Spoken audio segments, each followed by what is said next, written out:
Hey y'all. Um, okay, I'm just gonna share some videos as long as I can. Run to tornado watch. I've been watching a storm chaser. He's about 15, 20 minutes from me. and but I've been waiting to do this to remember our fallen. So here we go. If I cut out, I'll try to come back with my phone. I think I can, even if nobody's on panel. We'll see what happens. Hey, Terry, Wildlife, good to see y'all. Okay, here we go.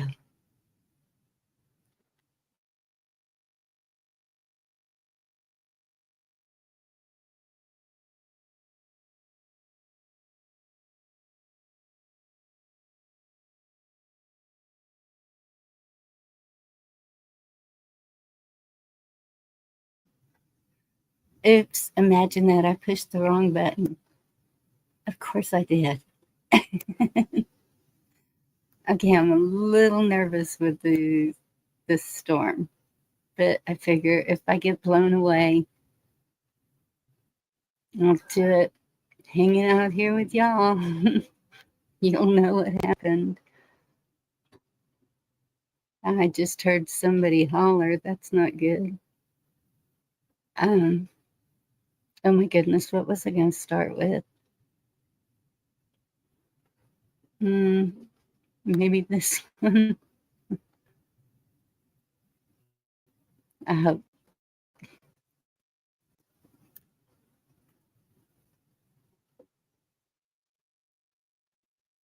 Is that the one it was? Oh my goodness.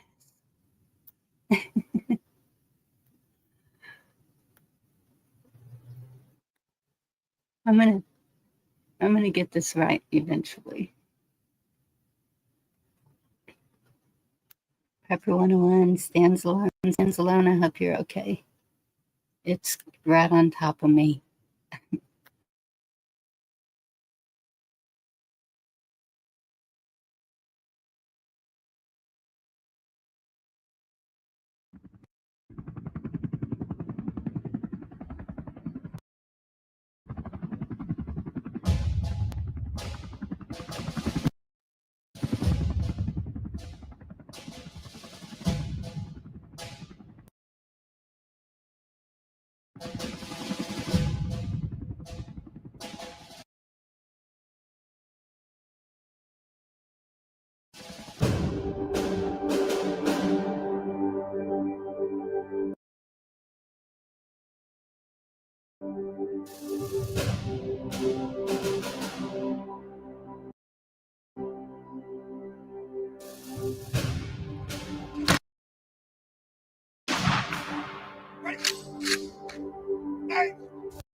Today is the day we put aside to remember fallen heroes and to pray that no heroes will ever have to die for us again.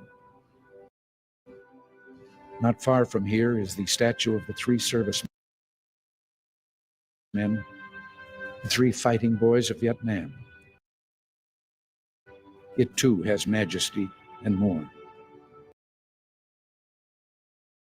3 rough boys walking together, looking ahead with a steady gaze.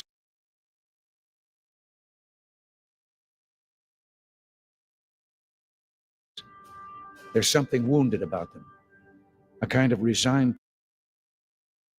toughness, but there's an unexpected tenderness too. At first you don't really notice, but then you see it. The 3 are touching each other as if they're supporting each other, helping each other on. I know that many veterans of Vietnam will gather today, some of them perhaps by the wall, and they're still helping each other on. They were quite a group, the boys of Vietnam. It was often our poor who fought in that war. It was the unpampered boys of the working class who picked up the rifles and went on the march. They learned not to rely on us.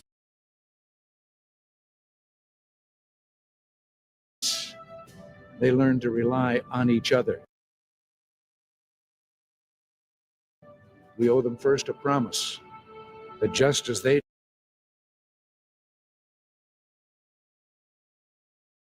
did not forget their missing comrades, neither ever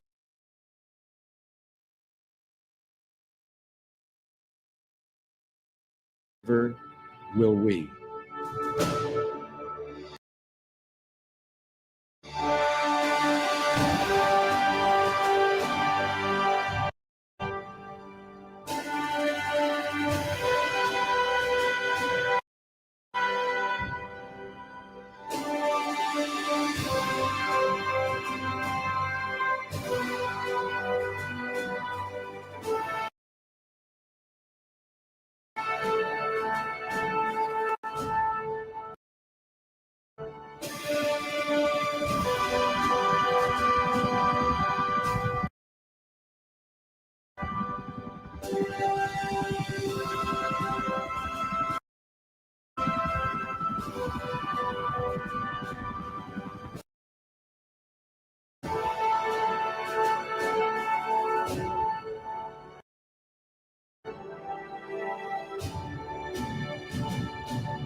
From Lexington to Valley Forge, they stood for liberty.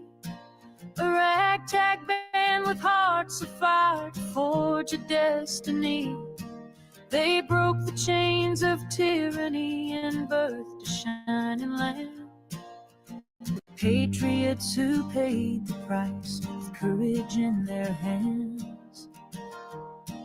Brother fought against brother on the fields of blue and gray to mend a broken union too many passed away.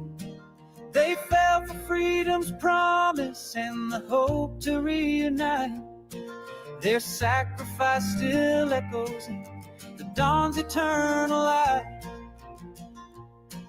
In trenches deep and far from home, they answered duty's call.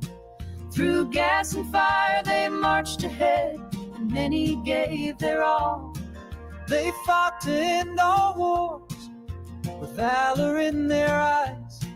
Now poppies bloom where heroes rest beneath foreign skies.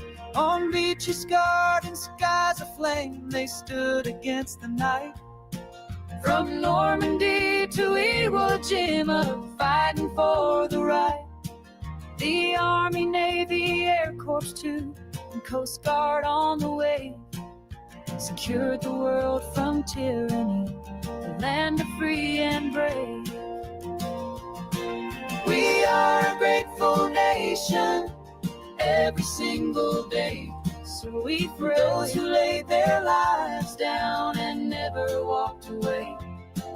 From fields of war to ocean shore, their memories will stay.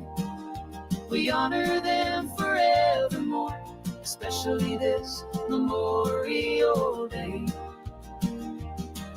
Marines, Air Force, Navy, Army, Coast Guard, proud and true.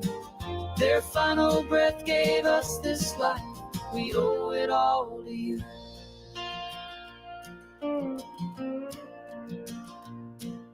The cold winds blew through valleys dark where they fought to save the land. In Korea's hills the brave endured, where many made their final stand. Though often called forgotten, their legacy remains, carved into stone and memory with dignity and pain. In jungle heat and thunder skies, they fought and bled and died. Amid the doubt and silence, their honor never lied. Their names etched in the blackened wall, reflections standing tall. They gave their life for liberty, the highest cost of all. Through desert sands and city streets where danger hid its face, they served with strength and selfless hearts in every time and place. From Operation Desert Storm to Baghdad's final day, they held the line and gave their lives to keep the threat at bay. In mountains deep and valleys deep where shadows tried to hide, they stood for peace and justice with their brothers by their side. The modern war still claimed the best, though peace we seek and pray. They stood for us with honor, they gave it all away. We are a grateful nation, every single day. So we pray for those who laid their lives down and never walked away. From fields of war to ocean shore, their memories will stay. We honor them forevermore, especially this Memorial Day. Marines, Air Force, Navy, Army, Coast Guard, proud and true. Their final breath gave us this life, we owe it all to you.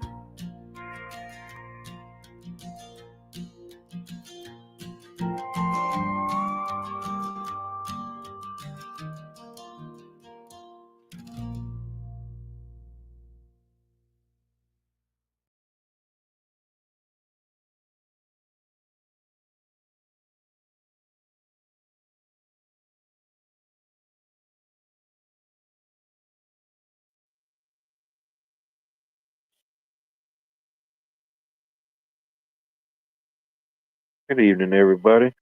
Happy Memorial Day. Hope y'all had a wonderful day. Staying safe from all the storms out there. Now we got some much needed rain here the last couple of days. Nothing too severe. Uh, Much needed rain for sure.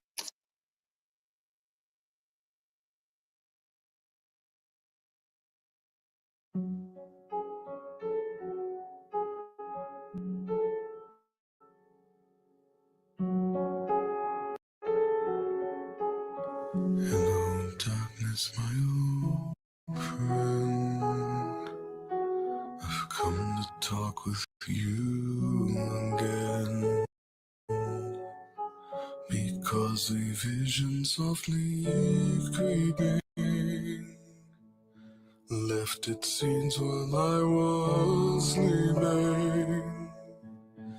And the vision that was planted in my brain still remains within the sound of silence. In restless dreams I walked alone, narrow streets of cobblestone, neath the halo of a street lamp.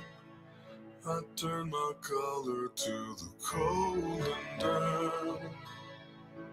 When my eyes were stabbed by the flash of a neon light that split the night and touched the sound of silence. And in the naked light I saw 10,000 people, maybe more. People talking without speaking. People hearing without listening. People writing songs. And voices never shared. And no one dared disturb the sound of silence. Fool said I, you do not know. Silence like a cancer grows. Hear my words that I might teach you. Take my arms and I might reach you. But my words, like silent raindrops fell and echoed in the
We now know it as Memorial Day, but some people don't know that it wasn't always called Memorial Day. When it was first created and instituted after the Civil War, it was called Decoration Day. It was a day to decorate and remember those lost during the Civil Sandhills, War on it is. both sides, brothers, and on both sides.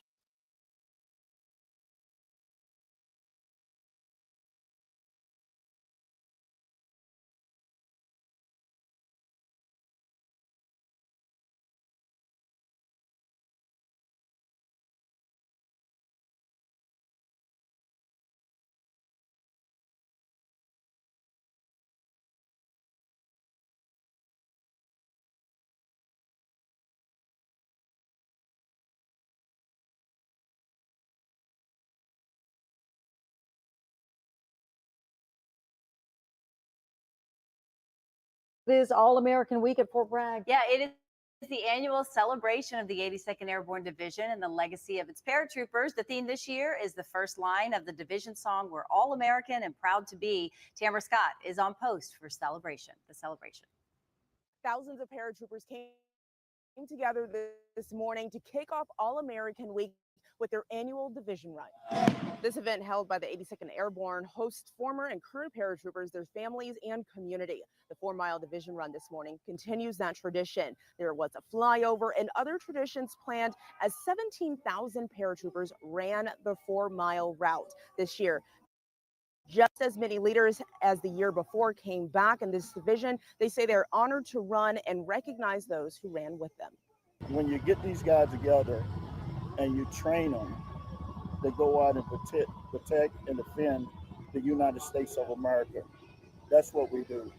And we never forget the families who stand beside these men and women, who give them the opportunity, support them here at home, and watch they deploy across the world.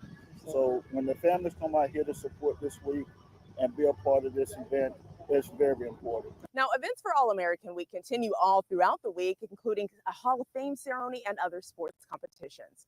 Tamara Scott, ABC 11 Eyewitness News.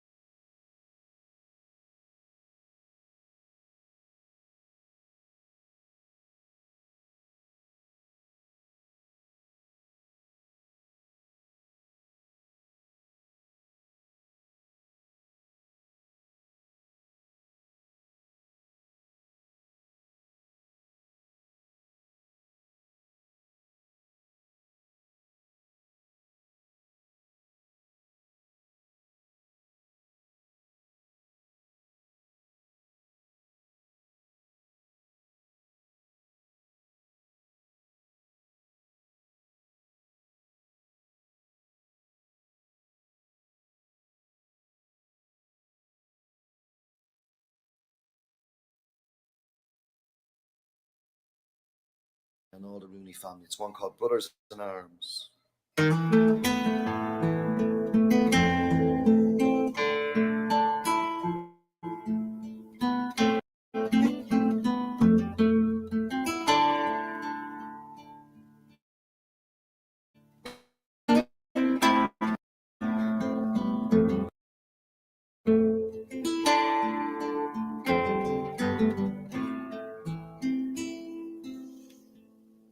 These mist-covered mountains are a home for me now, but the home is the lowlands and always will be. Someday you return to your valleys and your farms, and you no longer burn to these brothers in arms.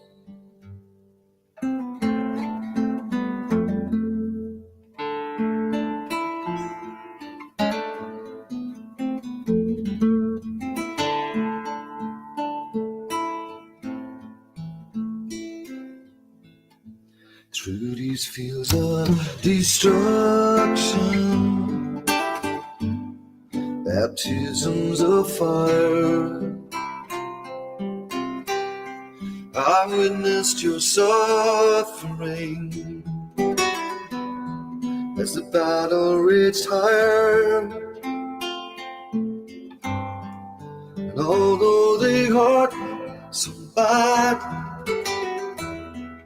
the fear and alarm, you did not desert me, my brothers in arms.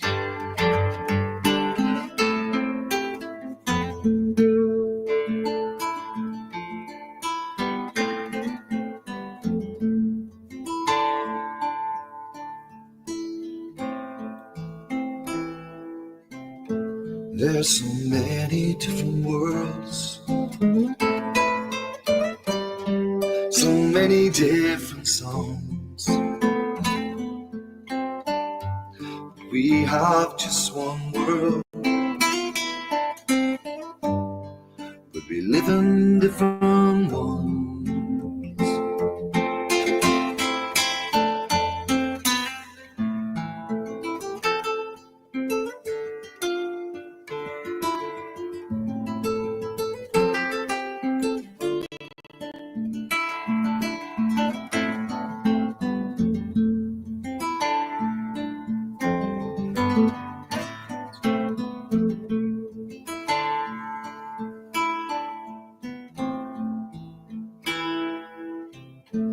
Now the sun's gone to hell, and the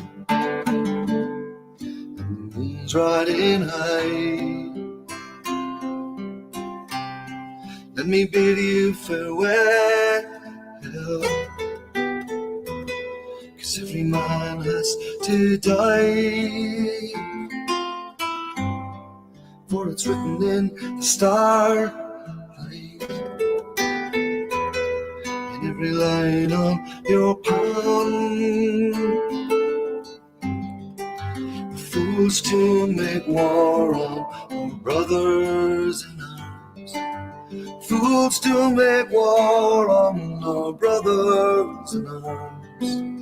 Fools to make war on our brothers in arms.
Man, I thought we were through with this.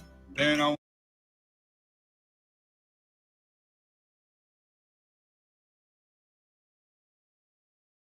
watched the evening news.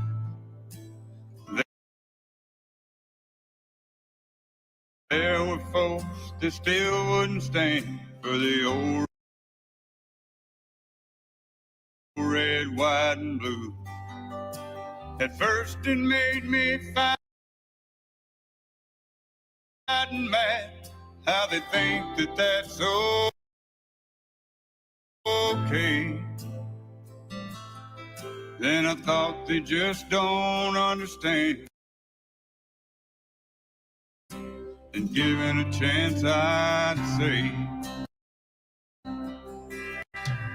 have you ever been there when taps was played for a 21 gun salute? Had to hear the words you never want to hear. Have you ever had to face that truth? When the son or daughter didn't come back home to a family so devoted, then you might not disrespect our flag. If you'd ever been handed one folded.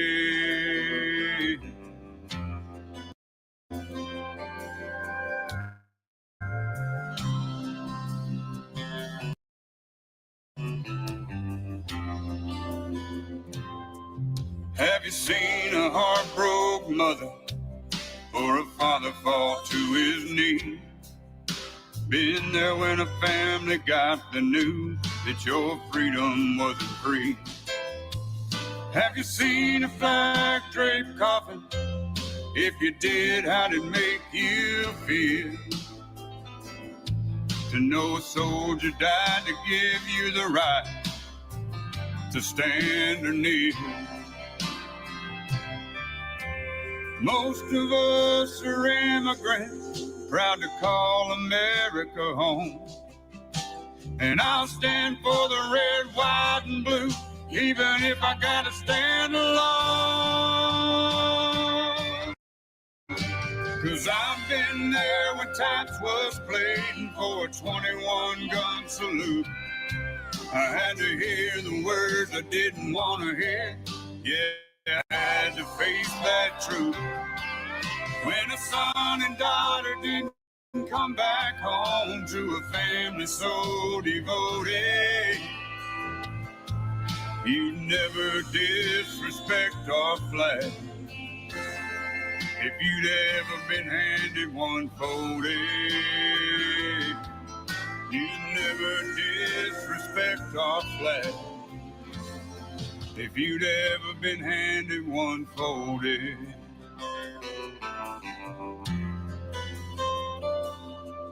One folded.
Answers a call of duty with bravery and valor. This Memorial Day, we celebrate their courage.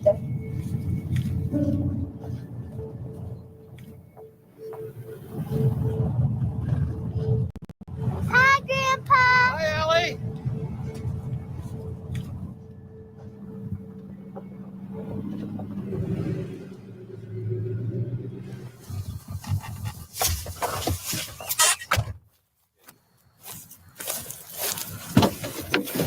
Come on.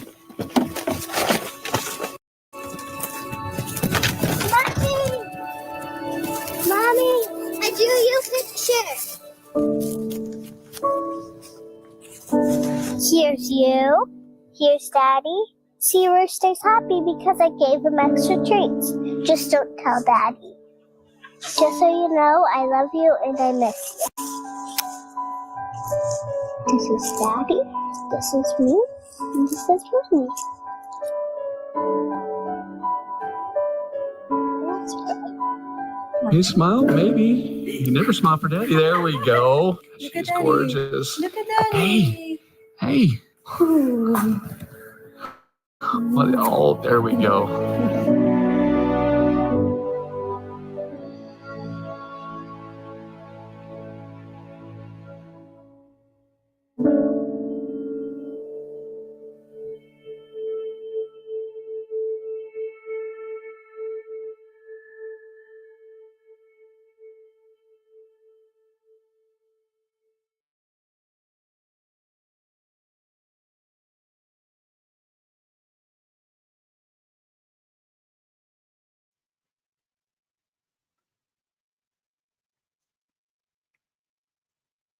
Last one's a tearjerker, huh? I'm back. Okay, it's a good thing I was sharing those because it was hailing pretty good for a minute there. Glad you I are. keep getting tornado alerts, and they keep saying go to shelter. Well, my shelter wouldn't answer, so we're sticking it out.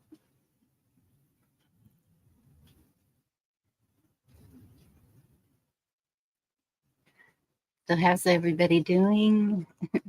Hopefully everyone in Texas is safe and okay. You see who we got? Goodness, Well, a lot of chat through.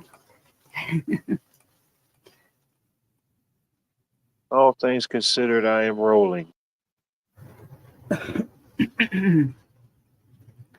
You're rolling? Yeah. Oh, okay. How are you doing? Doing all right. All things considered, I'm doing okay. Okay. I didn't know how far into that you wanted to go. Might get into it a little bit later. Let's see. It's been raining here all day too. That's good. I mean, we need the rain. This is a godsend for us. It's been so dry here. Yeah. Mostly North Texas has been getting it all. Poor Pat, she's probably swimming up there. Let's see. Terry Riverblade, Prepper 101, Stands Alone, Anthony. Good to see all y'all. Moose Man, Jen, and said Anthony.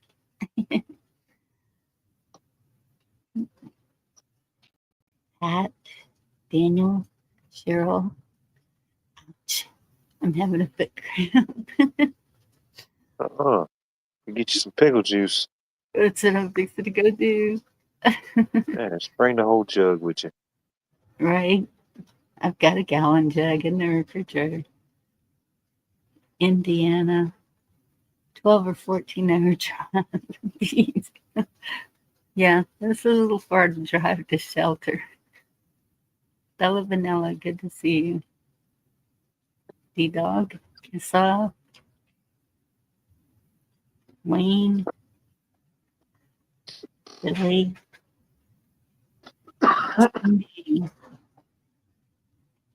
I know, I figured it was probably buffering pretty good because I'm hoping my internet doesn't go out. I can't believe you're on the live right now. But if it does, I'll switch to my phone. Because of you doing that. You can't go live because of me doing I'm not that. even going to go live, but still. It's going to take all the internet. Baby, will you do something for me since you're going to stand there and comply? No, I'm going to wonder where the flip your even tripod is because I thought I brought it to you. No, you didn't. Could you bring me the jar of pickles out of the refrigerator, please, please, please, in the door? Sorry about that. Oops. But I'm muted for that.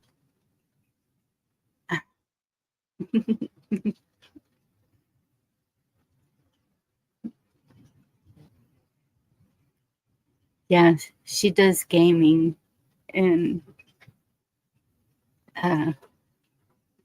she's a little upset because she's not gaming right now because of the storm. And usually we can do it together, but I guess not tonight. She's still in there griping.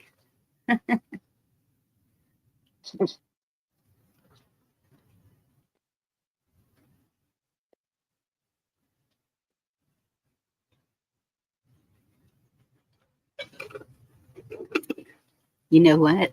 That griping doesn't bother me a bit. I'd rather hear that than nothing at all. Yeah.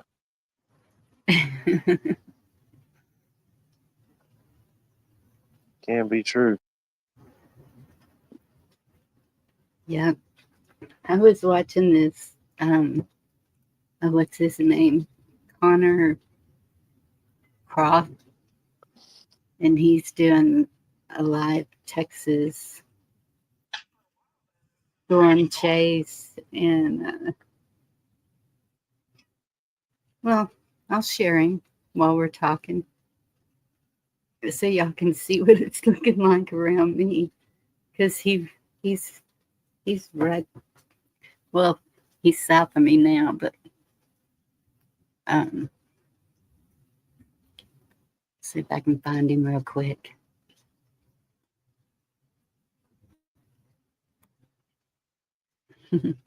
He loves covering Texas. He's having all kinds of fun. It takes a crazy kind of person to chase storms. Sorry, but I think it does. Yeah. Definitely a certain mindset for sure, you know. Yeah. And I'm sorry about my phone making noises. I'm just trying to make sure I hear if anything is. Especially in Texas, there's so many counties to cover, you know what I mean? Oh, yeah. Yeah, he started up north and he started driving south, and he was having a heck of a time. He was going down some roads that I wouldn't even think about going down in this. And I was like, dude, you're on the wrong road. Those flood. There's a lot of low water crossings. Of course, the people in chat, are we going to see cows fly? Well, it's possible on the road he's on. Yeah.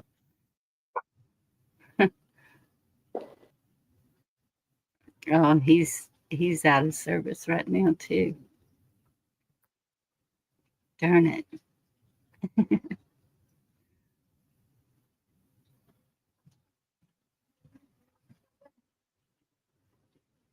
Yeah, especially if you're not familiar with the area, you know. Yeah, just put it back where you got it. Thank you.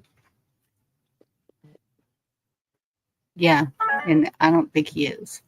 I think he's more familiar with North Texas because he was even saying the road wrong. And I Yeah, was yeah, you putting. can tell when people in a certain area pronounce things a certain way, and then yeah, somebody else says it differently. I'm like, well, Yes. I ain't from around here.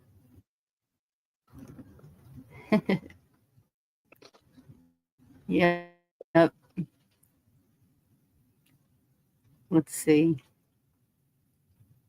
It's like Uh-oh. there's Oh, there it is.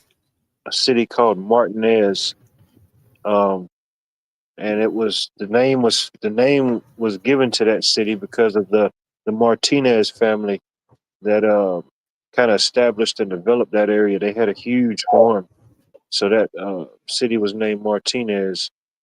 Uh, but some people they'll say it's called Martinez. You know, but stuff like that. Huh.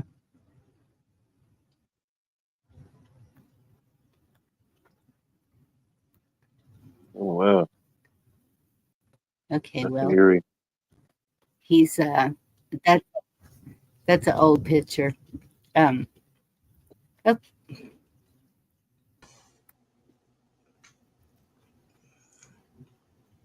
Good Hello, evening. Mike.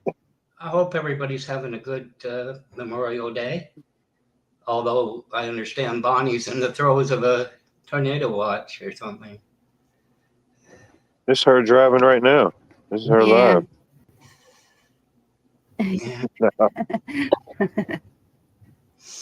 Yeah. Yeah. No, that's Texas, Mom. That's right here. Like, it's probably over Austin right now. I'm fixing to look at the radar and see, because it's calming down here now. Oh yeah, the red is past me, and now it looks like just rain. So Austin's fixing to get hammered. If any of y'all are in Austin, Yeah, I saw that. It looked like one huge cell just all around Austin. yeah. Is this live we're looking at now? There's a thing going around. He Yeah, it's going is chasing the storms. Yeah, it doesn't look like anything red is going to go over me again. It's all kind of surprising it went down more towards San Antonio, and I think that's where he's headed. Still a big area, though. Yeah. There's someone recently moved to Texas, and she just put up a video, short one, and bang, all the rain, the banging, the thunder, the lightning. So I kind of thought, I'm probably getting it, right? But yeah. It was hailing and everything, but I was showing videos, so that helped. But the videos were buffering because it was messing with my internet. Yeah. It's all good. I just sorry. You on your phone now? Is that what you switched to? Because I was trying to listen to it. I think you were having trouble with your internet. No, I didn't. Oh, so it's stable. That's good. I haven't.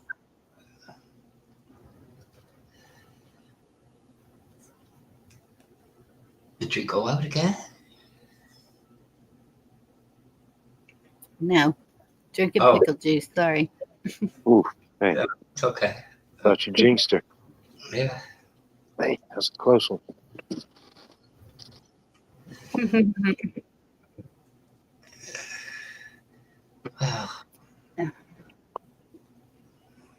Yeah, I think I've been.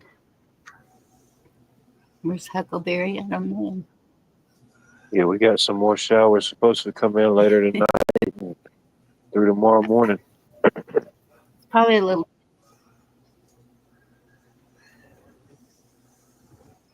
No. Yeah. Yeah, it's supposed to. I think it's supposed to rain through Thursday here, which is so good. I'm so happy. But showing no rain Tuesday and no rain Thursday, just Wednesday and Friday. It keeps changing. Yeah. It was Tuesday through Thursday, and now it's changed again. You just never know. But when I first started watching him earlier, I think it was around 4 o'clock, and he was right in it. He was in circular motions. He had to pull off the road a few times, and he started having hail. And they said, "Well, there goes another fund for another windshield." But the majority of his chat, they're just like, push through it, come on, and really encouraging him to get right in the middle of it, and I'm like, oh my goodness, no, don't do that. Oh no, but yeah, I think what he's showing right there is Austin in that triangle. I don't know. I don't know what that green dot is. I don't Oh, know was about he just here? Hey, Huckle. hey Monty. Yeah. I don't know about you. I always found that the worst driving when it's driving rain and it's no lights on the highway. Like no overhead lights. Yeah. I always pulled over. You Yes. got the wipers going 100 miles an hour, and it doesn't make any difference. Yeah. It's time to pull over. Just pull over. Yeah. I always And he found that. was taking back roads. Yeah. But sometimes what I do is I go by a bridge. I mean, Sorry. go ahead. No, I was going to say what I do is pull over to the side. Go by. You'd have like an overpass, like a train thing or something. And I pull over to the side and back up to that. That way, if anybody goes, wee, you know what I mean? They got to go through a bridge abutment to get to me. So it's just what I used to do.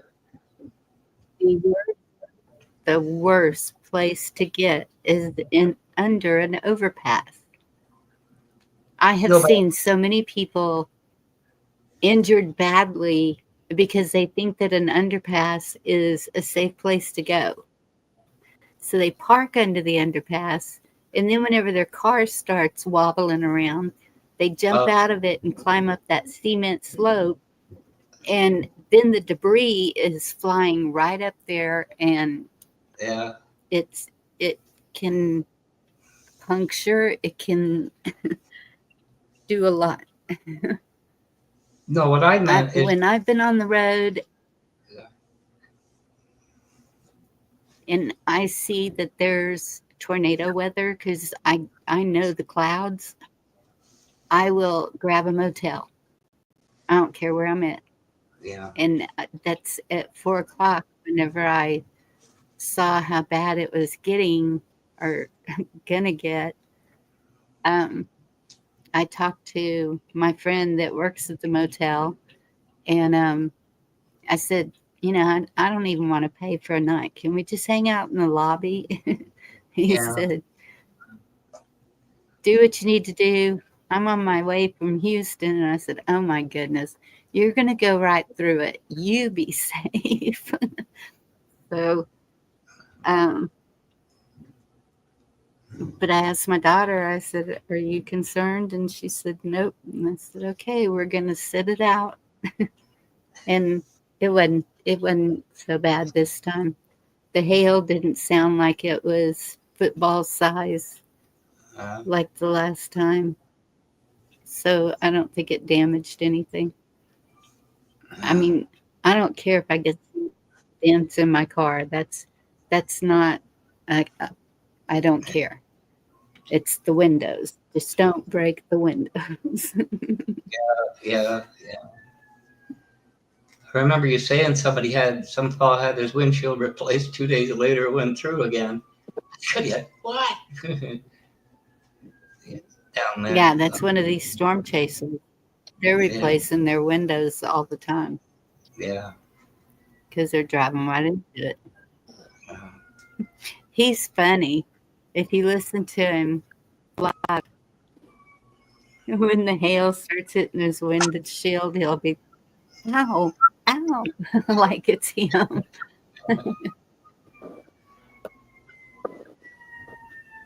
Yeah. I wouldn't want to drive in a white No. out either. No. Do you remember that movie about the storm chasers trying to get all those aluminum things into the tornado and that? Yeah. What a life. Twister. After I saw that movie, I wanted to.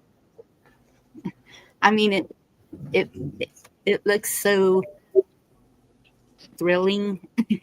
You think, oh yeah, I want to do that. The And movie then, dramatization of it, yeah, makes not it long, intriguing. Well, the yeah, special and then effects. Oh, sorry. Bit of a delay. it's okay. Just not long after that, we were on a trip coming back, and that time I was like, oh my gosh, look at this. And it's when the, I don't know, we've been talking about the energies and frequencies when the lightning is lighting up the skies. And I mean, there's definitely a huge energy to that. And the I can see the draw, but yeah. I found the special effects of that rather amazing. You know, it was a little bit phony at times, but in general, that movie Twister was quite impressive.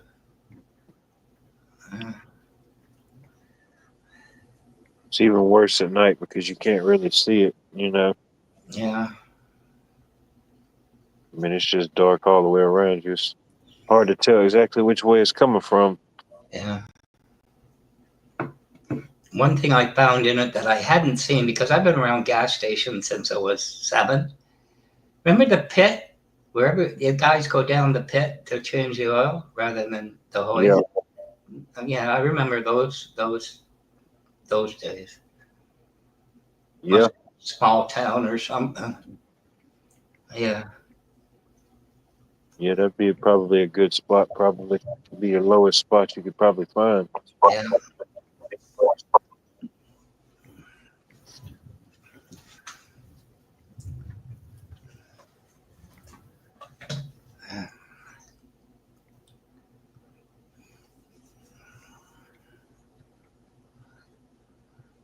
So you're a little soggy, are you, wildlife? You're a little bit. Yeah, it's Okay. it started raining. It rained yesterday morning to about lunch. Then it started back yesterday evening, late last night, and it's been raining off and on all the day and through the night, and I think through tomorrow morning. They say Hmm. it hadn't been severe. Just heck, we hadn't even got no lightning or thunder. It's just been rain, which is weird. We hadn't really had a lightning storm in a while. Hmm. What's ARC? What's the question? Does anybody know what ARC is? Some app ARC isn't responding. Close it or wait. I'm gonna put wait because I don't know what it is. Which is it? Your browser? ARC. Probably something just in running in the No, not a background that browser. could be draining you down. Probably just close it out. If you need it, it Yeah. should read. I don't know. ARC on a computer?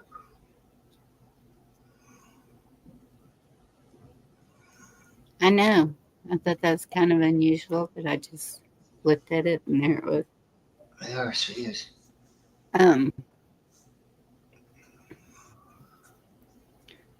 Never seen that. Yeah, for some reason, Georgia seems like Atlanta's taking all the hits, kind of Oh yeah, blocking it from you. yeah. They're giving it the old stiff arm. But yeah, I looked at the projected radar when it's supposed to come back even more. I think around maybe 12 or 1. Shoot, it showed the whole state of Georgia getting rain, which is one big old cell. Goodness. So as long as it don't get severe, I ain't Yeah. got to worry about watering for a few Yeah. days. Yeah, if you guys I are never hitting, heard of it kiss up. you guys are hitting 100 degrees recently. You're going to be in a sauna after that. Oh yeah, I know it's gonna be humid the next few days for sure. Which is humid now, but I mean, Yeah. we only got up to I think like 78 today, and in the low tonight's like 65 or 64. So Oh, geez. it ain't a bad humid, when it's like that. But when you get 80s, 90s, and 100 with that humidity, I yeah. agree.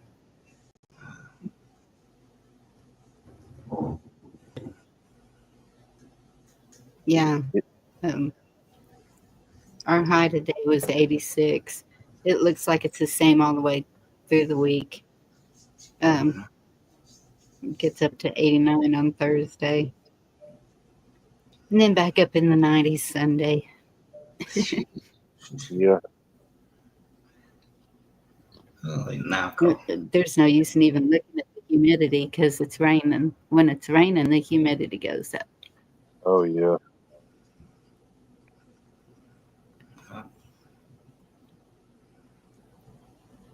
Like now they say it's 96% humidity. It might as well just be 100.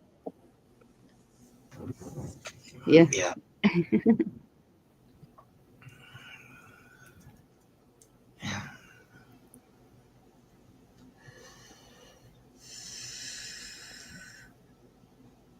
I So can't what'd you believe do? it's still chilly up. Lori, goodness. Hey, John.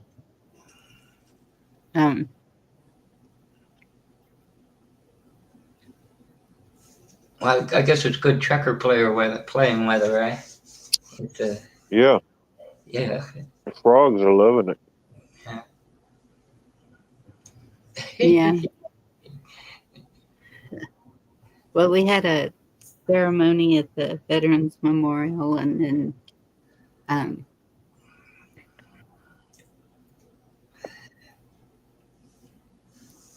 my daughter needed to go to the store, and I was surprised they were open.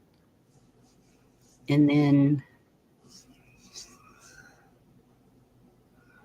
just came back and started buckling everything down I could.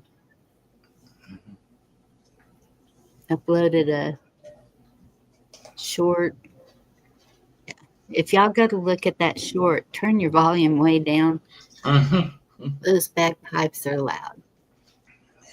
I like it. I like the sound of the bagpipes. They can be a little overpowering, can't they? do When too. you get 100 or 200 of them. Yeah. Yeah. It's just, I guess it's just, I don't know, it's an interesting sound. Whoever came up with that whole idea. It's like it's like the accordion with the piano keys on it, Like, how the heck did they think of that? It's a very old instrument. Yeah. Yeah.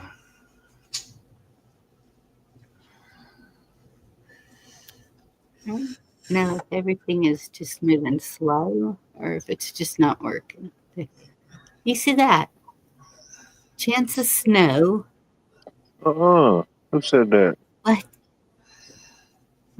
Oh, I don't appreciate that, wherever that is. New York. New York? What? New York City? Oh yeah, imagine upstate New York. Upstate New York, the Adirondacks, maybe. Yeah, they're still getting it. It's hard to believe, but I guess it's possible. Because it's up around 68, 66, 68 here. Hmm. Yeah. Ain't too bad, I guess. No. I don't know what y'all's average would be this time of year. Think so.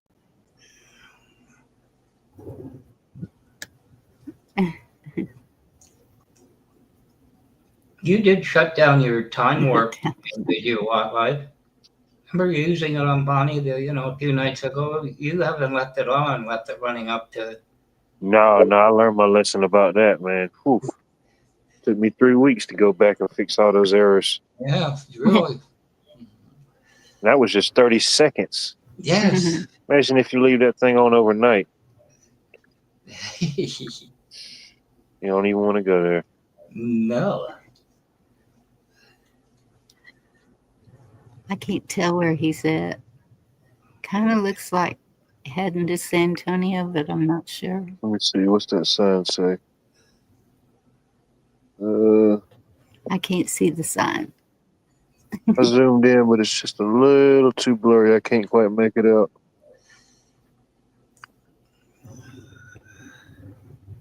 No, Mike, I don't want to talk about ticks. I'm sorry.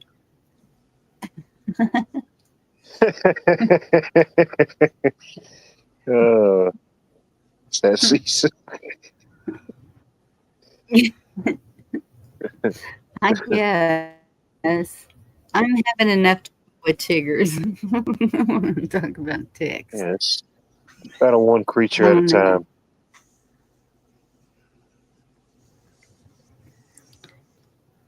So, did it seem any different today to y'all? Like, as far as what? I don't know. I think it's just me. There's some that I know military that I don't hear from anymore, that I just praying that they're alive. I don't know. Just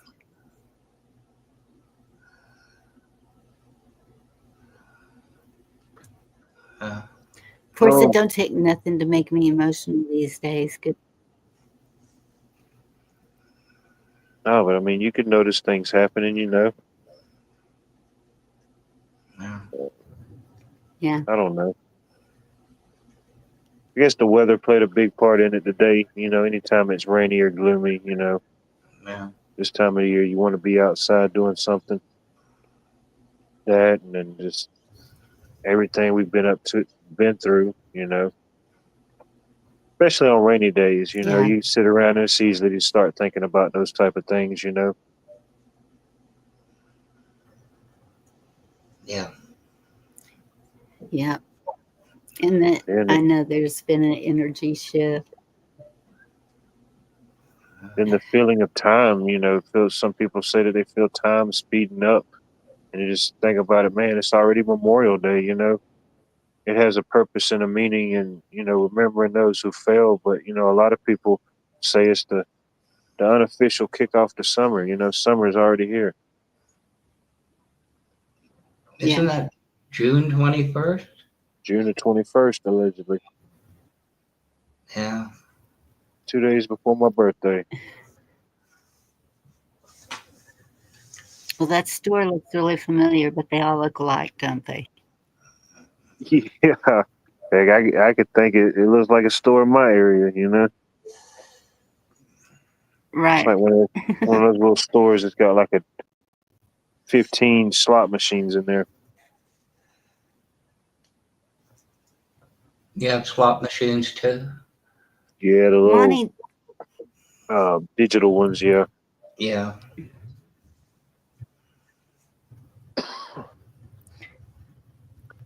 They put one up near Our where West Coast girls say that's not true.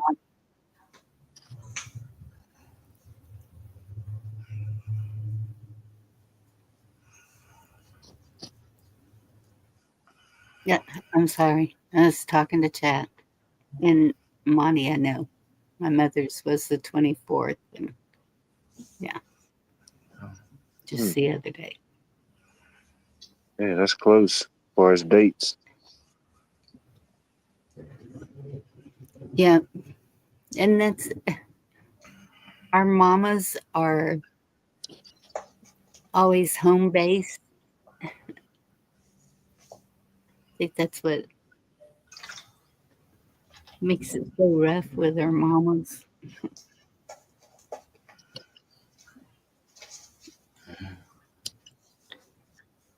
That's like Of course, my birthday is June the 23rd, so it wasn't no staying home from school today because it's your birthday, or heck, wasn't nobody around to tell. So I don't know what brought up the conversation, but I went to school with this kid for years, and I think it was getting close to the end of the school year.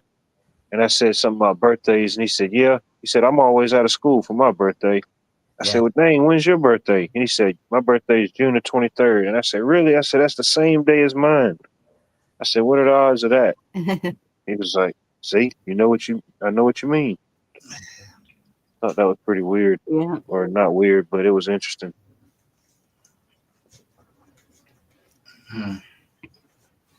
I think June the 30th is official end, isn't it?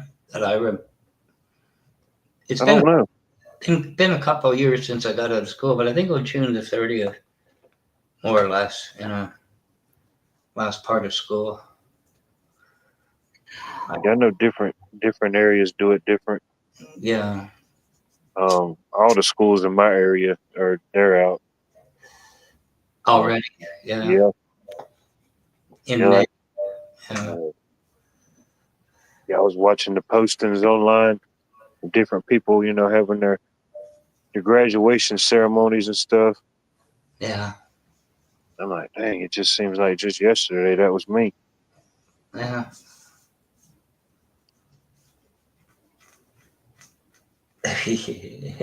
Well, that would explain a lot. Because my brother's birthday's in November, and there was always a party for him with all his classmates. Yeah. Yeah. So I guess that's why. But the weird thing is, I remember the pool.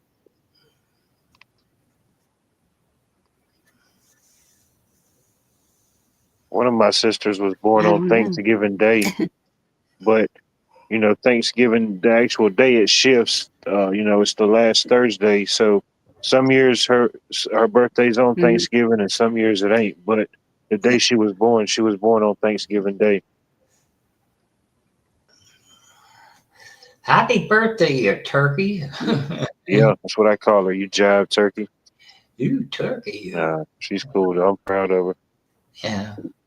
Is that the one you went to the wedding for? Yeah, that's the one that just got married this what's this month? Couple 2 months. months ago. Yeah, 2 months ago. May the 8th, March the 8th. So it's Yeah. going on 3 months now. They just came back from their honeymoon, I think last week. Her and my brother-in-law, they took a cruise somewhere in the Bahamas. They took a cruise. Pretty nice. Cool. You hear that? What's that? Thunder. Oh, it's rolling. We didn't get any Take thunder care, in our Monty. storms, just rain. Yeah. Oh. That's Dripping Springs. I was just noticed that. I just looked at what name is it? Drippy Springs. Huh? And they're getting it's pouring there. Yeah, it's more than dripping and drippy. It's a drippy and dreary day here today in Drippy. That's where they had the convoy meet up, was in Dripping Springs.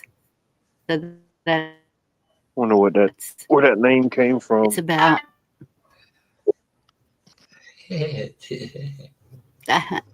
well, Probably some natural springs maybe in the because area. it's lower end of Lake Travis.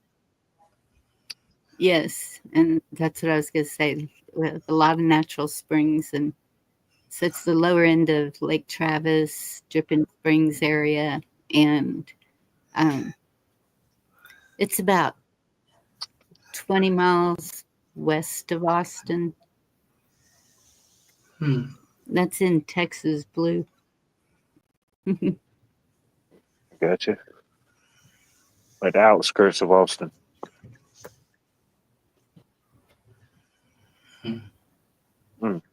Where did they go? Hawaii? Yeah, but What? Well, I was just wondering where his in-laws went. Sometimes it's Hawaii, you know, for honeymoons. I just wonder what the going Oh, destination his is. sister. You know, his sister, yeah. Oh, you didn't hear me? Check, mic check. I can hear you clearly. I can hear you fine. Oh, I guess y'all couldn't hear me then. No, I Did said that they somebody went say on a cruise to Hawaii? I heard. they went on a Somebody cruise say to the Bahamas. Hawaii? Oh, the Bahamas. Oh, Did you say Hawaii? Nobody can hear me, I guess. Oh, crap. My Yes, mic's we hear messed you. up Hi, again, I Mike. guess. What? Oh my what? goodness. Is there a delay up here on panel? I don't know. I don't know. So somebody said Hawaii, and here's the joke. If anybody heard it about there was a joke about this wife and a husband and wife. This husband said it was about Hawaii. He says it's called Hawaii, and the wife says no, it's Hawaii. And they finally went to Hawaii, and they went there, and they talked to a native. And the thing is, he talked to. They went up to a native, and the husband went up to him and says, "How do you pronounce Hawaii?" He said, "Hawaii," and he looked at the wife and says, "That's how it's called." He says, "Oh, thank you very much." And the native says, "You're welcome." Yeah, that's I wouldn't know what's coming. You're welcome. Yeah. Yeah. Hey, Yeah, I don't think I will either. you make sure you all check yourselves for ticks, because yeah, I end up having one on me, and yeah, it's not good. I gotta get my antibiotics tomorrow, and yeah, I found that today, and holy crap, that thing was a freaking huge freaking yeah. Nope, I was violated by a tick. I got video of it, and it's, I mean, not like that, but yeah, just check yourselves. And the thing is, I always tuck my pants into my socks. I always have that spray I put on me, and it's one of them still got on me, and it bit me, and yeah. So watch out for ticks. They're not good. They're bad things. They're bad. They're bad. Mike, Yes. we got it. Okay. Whoops, sorry.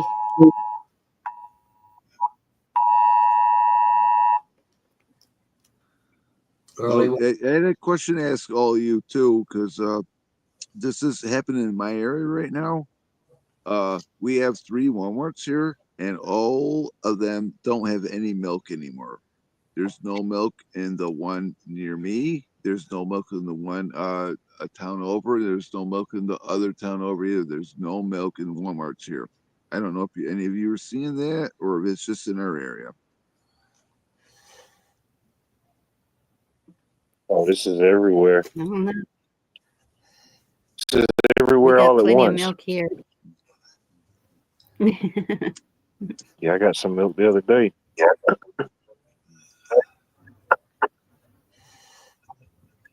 Maybe the cows went on strike, Mike.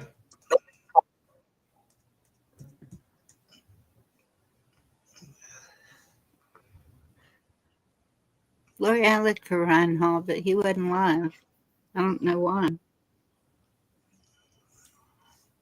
Where's he based out So I of? found this guy.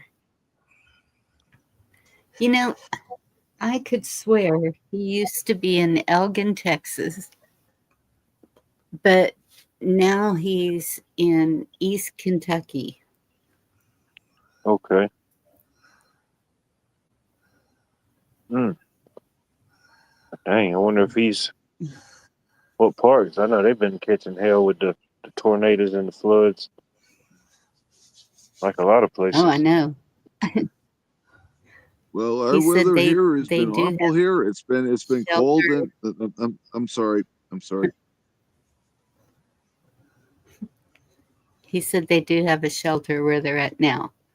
I don't know if he had one when he was in Texas, but I swear he was in Texas when we had Snowmageddon, because I remember his tree limbs all over his yard, just like all of us. And what did John say?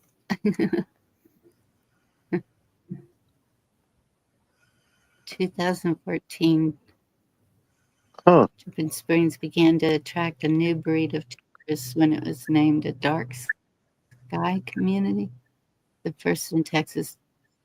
The International Dark Sky Association made the designation in. Is that because there's not a lot of lighting? Recognition of the town's 2011 lighting ordinance that reduced outdoor lighting. Yes, we have that also. We got to realize they had all this stuff back then. The stuff they're showing us now, they had that way back then. Way, way, way back then. We got too technical, too fast. Remember that guy from, I think it was 1800s. We went from telegraphs to radios to TVs to planes, trains, and automobiles. Real quick. Look at all the stuff in the pyramids and stuff. They had the stuff in the pyramids and stuff. They show the stuff they want to show us. What else do they find in there? They find the giants. They found this, and people are gonna call me crazy. They're gonna call me crazy. Oh crap! Dang it! That fell like that. I'm sorry about that.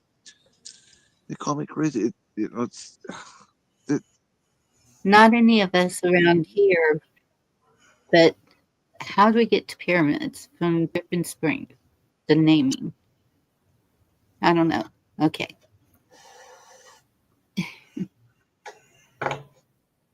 Huh. So there was something. What was it? That we were talking about recently. Oh, shoot. No, that's a movie. Good luck pinpointing that one. Oh, the national park cities. Oh, yeah, the national. If most people are familiar with the term state parks or, national parks, stuff like that. But there's also another term. It's national park cities. I believe there's 5 of them around the world. I can't remember them all specifically, but I know London's one of them. The newest member, which became the 5th member, which just happened earlier this month or last month, was Chattanooga, Tennessee, which became the 5th and first national park city in the Americas. Chattanooga? Chattanooga, Tennessee. I think I still got the link. I'll put it in the back chat. You said London. London where? The entire city of London. London, England? London itself, but they have like a specific area designated for that type of stuff. Let me see if I can grab the link right quick. Because I know Hyde Park is huge in London. You're talking about England. Well, I'm pretty sure that's probably incorporated in some type of way. Yeah. Being a park, yeah. Well, it's like an entertainment area, and it's huge. Hyde Park. Get lost in it. I don't know if that's exactly what the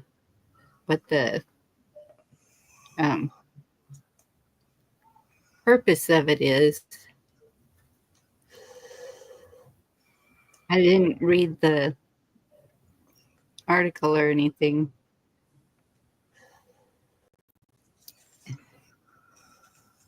Whoa. Okay. So when I look up Chattanooga, Tennessee, this really fancy park looking thing comes up.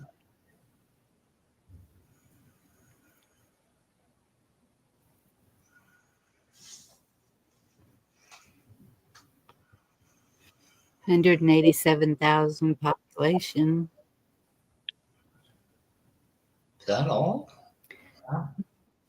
Okay, what are they known for? Rich history, particularly its role in the Civil War and as a major railroad hub. Yeah, I was thinking of the railroads down there to Chattanooga. Train hub, transportation, I thought. Huh.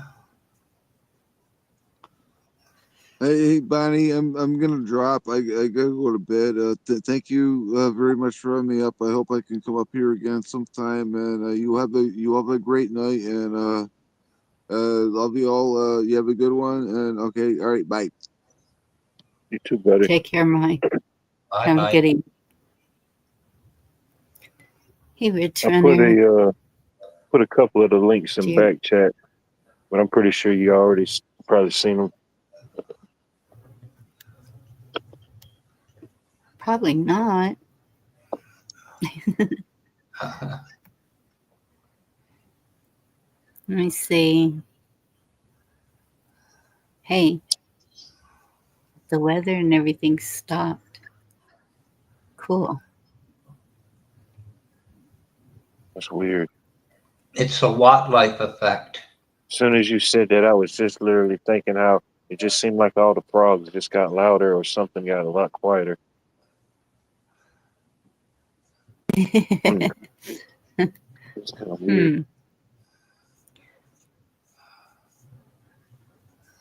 Let's see. Oh, it sounds like there's a billion frogs out there. I'm surprised you can't hear them. It's like a whole symphony. Copy the link and then put it in chat.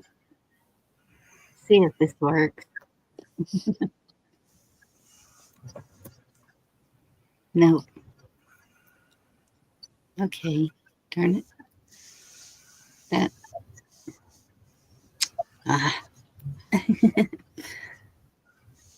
um.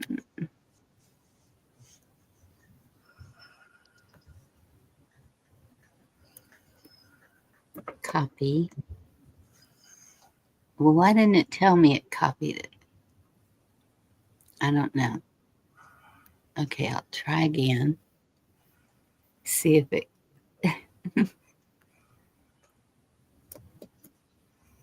Hey, this time it worked. There's a link to that National Park City.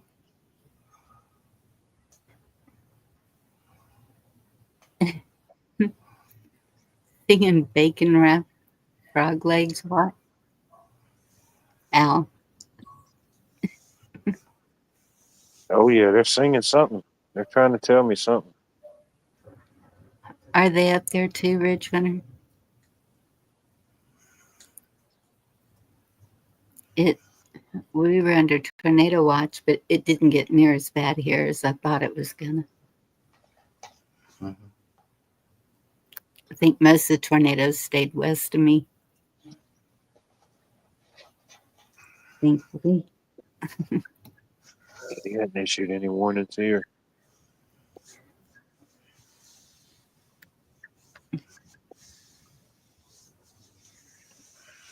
I got a weather rock. I looked outside today and seen it was wet, so I was prepared.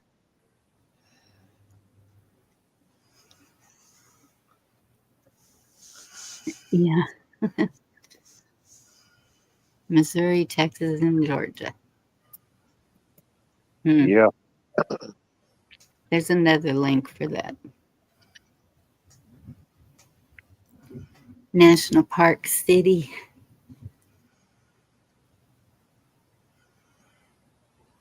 Yeah, I mean those type of things. It could sound like a good idea. And of course, the type of people that fund these type of things, Yeah. Sound like a good idea. It's like even I was watching they They've been talking about it. I've been seeing articles on it for a while, but it was, I forget the guy's name, but I think he's like one of the ex big wigs at Walmart. He's building like this huge city out there in the I forget where exactly. It's out there in the desert somewhere. I want to say maybe Arizona, but it's this yeah, I forget how much money he said he was plugging into it. Seemed like it was like billions of dollars. Thought that was pretty interesting. They've been talking about it for years, but I think they're kind of now going ahead with it. Yeah. He must have. Oh, sorry. Right, Al? Go ahead, Blackwatch. I was just going to say he must have a lot of investors, because even the CEO of Walmart doesn't make that kind of money. Don't imagine. Oh yeah. They have an idea, you know how it goes. Yeah. You come up with an idea, and then I'll put in some money. Bonnie will put in some money, and if it gets big, then we all make some money. Allegedly. Allegedly, I was going to say. We could lose it all, or we could come out like fat rats. You know how that stuff goes. And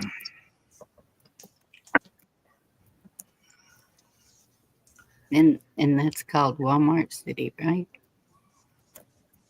Yeah, I think I put a couple of the links in back chat that I found about it. Thought it was kind of interesting. Oh.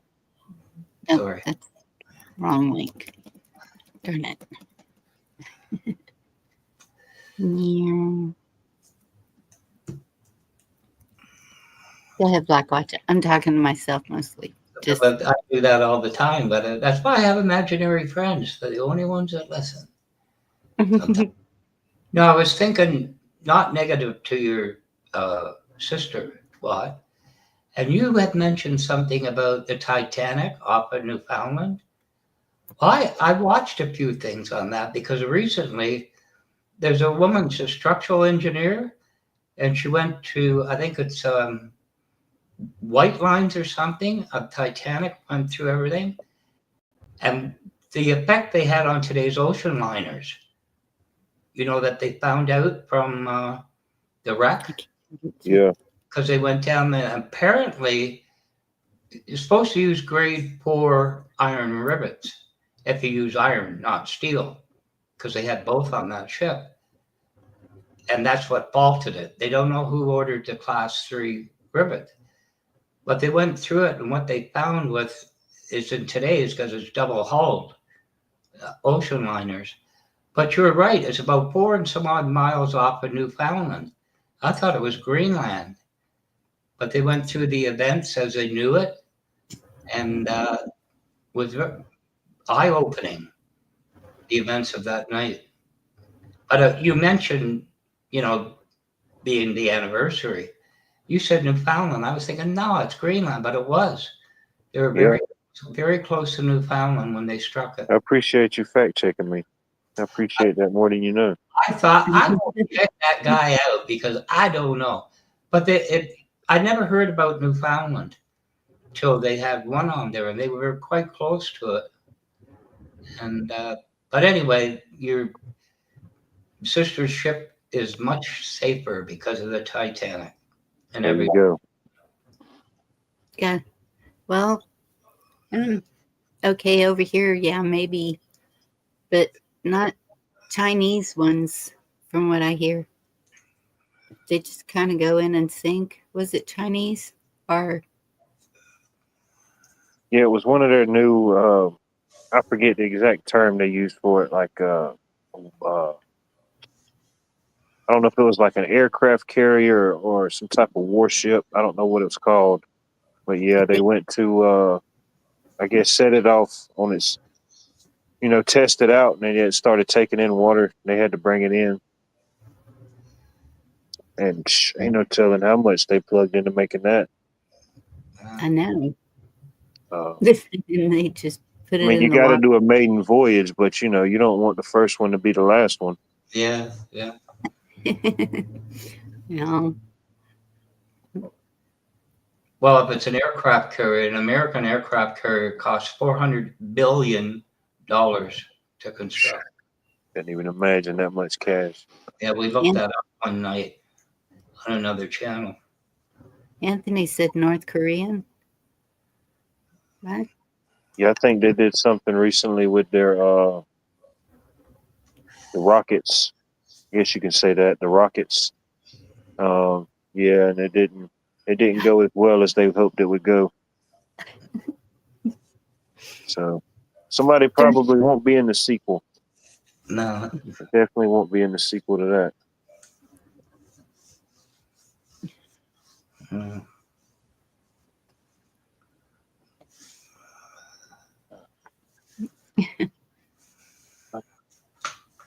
It'd be a good sign. I don't know. It's only so far you can go, you know. Maybe it's a sign to stop doing it. Maybe they won't. They won't. It's hard to fix the problems with the same mindset that got you into the problem, you know? Yeah. Allegedly. I mean, most of us sit around on a rainy day to play checkers. They have a rainy day to launch an aircraft carrier, you know? Guess it's a lack of money on our part. Yeah. Days like the day my grandma would have said, "You want to play rummy?" Yeah. Go fish. I don't know how far the franchise goes out. There's a franchise called Cracker Barrel, and they serve all different type of food from breakfast to dinner type stuff. But it made me think of it when you said checkers, because all the ones I've ever been to, they have like rocking chairs or whatever. You can sit out front, but they have these jumbo sized checkerboards where you could play checkers. Oh yeah. It's one of their things. There's a place about 30 miles from me with that outdoor, and it's a giant your table where you eat it. Yeah. I like it. Even if I don't use it, I like seeing it. I like that it's an option. So how did they keep people from stealing the checkers? Did they tether them off with a chain? Oh, I don't know. I imagine something happened, you know. The what do they call it? The merit system or the honor system, you know. It only goes so far with some people, but it happens for sure. Maybe bigger places, but not these small communities. And that's a small town also, where that one's at. Because we have a farm out in the middle of nowhere, and it's an honor system with plants and goat cheese and eggs, all kinds of stuff. And it's in a huge barn with a red metal box, but people are basically pretty honest around here. Not just taking things when they're not supposed to. I think most are buying, you know, like we used to have like on the way just in the town where I lived when it was small. And the farmer would bring out his produce and in big wagons, you know what I mean? With be a box you put for the most part if he wasn't there. Yeah, we still have those too. Produce carts, and sometimes they'll have fruits. Our peach stands, a lot of times they'll do that with the peaches. They have them pre-bagged and a set price on them, and you just stick the money in. Yeah. Yeah. Although it's amazing what trivial things I'm getting an echo.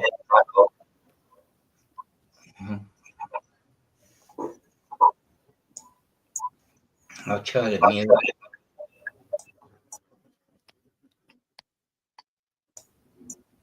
Am I still echoing? Oh, I'm echoing. Why are you echoing? I don't know. Just started. Let me see if I can fix it. Maybe you would. Does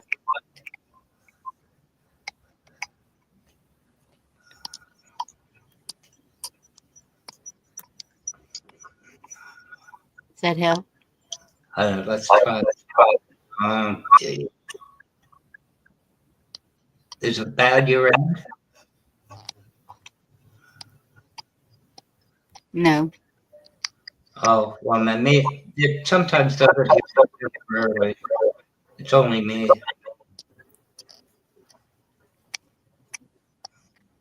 Darn it.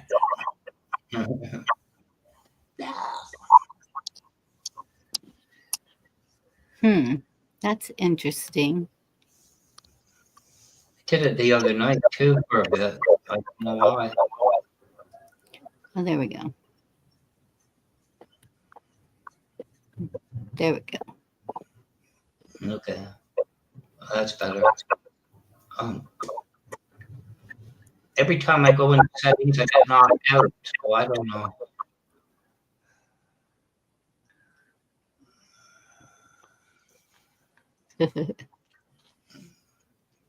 It's all watch light.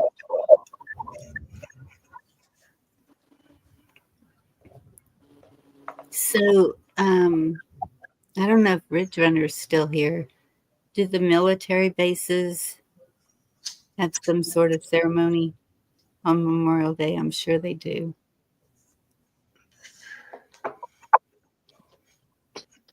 Oh yeah, I'm sure. No, I'm sure they had something out here in Fort Gordon. Yeah. I mean, because usually the only ones they'll show is like the changing of the guard and the one that the president goes to. And I did not see anything about that today. I'm sure it was out there, but I didn't see it. Yeah. I saw one. No, darn. They put up the one in Washington. Darn it. Yeah, it's squeaking like a church mouse.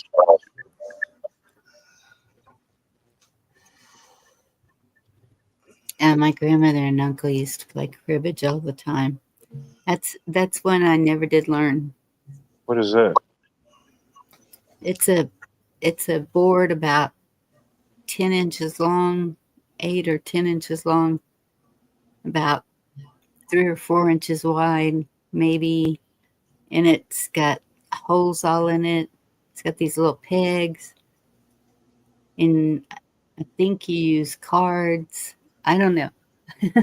I've seen them play it a couple of times 100 years ago, but I never did learn it. Was that cribbage? Yeah. Oh, some people take that really serious. Oh, they did. Then my uncle would be mad at my grandmother for a week sometimes. Yeah. Some people buy special pegs, and then if you lose the pegs, they use matchsticks. You ever see that with you? Yes. Matchsticks. Yeah. Yeah, it's a real,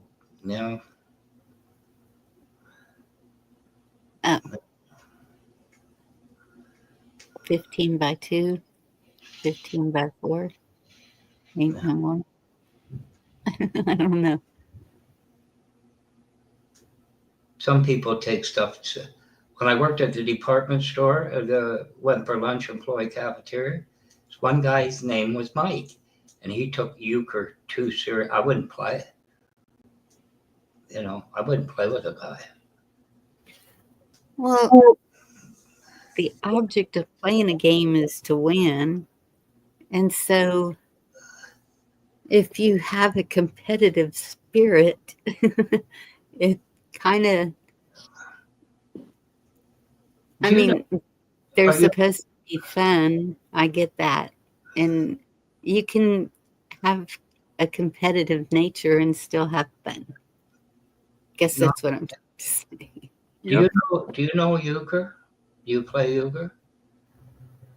No. Because I could sit with both Bowers and Ace and high cards offsuit. He'll say, and I'll go alone, why did you pick cards? Because my hand was full of them. You know what I mean? And he'd be mad at you the rest of the day. You know, too serious. Too serious. That's cool, John.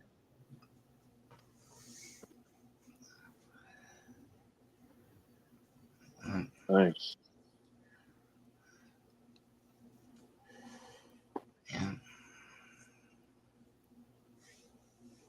No Southerners wanted to learn.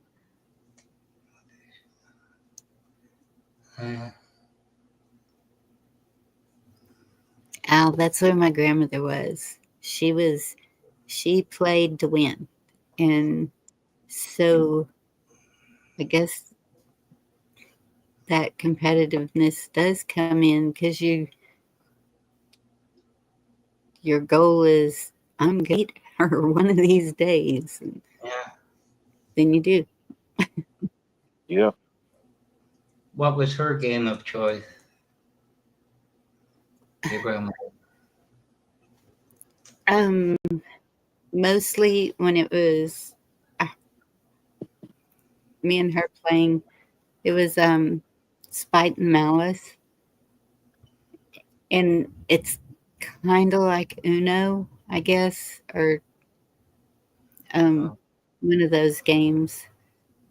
But it's so that's why I take so many decks of cards with me anytime I go. Well, they're in my. I have decks of cards everywhere. Oh, it's a card. Okay.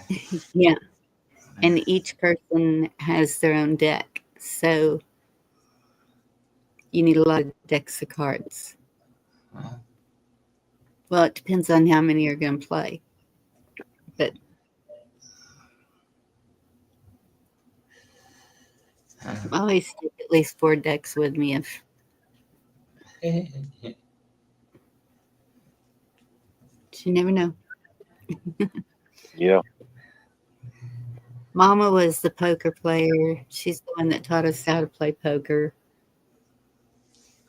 And then my in-laws had a lot of games. Chinese checkers was my favorite that we played there, or Texas Hold'em with the whole family. Yeah. I prefer Georgia Hold'em myself, but I mean, you know, I know. I hadn't heard of that one. Oh, it's in the prototypes right now. I know my granddaddy, him and his old war buddies that lived around here locally, they'd have some days where they'd go play cards, and sometimes I'd go with them. But heck, I just like to go over there because they always had the best stuff to eat. You know, they always had something good to eat on while they were playing cards. But they play all type of poker games or heck, whatever you could bet on, they were playing it. Yeah. My best friend, anytime she comes around, it's Scrabble. It depends on who it is. And when my mom and stepdad would come up all the time, we'd play dominoes. Oh yeah, I like dominoes too. I hadn't Yeah, played that in forever. I have a couple of sets of dominoes. The old bones. Yeah. You ever played a poker game called In Between? I don't know. Can't say that I have. I haven't either. Oh yeah, Yachts is a fun one. I played that. Go ahead. The shop. Oh no, I was just going to say the shop we raced out of. They'd have a Christmas thing, and the police would come in. You know what I mean? Just social. But as soon as you brought the cards out, police would leave. You bolted the door. But I warned them about in between. It's basically you get 2 cards, right? And your bet is whether the card will be in between. But if you say pot, you could say like $50. And if you lose, that's $100. But if it's a pot, it's double the pot. And you're not supposed to leave to go to an ATM or anything else, whatever you have on you. And we went through 3 decks of cards and everybody lost $12,000 to $15,000 in the middle of the table. It can break friendships, you know what I mean? Yeah. Yeah. Pink slips, car titles, whatever. Yep. Oh yeah. Seen it happen. Yeah, I have to. Oh, goodness. Looks like Chuck is getting some pretty good weather over there, too.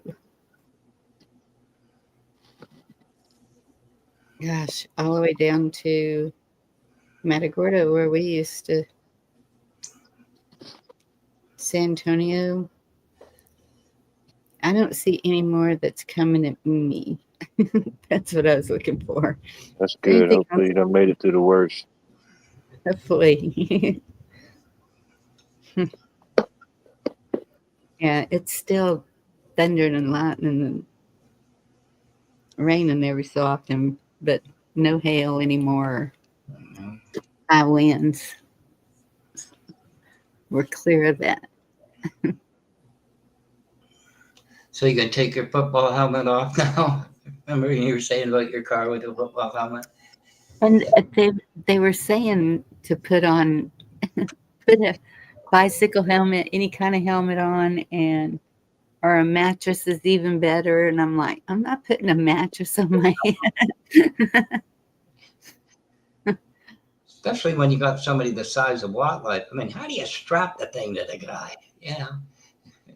Oh yeah. Yeah. Like the Princess and the Pea. Yeah, really. How many mattresses? Was there 12 or 20? Yeah, it just kept stacking them. Yeah. Yeah.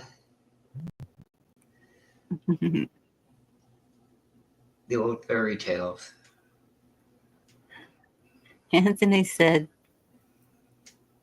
he played in between before. It was scary. Made it out alive. You had to get it. It was amazing. You had to get it. Everybody wins almost. So you keep anteing in. But I took that 3 decks of cards 3 times through, and anybody that lost. It was. I think one went $6,000 or $7,000. They had to double it in. You know, like I said, the one that got really bad is one of the brothers' brother had a detailing shop, and he was just married. So there's these guys. This one guy had a wooden lot, if you know what I mean, and he cut the wood. And he said to me one night, "Drop this off at my dad's." Well, there's 20s, 50s, and 100s, 2 rows of them. I said, if a cop nails me, right? What am I? But the point was, he said to him, he wants to go pot. And he says, let me borrow the money from you and I'll split it. And I kind of looked over the other table saying, you don't do that. And he won and went home. I could have killed the little, you know what I mean? The rules to it. But yeah, whoever said in between, you know what it's like. Whatever you have on you. People were pulling money out of their socks. Virginia. There's a game. Go ahead. No, go ahead. I'm sorry. I'll hold that thought. No, y'all are. The discussion is games. Go ahead. All right. I was going to throw the subject way out there. We used to. I don't know if you've ever heard of the game. It's a card game called Tunk. It's spelled Tunk, and it's similar to Rummy, except you get dealt 5 cards, and of course you build your sets from there.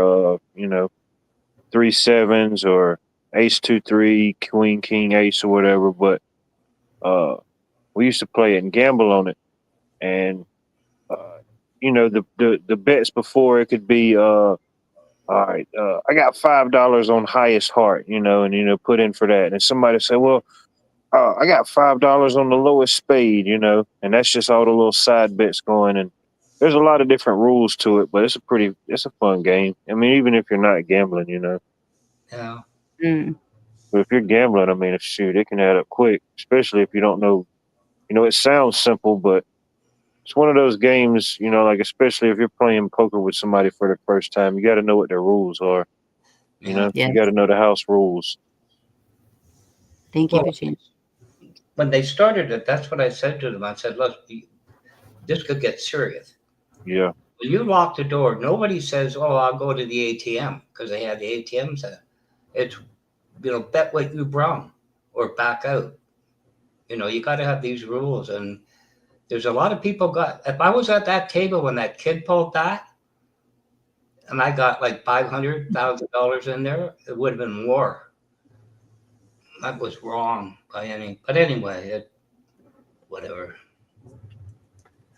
Just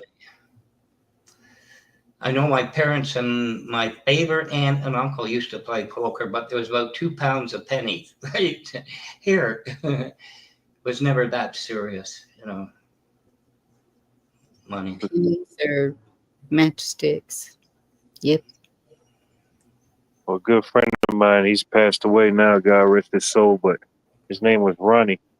And that was usually the house we kind of went and played cards at. But shoot, man, if you went to Ronnie's house, man, you felt like you were at your family member's house. He always had something. He always had some food brought in, or he had done cooked up a bunch of stuff. You know what I mean? Yeah. Yeah, whatever you wanted to drink, sweet tea, lemonade, soda. Mm-hmm. I mean, shoot. Yeah, it could be fun, like you say, Well, it could be real entertaining night, but I mean, it wasn't never. There was a few times there was a few disagreements, but it never got anything more than a disagreement. You know what I mean? But he ended up passing away, man. He was a good guy. Old Ronnie. Yeah. And most of the people I met named Ronnie were pretty cool dudes. Yeah. Yeah.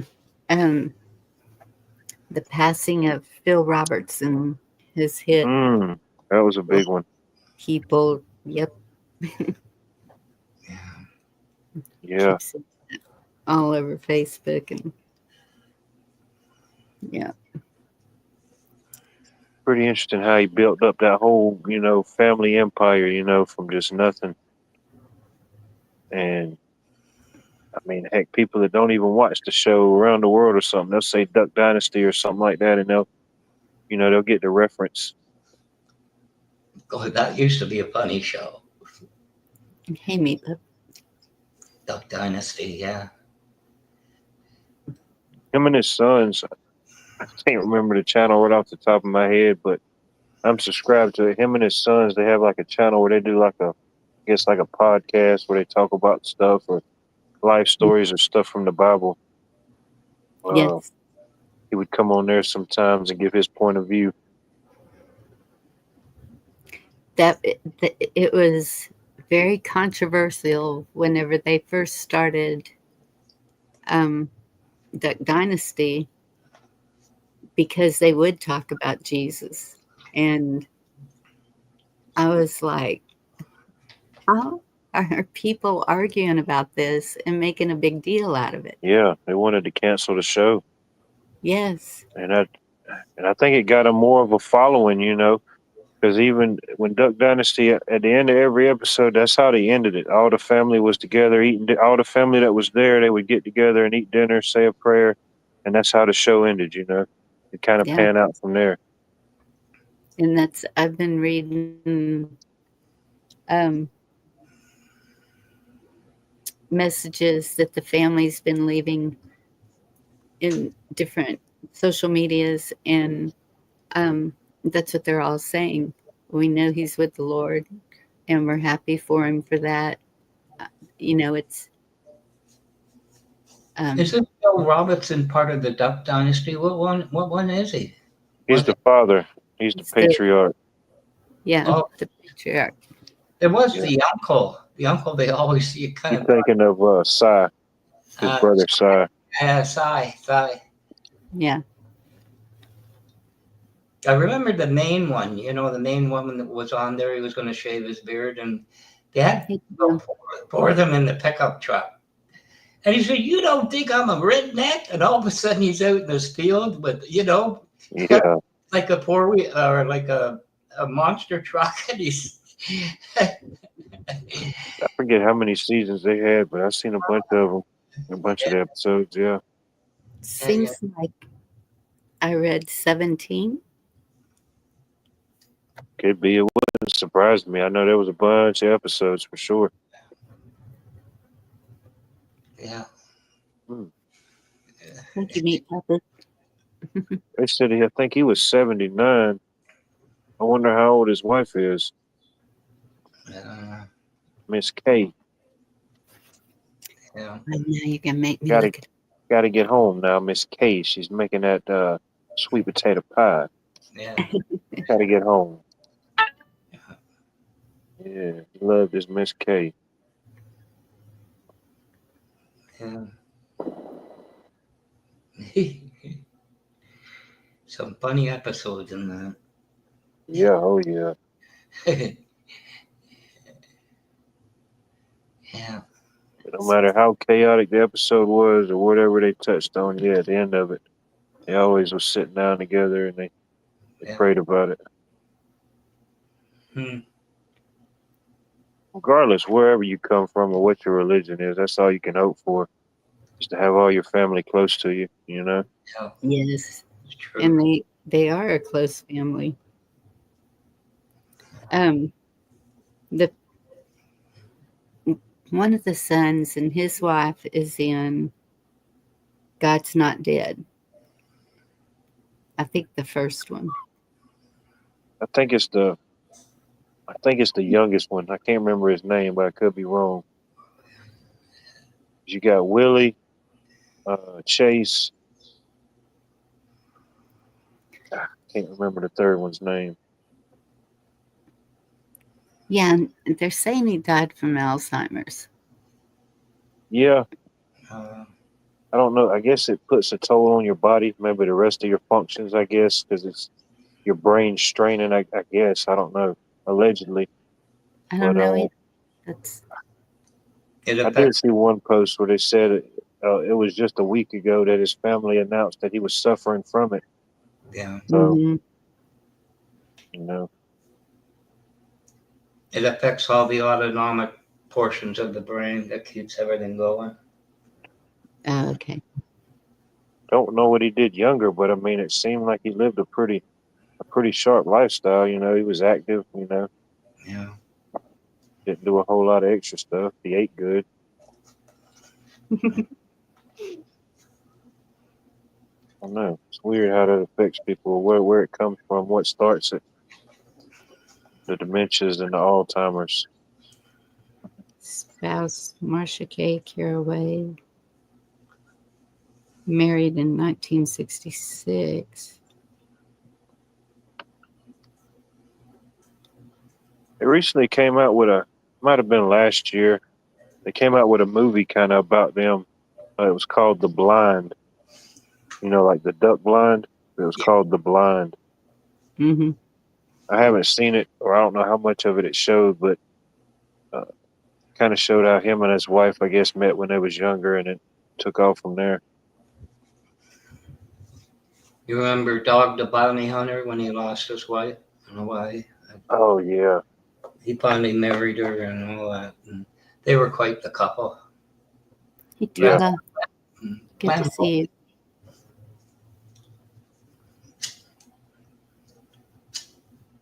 Oh yeah, that show had a big following when it was out. Yeah. Oh. Didn't know Tupelo was in Louisiana. Tupelo, Mississippi. Oh, it's in Louisiana too? What? Tupelo. Is that how you say that? I always thought it was Tubla. Tubla. Tupelo. Oh, I'm thinking of somewhere else. Yeah. Yeah, don't quote me on that.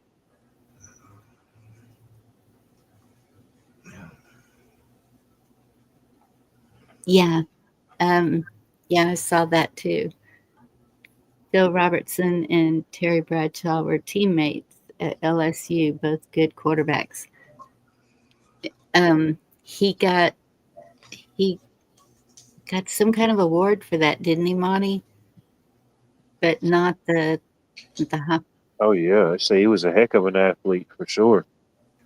yeah, but just right under Terry Bradshaw.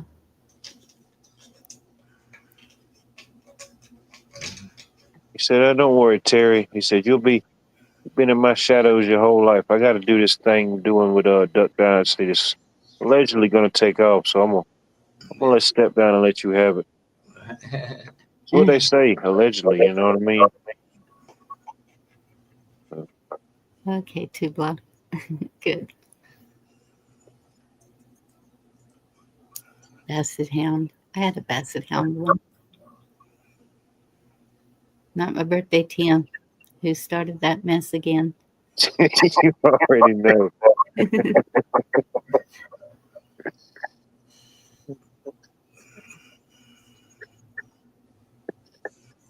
Tupelo, Mississippi is where Elvis was born. Memphis. Oh. Actually, he was better at the time than Terry. He chose duck hunting over football. That's what I'm saying. Yeah. Because he made his own fortune in that, starting with a duck call, wasn't it? Or, no. Seems like it was something else. But then they started going to other things.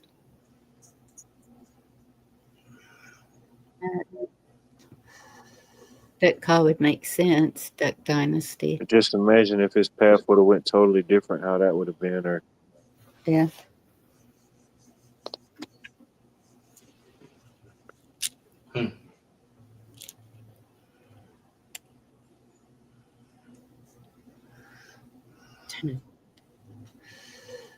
Wasn't there a comedic skit about duck blind? Somebody used to do. All the guys sitting in a duck blind. oh, I'm sure. Yeah, I'm sure. Yeah, it would have been. Are you talking about Elmer Fudd?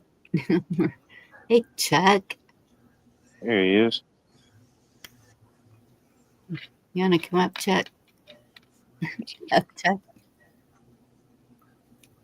Oh, I missed that. He said football would.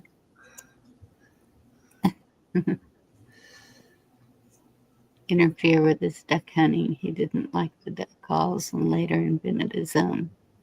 Yes.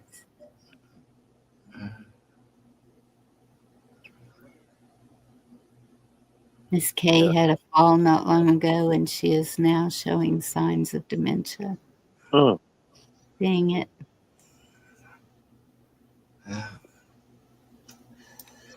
They have a lot of theories about that, what causes it and that, but I don't think there's anything definite. I know back, pretty sure when they had lead pipes, they connected that, the lead in the water. That's why they went to copper. Yeah. Had it been something widespread the way you see it happen. Yeah. Are y'all talking about the blood disorder? Or just like dementia or those type of things, you know what I mean?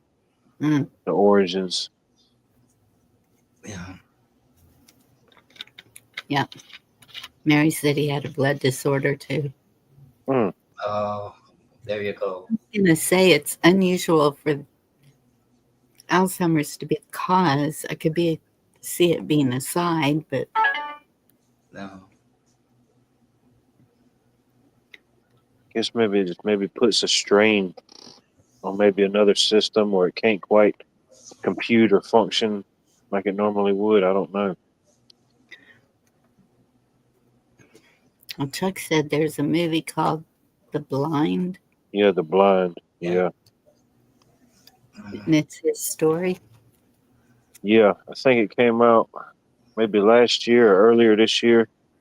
I haven't seen it, but yeah, I've seen a trailer about it, and it kind of picks off with them at an early age. I don't know how long it. I don't know how far into their life the movie goes. Interesting. Concussions and such. Yeah. But Haiti passed, but unfortunately, probably that's probably going to be one of your top trending movies in the next week. You know. Yeah.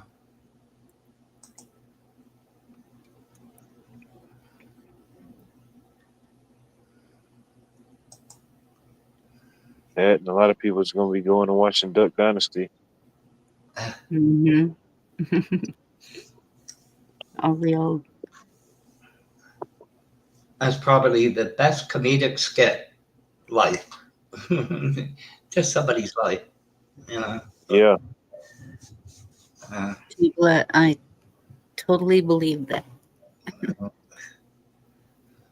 My youngest has high functioning autism, but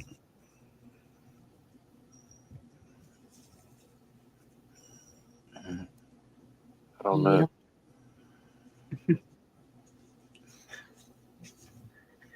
Yeah. All that bread causes so much. Was it today or yesterday? Sitting outside, white lines in the sky again. Yeah. You're talking about lead? Is that what you mean? Hmm. Were you talking about lead when you said causes a lot? It's everything. All the chemicals they're putting in everything. Oh yeah, I know, but it's this ignorance, if you will, of lead. You know, paints and pipes and all that. 'Cause I think it was Admiral. It was one of the far north explorers, and they got locked in the ice. And the captain went. He finally made it, and when they came back, they were all gone, dead. But you know what they found was the cause? They had all canned foods sealed with lead. Yeah. I can't remember the specifics, but yeah, it seemed like I heard that story. Yeah. Lead poisoning took them, I think it was 2 months or 3 months, I forget now. But the ship got locked in the ice, you know. Yeah, they went out to find help or explore something and came back and Yeah. wiped out.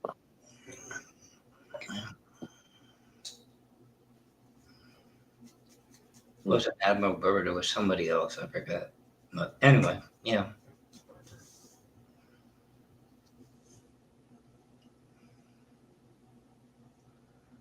Yep. What's done hit me? I was supposed to say something and gone. Dang it. I agree, Jerry.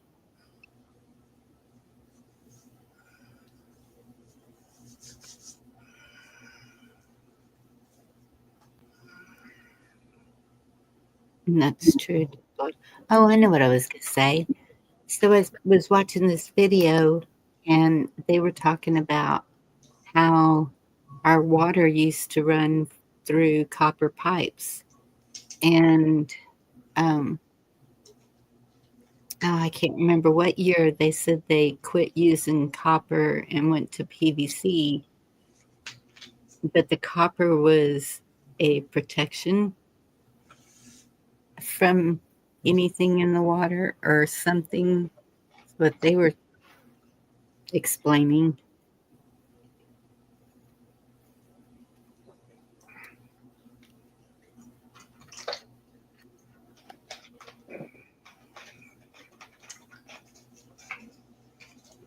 I never used PVC, Bonnie. I refused to use it. I remember the changeover.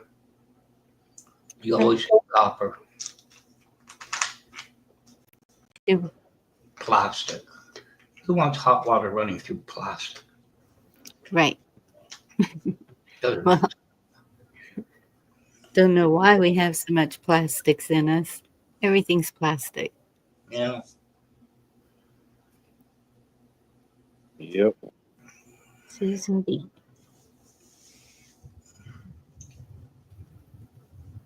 No. Italian and French. That's cool. Mhm.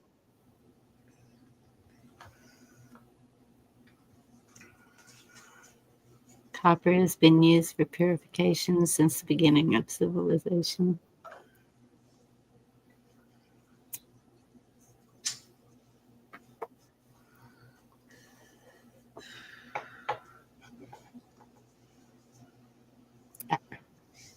Did you say they found something wrong with copper?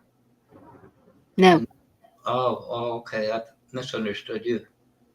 Because I was unaware of it. I thought it was the thing, right? The best way to do used it. to be. It used to be, but then they started changing to plastic, PVC. Oh, I got you. Yeah, polyvinyl chloride or something. I don't know. Yeah, the quick connects. Oh, see how quick it is? Snap, snap. Yeah. At what cost?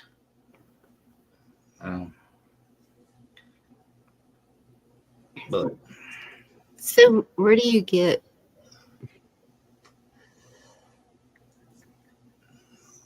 like copper piping? At Home Depot or something? Or you can get it anywhere. Home Depot, Lowe's, Home Hardware. Any place will get copper.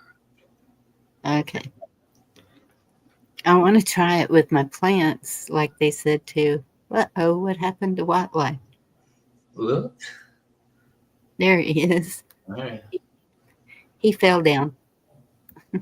Maybe he stepped up to get Hey, some copper. send me to Jekyll Island. Oh no. Yeah, it was pretty dark down there. I'm glad you beamed me back. Hello? Will kill bacteria. I can't imagine how much copper is now, Bonnie.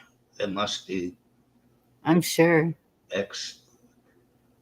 Because I I'm think, Oh, that's a lot. the largest is 12-foot runs, and they cut them to 4.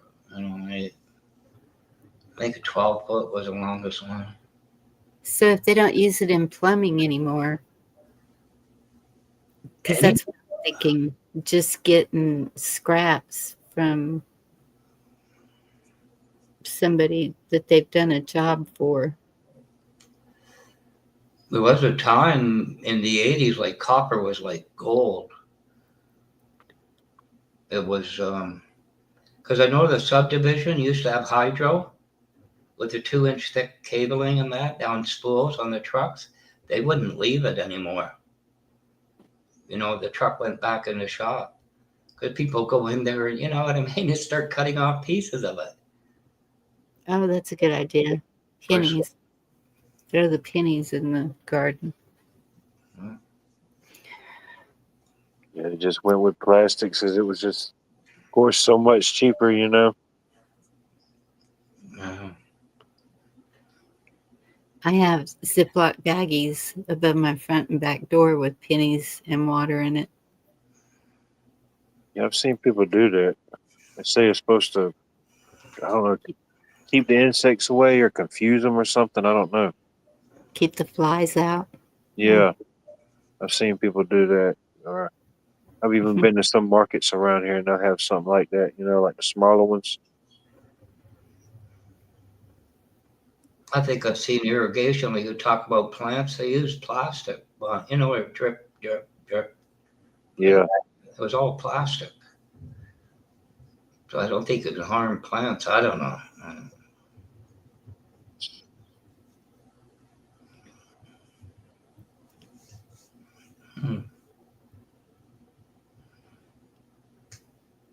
What was all plastic with plants? I'm sorry. I missed that. I don't think it bothered plants. I think that's what they use it, where drip, drip, slowly drips for the plant. They meter it. It's all, what I saw was all plastic. A water hose? Yeah, like, where they run it through the, Yeah. on the top or something, just drip. It's metered. That was all plastic that I've seen. Nobody used copper, so I don't know. Oh, I'm sure it has some type of effect. I mean, it'll affect everything. It's hard to see it happening right then. It's hard to see 50 years of use in one moment, you know? Well, Yeah. I mean, you don't eat these plants, right? They're decorative. I mean, they're not vegetables. Allegedly. Yeah, allegedly.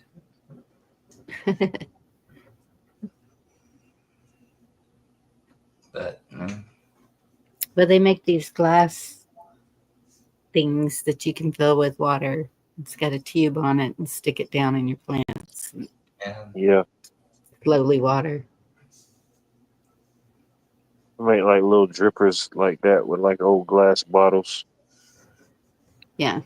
I've seen a guy do it with plastic, but I'm thinking, here we go with the plastic again. I mean, ultimately you could, but yeah, you're still gonna have that issue, you know. Yeah. Um,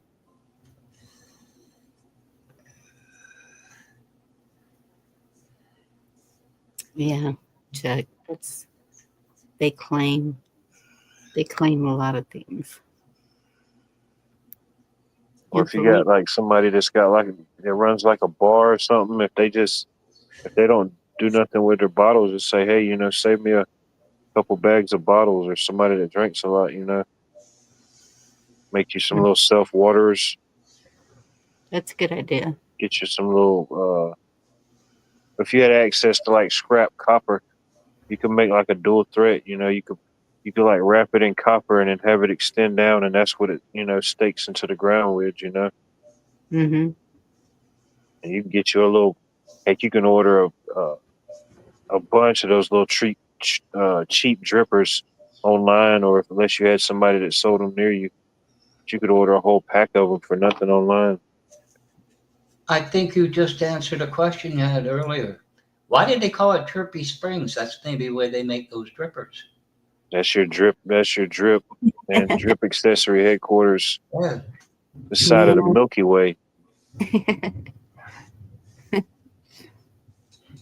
Bye, Joey. I'm gonna have to look it up. There you go. Hey, Chuck. What's up, buddy? What y'all doing? Oh, you know. Just yapping. Yeah, I did a little half-hour mini show about what the weather going on yesterday. Just let the map go through with I forget, and it wasn't Ryan Hall, it was the other one. He's zapping you out there? Are they zapping you out there? Nah. It was some nasty tornado stuff all the way from us to you over there. I didn't know if you got it bad or not. Yeah, it was pretty scary there for a minute. So did it already pass you? Because I saw it heading towards you. Yeah, it went from me and you to Watt, all the way to Watt. I think I want to say it was 104 to Kentucky and Tennessee too. Yeah, there's a few bells going on. We got nasty raining over here, but Poor Oklahoma and Missouri, they've just been getting hammered. To North Texas. And I figured it's all been going to you, Chuck. it's drying, it's rain. It ain't. I don't know if they ain't tornado stuff around here, but they've talked about it. Optimum chance it could happen. They said everything was just right for it, but Yeah.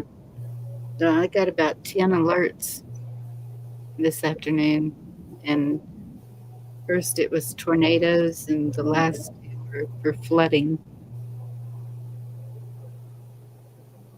best weather money can buy. Our tax money hard at work. Yeah. Night, Tim. Sleep well.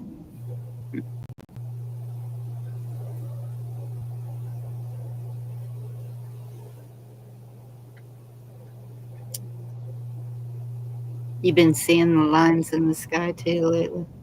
Yeah. A few days ago, Vicky did. I hadn't really been paying attention. I don't even look anymore. It just pisses me off. I know. What can we do, right? Well, Dee's been doing the vinegar. Seems to work. Keep forgetting about that. What is it? Um, well, these, like, they're doing it all over the world. They're putting like a little crock pot or something to heat the vinegar out on the in front Outside. of the house. Yeah, and it makes it disappear. And I was like, and but I think it's hot enough here. I don't think it would have to be heated. You know, it'd be like sun tea out there. Huh. I've heard of them doing different stuff, but if you got enough people involved in it, Yeah. Well, that's what surprised me to see how many different countries were doing that. So it's globally known somehow. I think we're all watching the same things on how to prevent or reverse things now, which is a good thing. I mean,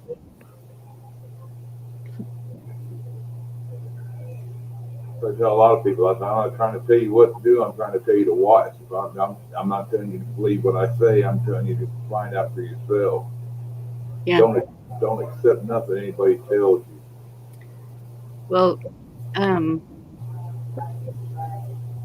the one that is really getting shared around right now on my Facebook is that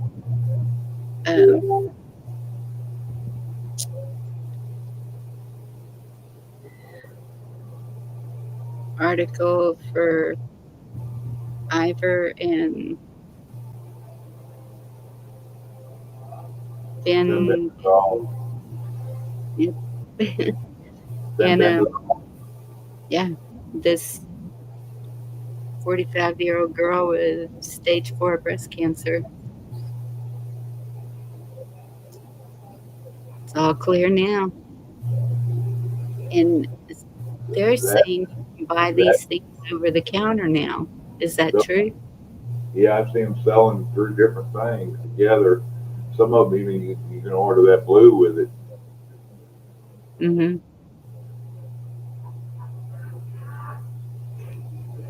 I was doing some reading on some of that stuff, and a lot of that stuff was brought to light, showing what it did 20, 30 years ago, and they're like, no. It was shut down. Yeah. Kind of like you should get your body in a sort of alkaline state. There's a lot of things out there. Cucumbers will do it, and many other vegetables get you in alkaline, and it'll kill off stuff, germs, diseases, cancer, starve it out. Well, I just think it's good that they're coming up with solutions. That's the thing. Every problem, we just got to find a solution. Let people show their solutions they come up with, not just leave it up to who controls the drugstore. Hold on, I lost my channel. I almost, well, I was watching a video today about AI, but I hate it whenever you look at a short and it leads you up to, they're going to give you the answer, and then go here and watch the rest of the story. You go to the rest of the story and AI generated anyway. I'm sorry, what, Chuck?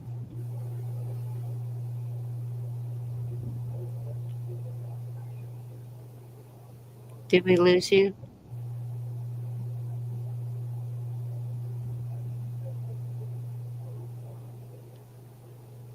Okay, I'm back. Can you hear me now? Yeah, the remote got hit, knocked it off channel. I had to figure out what input it was on. Yes.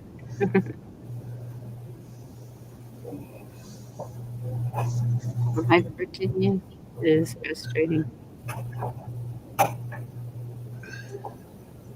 I've watched so many of those stories, and then people in the chat, yeah, that was real nice. I can get an AI to create a story for me too.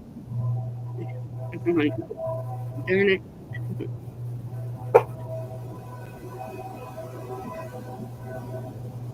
I think that's what they're really pushing AI control. If we don't watch it, it's going to end up like the Terminator. Yeah. Let's do it.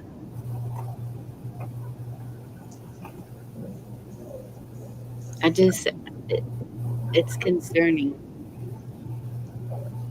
You know, they're talking about, well, even the drones, any of that that is operating on its own, something's going to go wrong.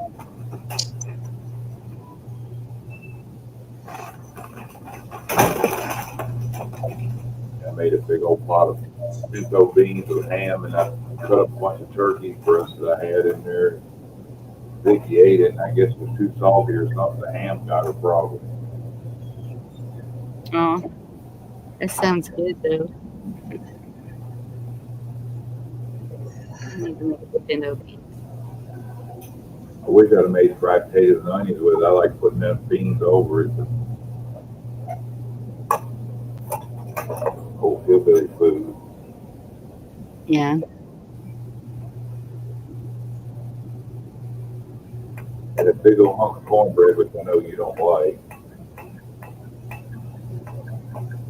No, no cornbread. The rest sounded good. Just give me some diced onion and hot sauce. We're good. Yeah, I put the nature seasoning in, a bunch of onion in it. But when they hot, I put some of this stuff kind of like Tony's in it, but I didn't put a lot. I was gonna put cayenne up or anything like that. I put in there. Vicky won't touch. So.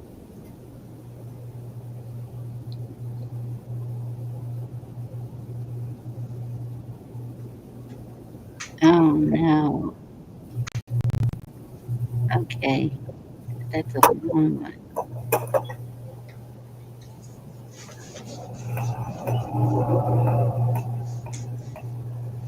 Yeah, me and Andrew back when Duck Dynasty first started coming on, he'd watch it all the time. He was a little bitty guy then. One always watched, but he liked Bill, but his favorite was size.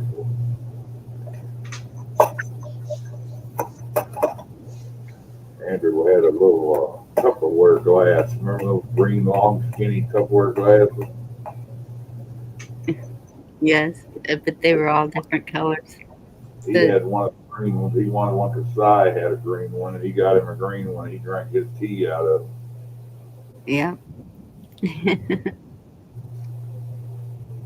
My grandmother used to have all the colors, I think. Red, yellow, green. That was all Tupperware. They had bowls and square Yes. boxes and put stuff in and everything. Yep. That was our downfall when we started getting into plastic. Well, I guess, but That stuff might have been bad for us, you know. Yeah. I got what was left of her Tupperware that Mama didn't get rid of. I love the canisters. Did you ever get over and get all your stuff yet, or? I'm not done with anything. It's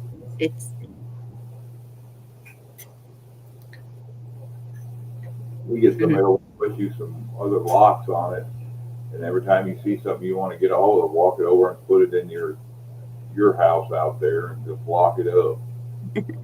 Well, now they've made it a little more difficult on me, and I don't know why. No one will answer me, but now everything's been shoved into the closets. And so it's up to the ceiling in the closets. And I just looked at it and I just, why? And I left. I was taking pictures of one of my cousins. Well, I was going to sell a bed and dresser and nightstand. And one of my cousins said she wanted it. And so I just gave it to her because she's family. Yeah. And she's like me. She appreciates the old furniture and that it belonged to the matriarchs of our family.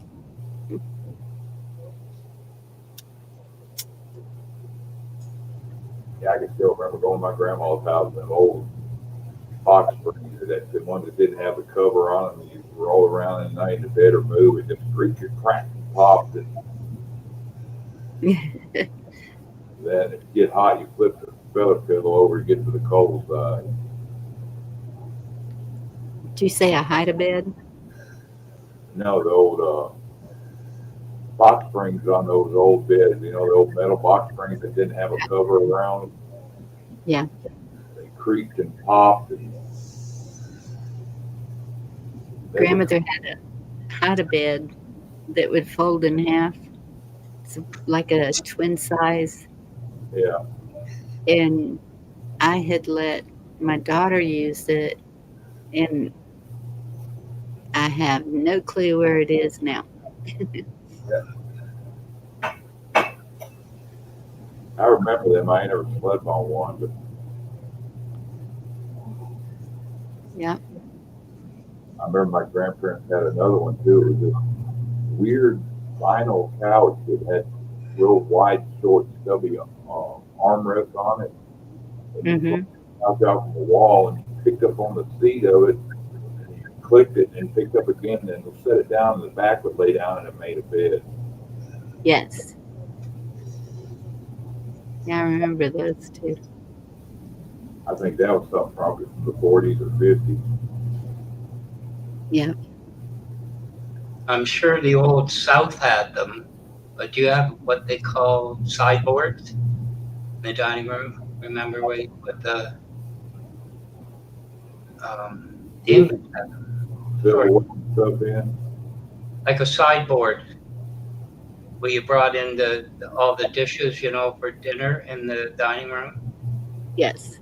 They call them sideboards in England. I want to say my grandma called it like a chivaro or something like that. I don't think it was the exact name, but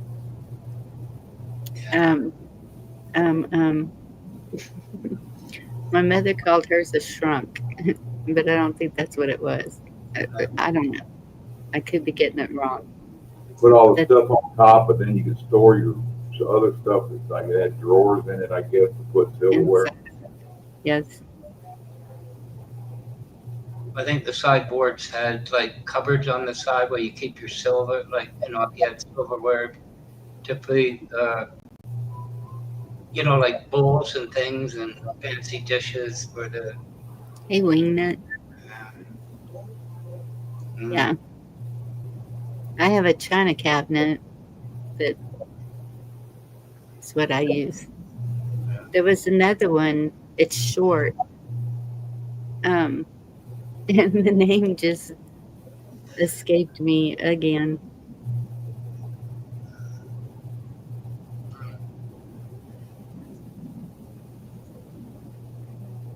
I guess it'd be kind of like a sideboard. Oh my goodness.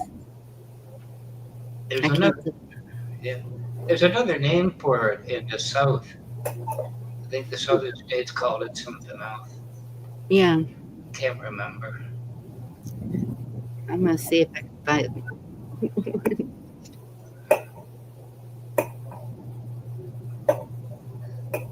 Where's Watco? He's supposed to know this stuff.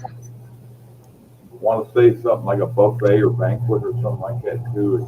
Buffet cabinet. Yeah.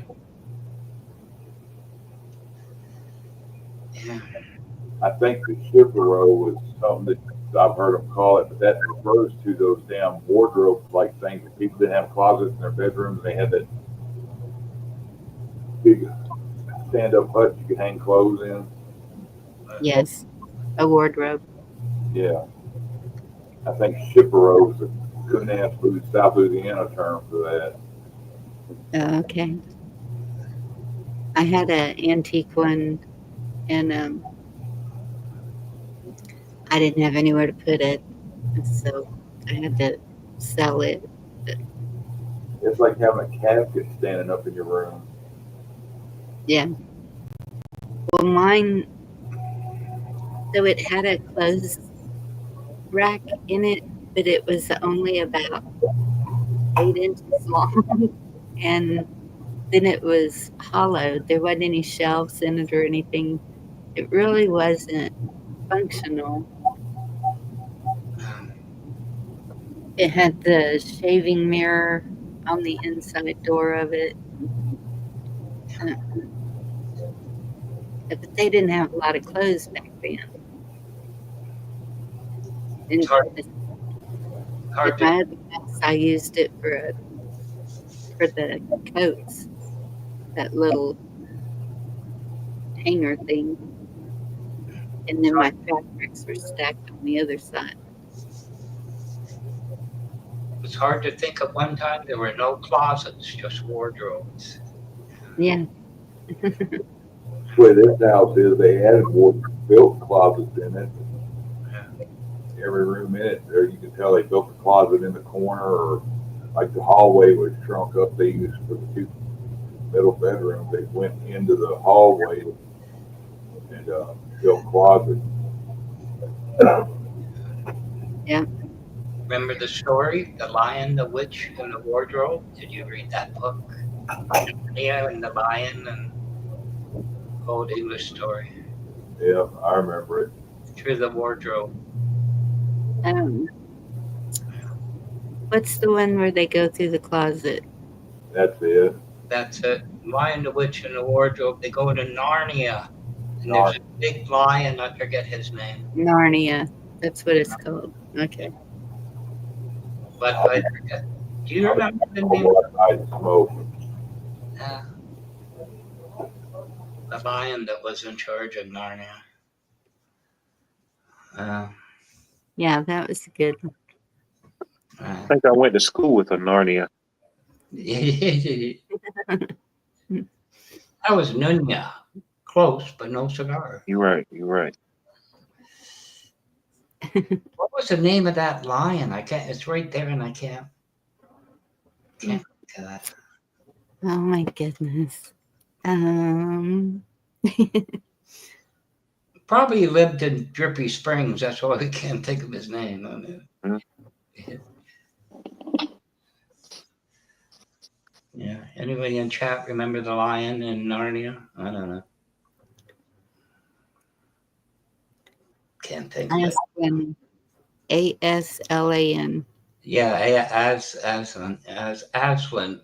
Was Aslan, right? Mm-hmm. Yeah, Aslan. Yeah, all the old stories used to. Okay, now I'm gonna.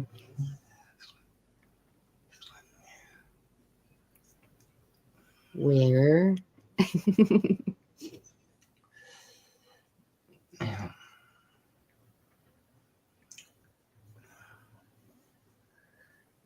Mm.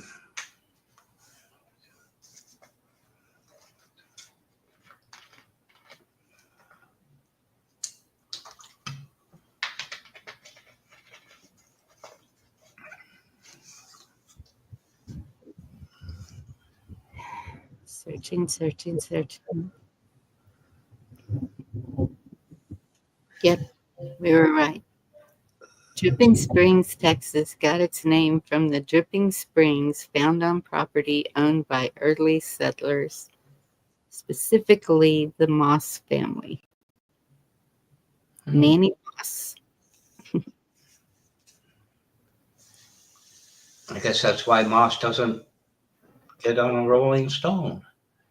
Too drippy. Located at the Milk House branch of the Edwards Aquifer.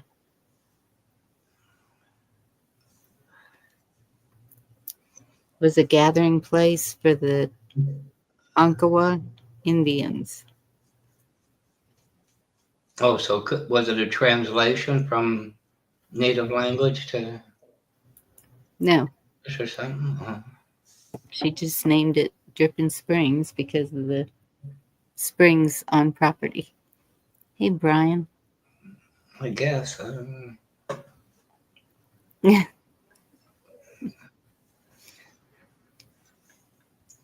Well, why'd y'all name a territory Alberta? That was a translation, I believe. Oshawa. Is another one. So they're all.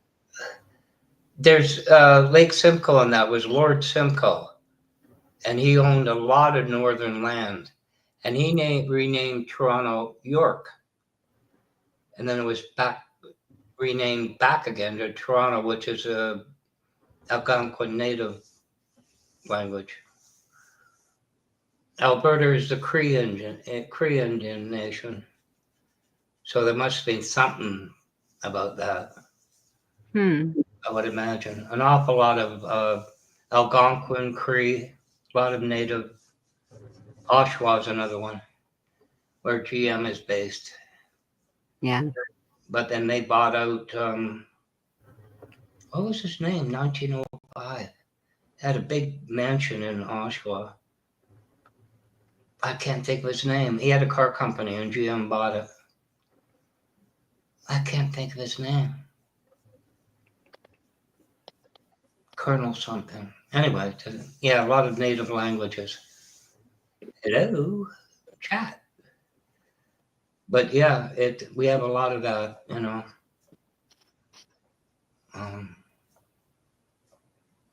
Saskatchewan, you know what I mean? It's all based off of that.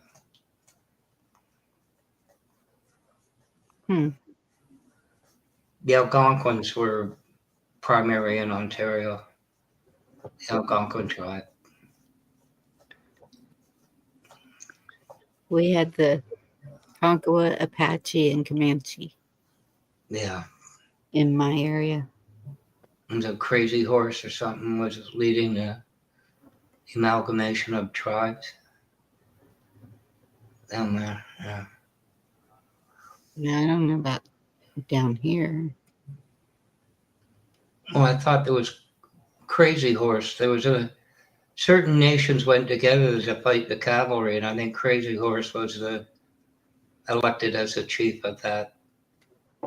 That was more over by Watt.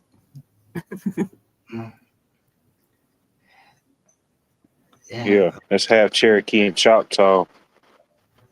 Choctaw. Mm-hmm. East Coast. Oh, baby, she's a Chippewa. She's one of a kind. Isn't that in the song? And Billy Joe McAllister jumps off the toilet. No, that's Tallahatchie Bridge. Choctaw. Yeah. It's just my memoirs. Just my memoirs I've been working on. Yeah.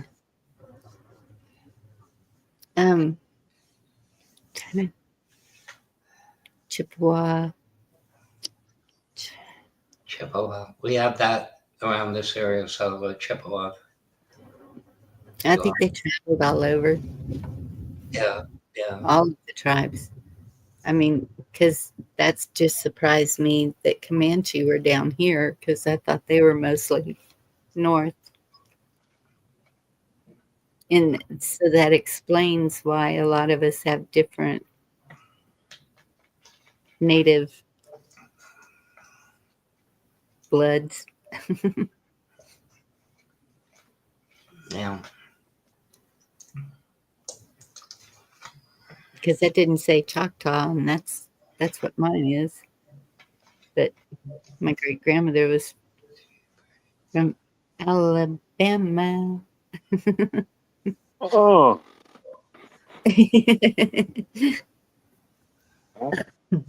There's some good things that come out of Alabama. You can't knock it. Yeah. It's, uh, back It's back hundreds of years ago. They got markers and statues downtown talking about it. But it was in 1763. They had the Augusta Conference, and that was held here in Augusta. And it was various tribal leaders from different Indian tribes and stuff like that. And they had meetings with different, I guess, governors or British officials during that time. Yeah. Pretty interesting. I mean, over time, people forget about it and don't really talk about that type of stuff. But I mean, I do find it interesting. I do too. That movie we watched last night was really good. Glory. Yeah, that's a good movie.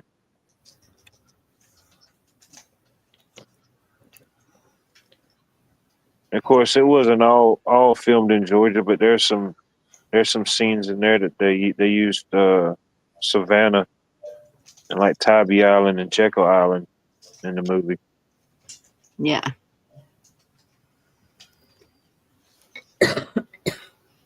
That was pretty interesting. Yeah. And it was that one battle was supposed to, what was that? Fort Walter? Fort Wagner. Wagner. Yeah. It was actually in South Carolina, wasn't it? Yeah, Fort Wagner, South Carolina. Kind of rhymes, doesn't it, when you try to remember? Like Southern Carolina, it just blows. Mm-hmm. I was thinking, when you talked about the plastic plumbing and that, did you ever watch A Wonderful Life, that movie? Jimmy Stewart? It's a Wonderful Life? Yes. That was filmed in 1939. So yes. It's dated. But at the end of it, where his brother goes to college and he doesn't, the whole thing, he stays behind. But yes. when he comes home, his brother was in the military. But at it, he says, do you want to join me in a new thing called plastic? Now that I think about it. So they're talking about the new plastics in 1939. Yeah. Imagine that. Yeah.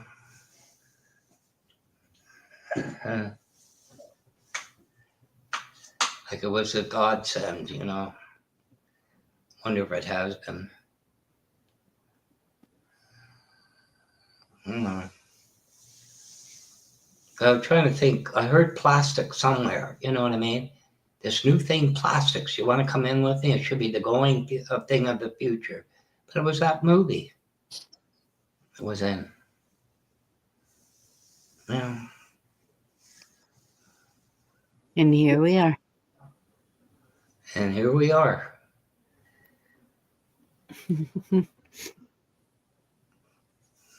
One thing I found, and you can tell me down there, I think I told you when I was working my godfather's gas station. I might have been 13 or 14 by then. Go get the coffee. And of course, you'd have the owner of the restaurant pour the coffee because you had the serving staff, right? And he says, what's wrong? Because I was staring at this white styrofoam cup. What's this, right? But I don't think they're around anymore. That's my point. I think they quit using them. Thank goodness.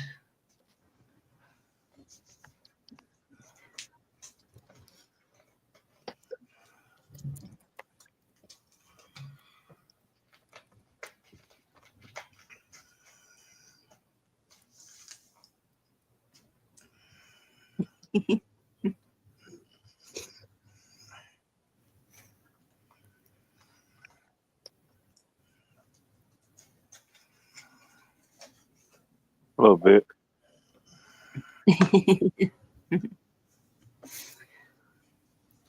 No.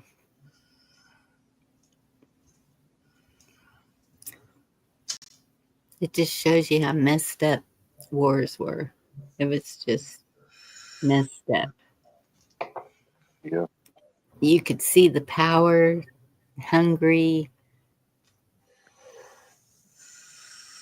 the things people will resort to.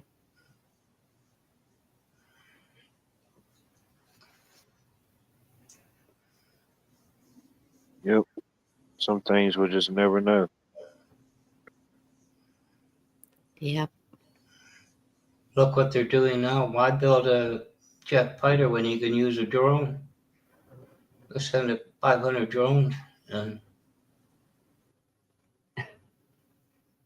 Well, it sounds like they can be taken out pretty quick. yeah. But so that I guess that would be the reason for the dome. Yeah. The Golden Dome. Together. Keeps getting better and better. Yeah. Bigger, better. And beautiful. And beautiful. Don't forget beautiful. Everything's beautiful in its own way. Big, beautiful bill.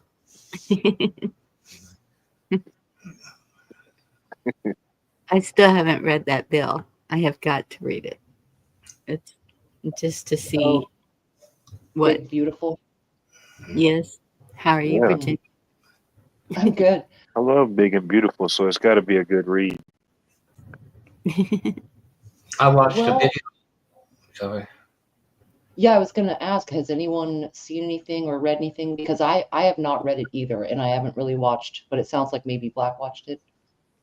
I watched a video on it today, but somebody in, he's just outside of Detroit, and he said he saw something that had AI in it, which this video didn't touch on. You know, because it's a very, maybe a very long video to go through all of it. So he only touched on the major points of it, and that took 25 minutes. I think it was 25 minutes long. Well, I don't think the Golden Dome is, I don't think people realize what that really is. And it has to do with AI. And Trump has brought it up more than once, but he kind of says it quickly, you know, and he'll expound on other points he's talking about, but he'll kind of quickly say, you know, this AI capabilities for defense and yada, yada. Well, we all know they're defending themselves against us, the people. We know that. And I don't like it. I think it's stinky. I do not like the Golden Dome idea. People assume the word defense means, you know, tracking down a drone, whatever, and I'm sure they will. They'll all be connected to the interwebs in a sense, you know. But that web that they are weaving above us, that's it. No matter where you are, I don't care what rock you hide under. They will have your ass. Yeah. No Well, hiding. when I listened to Trump's address to the WEF, it didn't fit. You know, all this about, you know, building big AI buildings and their own power, but when you bring in the Golden Dome, it makes sense. That's the connector. That's the connector. That's the connector. Yes, sir. And in all the golden age, and you know, they love their words and symbols, and you know, he's well known in the Scottish Rite and Golden Dawn. You know, all this golden talk is maybe a little deeper than what it appears on the surface, you know? Yeah. Maybe. Yeah. I don't know. Trying to see if I saved that. Pretty soon on the media, maybe will be the new allegedly. Maybe. Right. Maybe not. Can you believe your own eyes? Maybe. Maybe not. Mm-hmm. Exactly. Yeah. Let's clone your eyes to find out. Man. I heard our PM say Canada's interested in the Golden Dome, but I have great reservations as well. Mm-hmm. They whatever. said y'all would have to settle for the silver. Silver or or we might bronze. the platinum. Find more oil. Yeah. I want platinum. Yeah, y'all probably would outdo us. Y'all had the platinum dome. Yeah.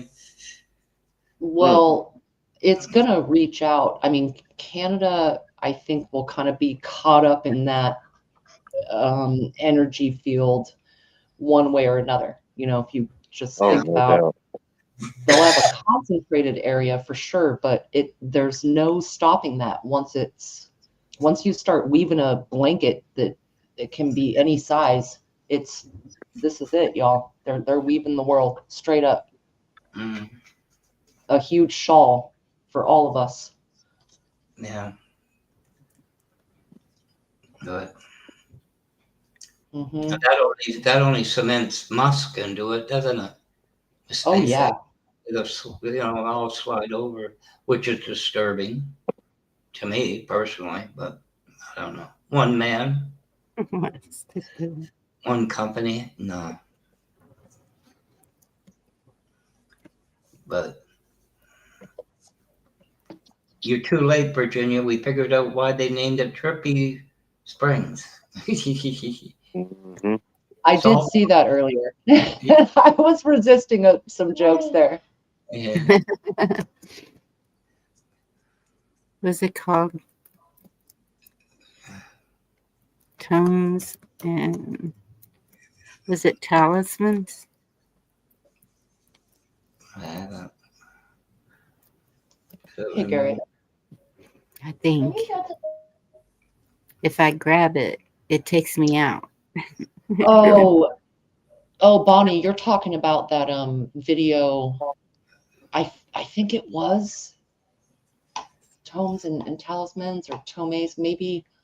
Yeah. Oh, dang. One from last night. Yes. Mm-hmm. Yeah. That Indy was looking for. Yeah. I think I typed it right. Looks right. I had never seen it before, but I think you're right. Or the Dewey Decimal System. Yeah. It's very bizarre. Really, really bizarre. Could have called it the Drippy Springs Decimal System. Especially that they were sharing it with children. That would have been about the second grade. Yeah. Yeah. Yep. Probably around then, yeah, they start understanding that type of stuff, I guess. Well, when they used it then. I don't know. Welcome to your apocalyptic world. No. Yeah.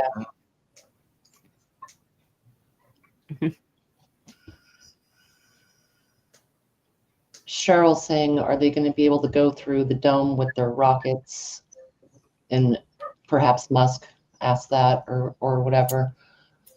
I think the dome is proverbial. It's not literally a physical thing. No, it's not. It's energy, it's AI. And if you think about it, it's kind of messed up that they're weaving, because some of us believe there's etheric energy out there. Like what Tesla was tapping into, stuff like that, right?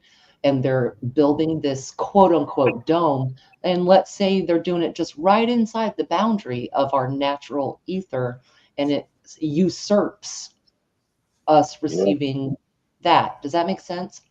I think it's really dark. Well, if you look at the system they call mesh routers, if your Wi-Fi is bad, you get 3 or 4 of these. It's the same technology when you think about it. To the Golden Dome, it's a mesh across the continent. 100%. Yeah. Yeah, that's what George was showing us years ago. When this is your Starlink, people. And he showed us web that was completely around the globe. Yeah. Mm-hmm. And I was like, oh man. Well, I wonder about Space Force. What is that really? It's an offshoot of the Air Force, if I'm not mistaken. But Yeah. what's their goal, really? Yes. They say defense. They say, and some people believe that it's defense from interplanetary, like from an interplanetary war, Yeah. literally. Alien, Intergalactic Space Force. yes. But is it just a way for them to seed the satellites that will weave the Golden Dome? Yeah. I think it's more or less like they wield a force from down here on Earth. That'll just be the force they wield from above. Yep. You know? As below. You know, How does that go? As above, so below. Yes, thank you. Yeah. you know what this makes me think of? There's a guy, AK. He got divorced and got, long story short, he drank while he was given some drug. And ever since then, he thinks he's a star seed. But the point was, I had a summer like that. he'd say to someone, yeah, he'd say to someone, do you think all those satellites, what are they for? So you'd say, like telephones. He says, do you really think that? And now look what they're planning to use them for. The guy might add a point. When I think about that. Yeah. You can't see the truth in it right then until later on, and you think about something like that. Yeah, until it just came back to me those years. He was saying, you think that's just for your cell phone? Think about it. But he never explained it. He never put out his thoughts on it. But nobody foresaw the Golden Dome either till then. It's weird. Ooh. Yeah. Check it again. I heard that one. It's still going. So I'm Dang. like, wait a minute. I saw all clear. What happened?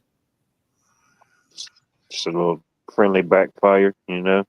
Mm-hmm. Right. Oh, yeah, it's still out there. Lightning. Don't have any orange or red anymore, but they said till 10 p.m. tonight. But Yeah, we're fixing to get hit here with that stuff. that's what I thought it was headed to you. I was just sitting out there and everybody getting ready to go to bed and stuff. What's that noise you hear way off to the west?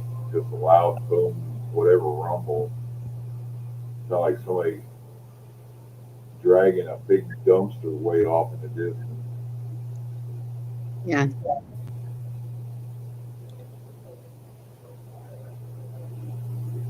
It doesn't like looks like you're gonna get it too bad.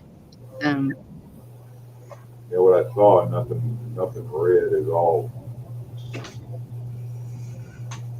Hell looking, but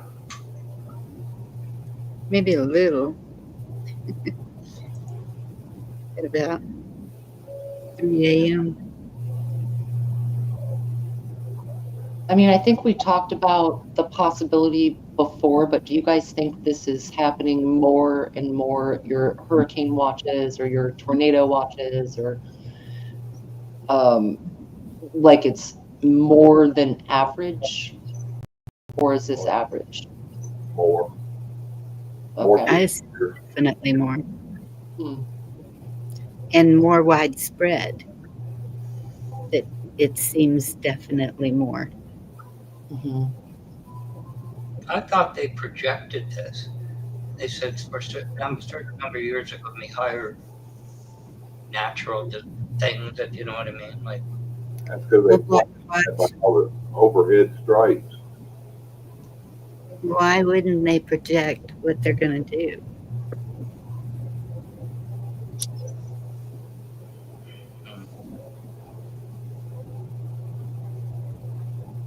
Right?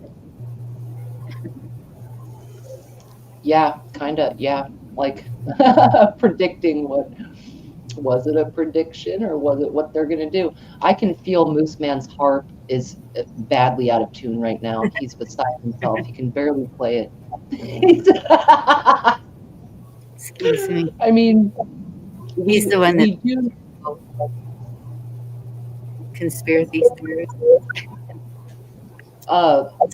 Well, he used to work at Harp, Bonnie, so he gets very fluffy with if we ever say that it's Harp's fault. But we do know some manipulation is possible. You know, different seeding, cloud seeding. You know, I don't know about the power it would take to generate the winds. But I don't know. The manipulation, the weather manipulation option it's interesting. Yeah, not saying everything that they do is everything that's happening, but what they do definitely can affect what would happen, you know?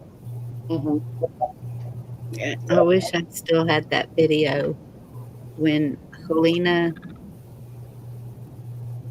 was, I think it went through Florida, and right on the Florida-Georgia line on the west side of Georgia. Oh, I got it. I still got the screenshots of, I was checking it like every 15 minutes on my phone, see which way it was going. That Yeah. swirling that seemed to give it a push in a certain direction. Is that Been the 241 days since Hurricane Helena tore through the South. Yeah.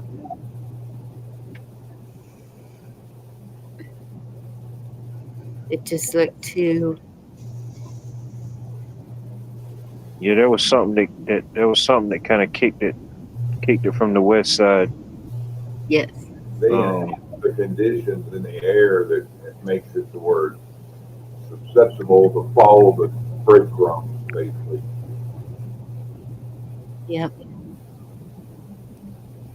I still got those screenshots of I saved where it was showing the hurricane. Hell, they said the eye was about 40 to 50 miles west of me.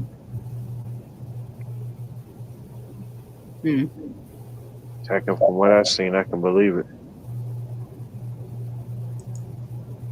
They tear a lot of stuff up. Well, there was a lot of damage in the area. My place didn't get much damage, nothing structurally or anything. I mean, it was limbs I had to clean up, but it didn't stop me from doing anything. Thank God. But it was weird. Power issues or something, wasn't it? Oh yeah. I was without power for about 6 days. But I had generators, I got generators and stuff to back up my fridges and my coolers and, keep stuff charged and whatnot. But that's good. The days afterwards, of course I do electrical, so we're out trying to repair people's outdoor electrical and stuff to get power cut back on. And then we go into some neighborhoods and the whole one side of the street is just completely destroyed, Other side, few limbs here and there, nothing major. It's weird how it was. Like a bulldozer through half of it, huh? Yeah, like those cells came through. Yeah, it was weird. I start muting when it does that. I don't know how loud it is to y'all, but What's that? the thunder. Oh, I can't even hear it. Cool.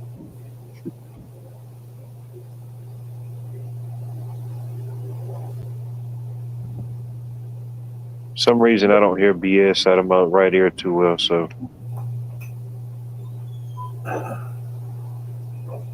have to be on the left side.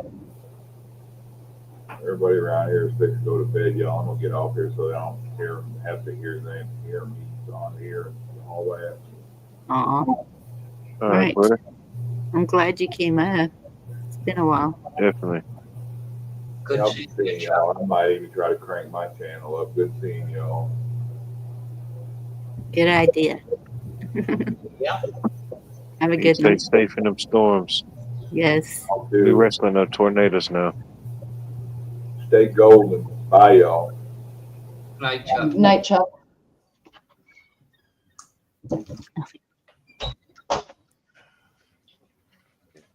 Darn, I had 8 or 10 Tupperware empty for his meatloaf, and he left. I was sitting Double here. up on the next one. I had my bib out, my knife and fork, and he left. I didn't hear him say meatloaf. Yeah, he Beans was. and bread. Yeah, Oh, but that's even better.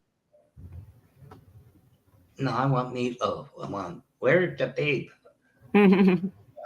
So Chuck said pinto beans, ham hocks, and maybe it was a little too salty, and some cornbread and turkey breast and black watchford meatloaf. I love that. Like it. Okay, I can see how you could hear meatloaf. I can see that now. You just wanted meatloaf. You craving meatloaf. That's what it is. Yeah, well, meatloaf. Yeah. We'll have a hamburger when you can have the whole loaf. Yeah. Oh man, see, one of my oldest sons, he's the other way around. He's like, why would you make a meatloaf when we could just make burgers? And I'm like, yeah, but the meatloaf sandwich is pretty good, but it to be fair, it's not the same as a nice mid-rare burger because you never, don't really make mid-rare meatloaf, Yeah. I guess it's a mood thing, what you're craving, like you said, for sure. I haven't had meatloaf like forever. Yeah. And I'm the one that gets the edges around the outside because I like it crunchy. Yeah. Yes. Yeah. Yeah, I don't mind if I get some. Yeah. When my That's mom where used, all the flavor goes. Yep. when my mom made a roast beef, where it's tied with butcher cord, not with the bone, and all wet black around the edge. My dad loved that. So when she cut it off, I'm watching. I hope you missed some. He said, "What that?" That's those burnt ends. That's life. Yes.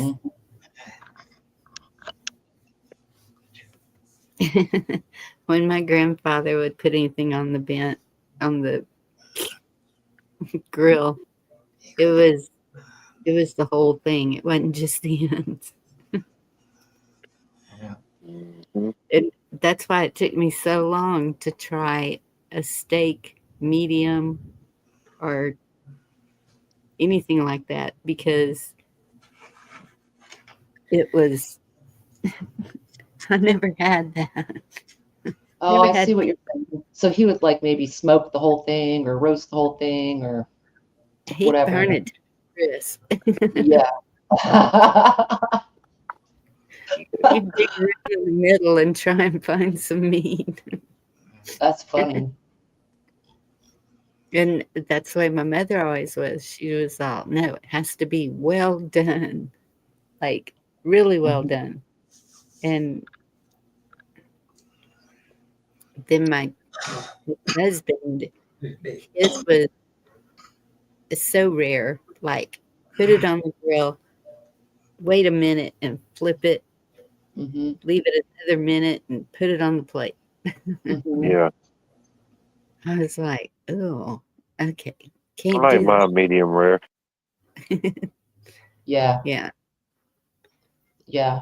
Like in thirds, like the outer thirds are like brown, but the inner third has that line of pink. Yeah. You know what I mean? Like, Yeah, were they doing that on the grill, Bonnie? Like on a barbecue grill? What?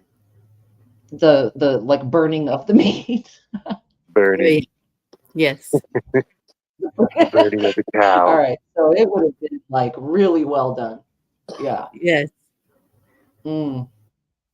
Cervezas were flowing. Right. No You juice need 'em. left in it. No. Oh man, they nuked it. Yeah. They burnt popcorned it. How many chews did each bite require? You know?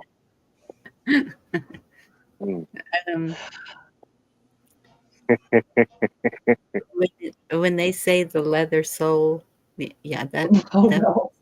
Oh man. Yeah.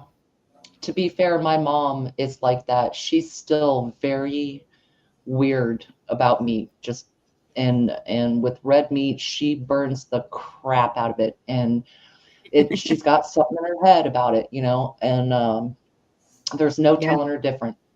If you cut a juicy steak, she's like, it's bleeding all over. It's like, no, Mom, it's actually not.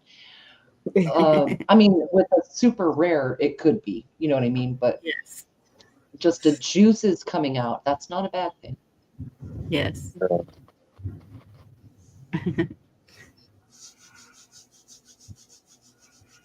Yep. I went and hit the freezer today and found a T-bone. Haven't cooked it yet though. Oh, T-bone is good.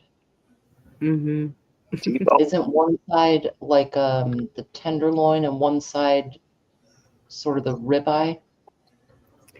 Yeah, Or there is definitely a difference. One side is way more tender.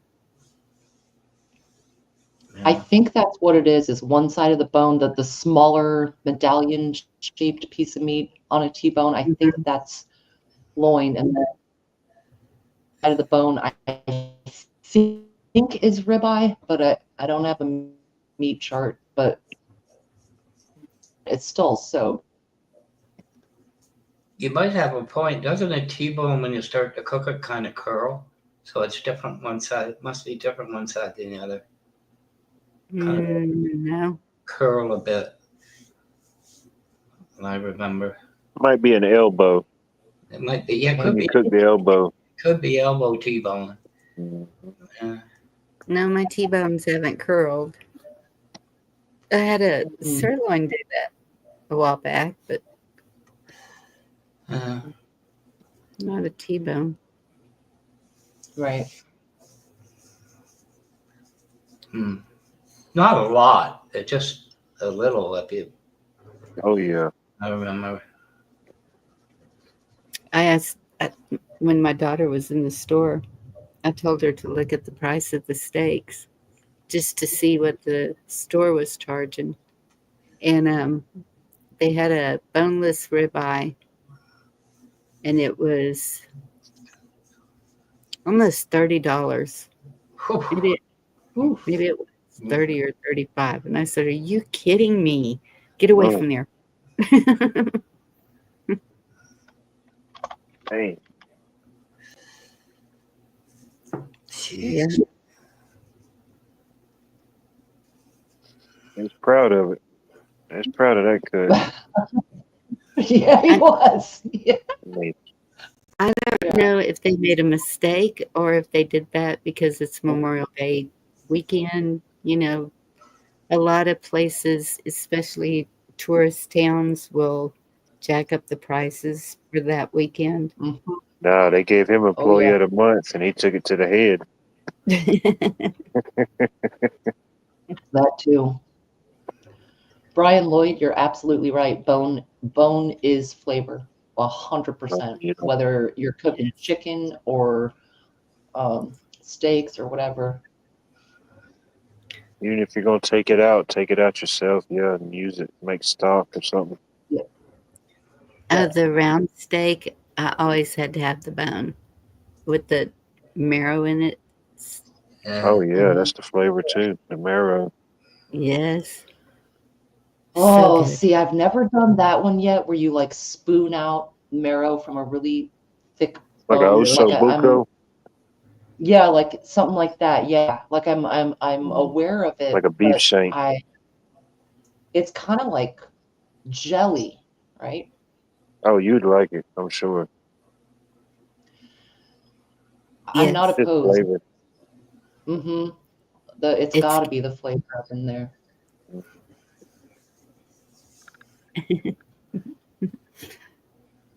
I sound like a vampire or something. Like I don't know.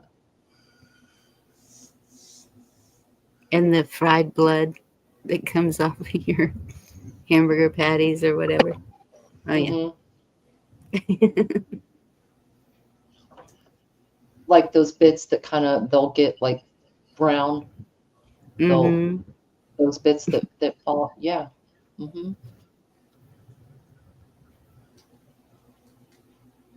That's where it's at. Like everyone's favorite piece of chicken, in maybe not everyone here, but a lot of people, they love like boneless, skinless chicken breast.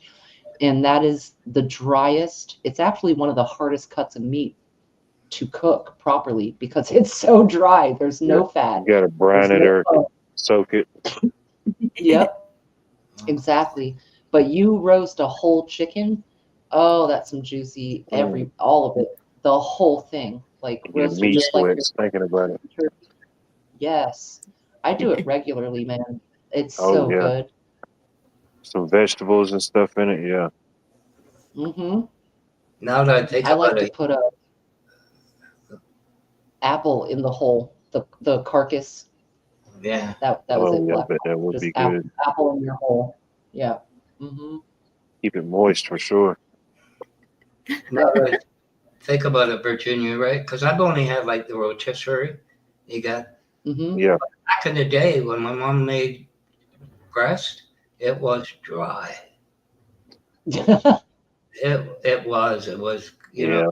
you had to have something there to when you swallowed the thing. It was so dry. Yeah. I can imagine Black Watch. Even when you said the word dry, you even said it Yeah. dry. Like it was dry. Like you were It was a choking on 3R it. dry. And For sure. when I had pork chops, I had to have applesauce. Didn't have to, but I preferred applesauce. So the same thing, dry. Kiss Yeah. off. Come over for supper. If you soak it in brine the night before, chicken Yeah. breast, whatever, that helps with that. Oh yeah. Yeah, but brine salt. Ooh. More. Did you hear that? Yeah, but brine is good. It is salt. You're right. There is a fair amount of salt in it, Black Watch. Salt, sugar, spices, maybe black pepper. Like But there's so many different brines, but chicken's gonna soak up most of it, you know what I mean? Yes. Yeah, you got to do a whole lot to overdo it. Yeah, I don't put a whole lot of salt. Just enough. It definitely works Yeah. though. It does. Holds the moisture. It sounds like Kiss Off likes to eat shoe leather. Yes, you should. Yeah. Some people like that. That is, some people do. Yeah, that is a thing, I guess. So I don't know. It's acquired taste. I think it's the blood and the marrow and all that she was freaking out about. Oh no, it's all cooked. You know what I mean? Even like that stuff dealing with like steaks. That's not even really like blood per se. That's The forget. juices. It's like I think it starts with an M. The term, or what it is. Yeah, it's just like juices.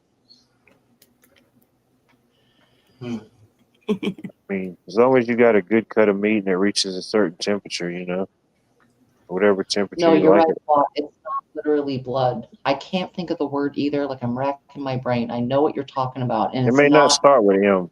blood. You know. So, yes, juices. Mhm. Yeah. Combination of water and protein called myoglobin. Yeah, myoglobin. That's it. Yeah, get you some myoglobin.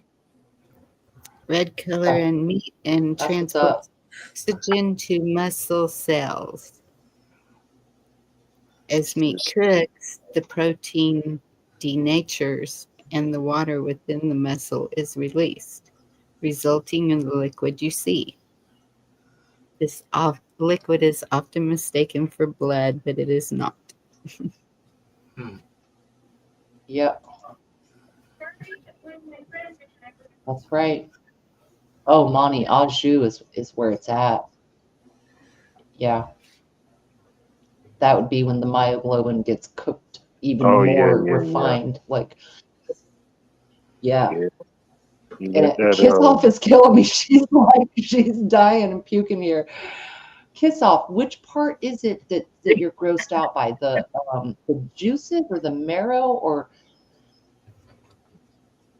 I guess it's got to be because she said we're vampires. So I guess it's got to be the Well, juice. Yeah. I'd enjoy this. I'd enjoy it. You just have to eat chicken nuggets on the date, I guess. Shoot, I'm getting a tomahawk. I'm getting a 50-ounce tomahawk. You know,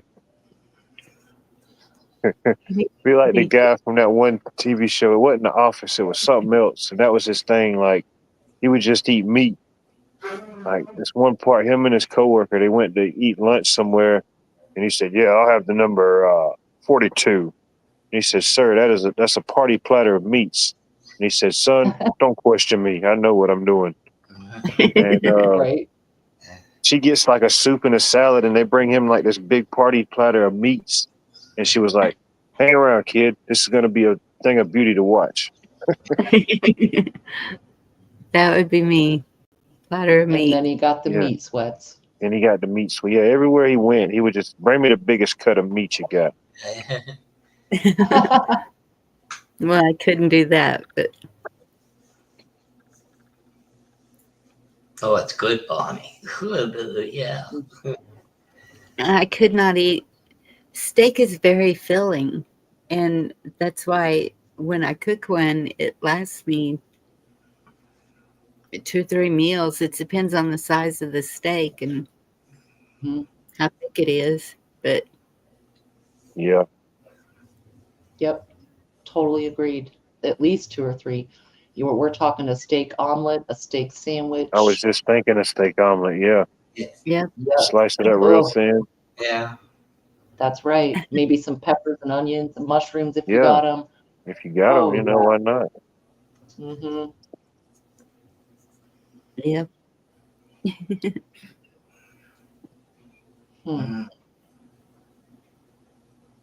I always found a plate of cold cuts, so you got to have kielbasa as well. Kielbasa. Ham and all that, but kielbasa sliced. Cold kielbasa? Yeah, kielbasa. Huh. Which, yeah. It's really, Now, really. see, I like a sear on kielbasa, which I don't eat terribly often, but it's got to have a sear. It's like if I have a hot dog or something, it's got to have like a minimum golden brown, darker even, of a I eat them about sear. every 3 years or so. Mm-hmm. Just see if they're still up to par, you know. Yeah. But it gets the fat flowing, you know. Good mushroom gravy enhances every steak. Mm-hmm. There you go. I prefer onion over mushrooms. It's just me. Monty said mountain oysters. Now, if y'all don't know what Rocky Mountain oysters is, They're in season right now, so you're in luck if you like them. Oh, I In just season. Yeah. They're available anytime. I mean, heck, you had to get the spring hams. Where you think all the oysters went, you know? Yeah, that's the thing.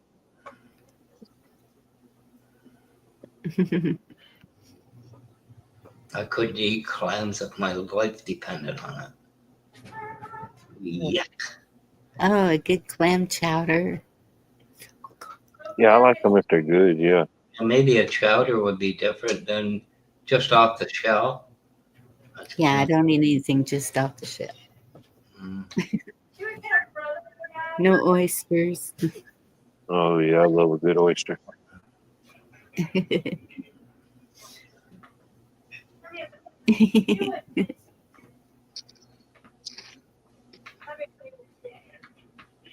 Where did they ever come up with shuck? What? You know, like shuck an oyster. I thought, you know, go shuck your oyster. You know, like, hey. We went to Panama City, Florida, so many summers ago, and it made me think there was a place there. I don't know if it still exists, but I think it was called Shuck'ems, and it said their little motto was "We shuck 'em, you suck 'em." Okay. It seems like, well, that was years ago too. Seems like one of my one of my daughters got a T-shirt saying that from there. It When I probably went, was. It was a. I mean, it probably wasn't as big as I thought it was. Being a kid, but I mean, it was a pretty big place. I mean, they had people back there everywhere, just constantly shucking the oysters. They couldn't shuck them fast enough. yeah, and that's what my daddy did. He took us out to eat one time, and he said, "You have to try the oysters on the half shell." And I was like, "Daddy, I am not sticking that in my mouth." And he said, Yeah. "Gonna get supper till you do," because we were sitting at the bar waiting to be seated.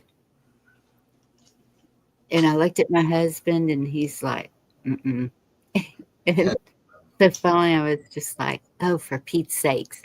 And I just tried it, and I was like, "Okay, never again." And then my husband, he did, and his face turned purple, and he was grabbing his beer mug and just guzzling it. Oh, he couldn't handle it. Uh-uh. And I said, Yeah, either "Okay." you're gonna love them or hate them. I love them. I don't. Even my best friend from Louisiana, and when they would have a gathering, they would, those Cajuns will eat anything. I'm telling Oh, if you. they can catch it, they'll eat it. I promise you. They would do the fried oysters, and she said, "Maybe you'll like it fried." Nope. They're like a fried oyster po' boy or something like that. Mm-hmm. It's pretty good. Man, I can't do the oysters. Oh, you Now, don't like Bonnie, them I, either? I like it. No, I'm not an oyster fan. Yes. Bonnie, did you say you liked it on the half shell or not? Because I cut out a little bit and I No, couldn't hear. You didn't no, like it. Okay. Huh. not at all. Yeah, there's something about it. The textures. Oof. But he was always trying to get me to try something new. When he came back from Japan, he'd have these little squid things and just Mm-hmm. all kinds of stuff. And okay, one bite. Not squid. Ugh, no. Well, there's little snacks from Asia. It's called cuttlefish, and I mean, or they have like little dried shrimp or like, I don't know, different, almost like fish jerky type of thing, and Oh, you look at the it's good old very, fish. yeah, yep. People love it. Some people do, not me. Yeah, Mm-hmm. regional snacks. Yeah. That's one thing I found with pizza. I go to a good pizza place. You got anchovies. You bring it home. You say, "Mine's got anchovies on it." Where? They're fish. Nobody likes anchovies. They're just salt to me. Which is Oh, it's so disgusting, Black Watch. You realize when someone likes you and you order anchovy pizza somewhere, you ruined that entire tour for the day. Because the anchovies at a pizza place, it's they come in a can because they are almost never ordered. And so, you crack them out of a can, they have a lot of oil, and the oils is where the smell is. So when someone comes in and orders that shit, not only, man, the person making your pie is going to put gloves on for sure. But we used to have this Asian dude come in Pizza Hut, and he would order a pizza with only red sauce and anchovies, no cheese, no other toppings, nothing. Oh yeah, he's And all the way in. oh, no. it's too much. You gotta have the onions. Like I don't get green peppers. My mom get me half with green peppers, and I Mhm. bleh. I'm with Carl on that. Beets and I think he said green peppers one time. I like them in moderation. They got to be cooked into something. The stuffed bell peppers, it's a little too strong. But the thing was, anchovies were so expensive, you didn't get many on it, really. Nah, we give you the whole can because it ain't no saving that. Once you crack that can open, you're getting the whole 4-ounce can on that pizza somewhere. I'm telling you. And and we're gonna wrap that can up in as many things as we can before we throw it away because the smell is out of control. It's so bad. The anchovies in a stainless steel little thing, and then they picked it up. I don't know. It was good. I especially if you had a beer with it, you know. Mm-hmm. It was, you know, a light beer like Coors Light or something. It's funny how people's palates are different though, because I'm not a big seafood person or certain textures I don't like, but it's funny, you know, Black Watch, a lot of people do like them, like smoked sardines. My brother will eat right out of the can, or you know, and I'm like, oof, I could never, but more power to you, you know. Well, I found if you went to a tavern, you like draft. Some people overdo it. They just put a bit of salt and you tap the top of the glass, and you get the little bit of salt taste. Mm-hmm. Yeah. That's funny that you say that, Virginia, because isn't it better like on a cracker with mustard sardines? Oh, that's interesting because you'd have that acid kick with the mustard, like a tang. Yeah. Maybe so. Like he'll get these ones that are smoked in a different kind of sauce than mustard, and he will put them on a cracker, but it's just what it's already in. But I have heard that, you know, different toppings. Some people like something creamy, some people like something acidic. Oh, it's rough. And the cracker is just what gets it in, I guess. Right. So, it's the I know what devil. it is. I think it's like lamb or pork chop where you get the applesauce. It has a cut to it, but they just go together well. They go together well to me. Hog A lot of times when my mom would make fried pork chops, she'd also make fried apples to go along with it. Yeah, apple's good Oh too. man, that's so good. Homemade fried apples. Yeah. Mm-hmm. Monty, I haven't heard anybody say that in forever.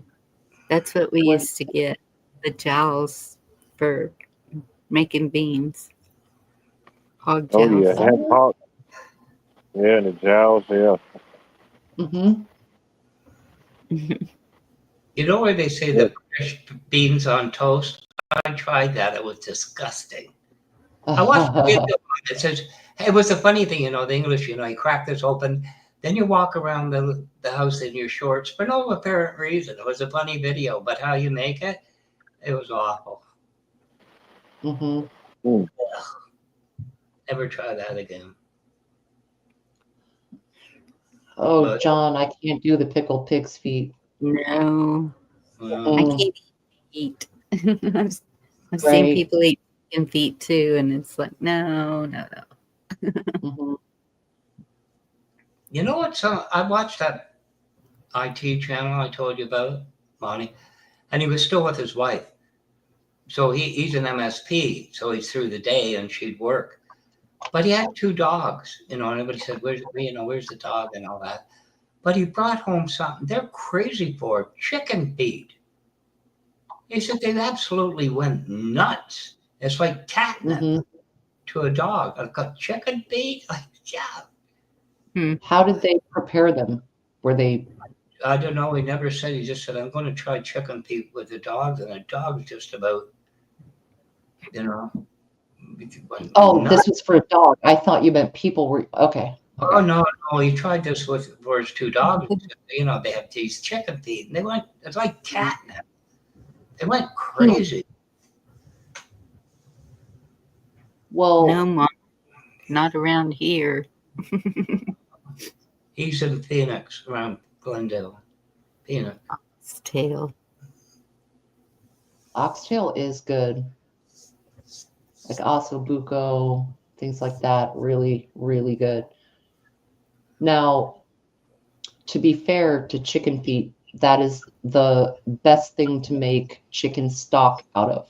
So I have personally not tried it yet, but I have heard that from many, many cooks. Chicken stock, if you're making your own chicken broth, because it has it's got all that bone and cartilage and the juicy stuff that you know, the marrow, everything you want in a broth. Feet. Like that.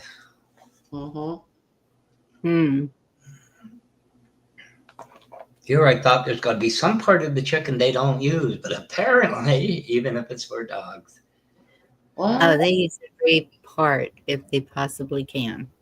What do you do with the beak, though?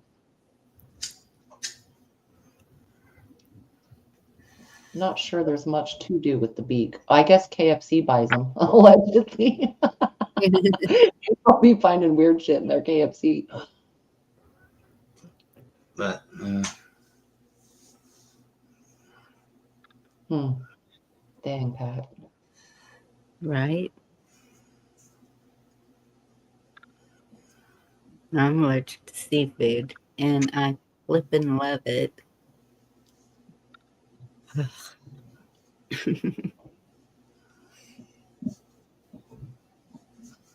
Yeah, I see what you're saying, Cynthia. But if you go to, I mean, some meat departments have really big packages of chicken feet, and they're very, very clean. Feel like they're picked down. You know, they're not like looking gross. They're washed, and they just look like, you know, chicken skin. You know what I mean? Kind of pink.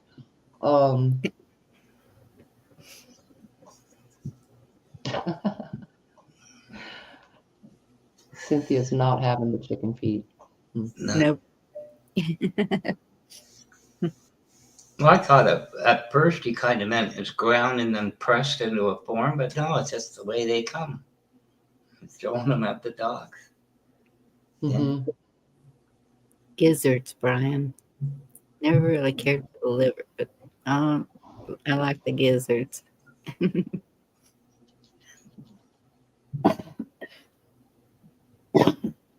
You know what the gizzard is, don't you? I don't care what it is. It's good. Yeah. Just saying. Yeah. I'm not a fan of gizzards or livers. No.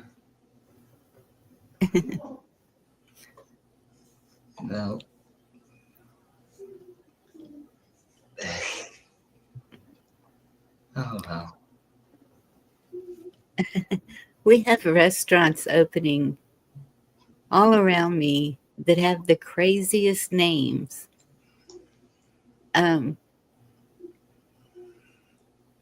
Like, oh, what's that one called? The Pig Pen. Now, does that sound like a place you would want to go eat? Right. But I understand it's really expensive and always crowded. And I'm like, So what's their motto? Welcome to Big Ben. We'll make you squeal. Oh.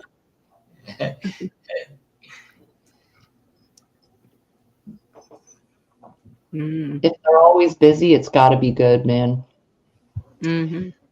Some of those barbecue spots, man, I'm trying to think. There's one in my town. I can't think. Maybe it'll come to me in a minute. But they would do a truck at the farmer's market, and it became so popular, they got themselves a little spot. But they had a really good product. I'm trying to think of the name because it was pretty cute. But it's a tough market out there with restaurants and food or any type, whether it's a food truck or like a little taqueria or whatever. If you have crap, you're not going to make it. And there's so much overhead and cost with any kind of food business. I thought about it for a little while, like I'm talking close to 20 years ago when the fad was just starting of getting one of those little trucks and doing like a sandwich one, or I don't know, there's so many different things, you know. Yes. And I love them. You find a good one? Ooh, yes, especially the taco ones. Taco truck, it's really not that expensive Mm-hmm. to make tacos. And I can remember the breakfast tacos. We used to get two for $1. Now you're going to pay probably about $3 a taco Mm-hmm. because of the egg thing. But also the potato trucks, Oh, and those are, oh man, you can just any topping you want in there. so you mean it's like baked potatoes?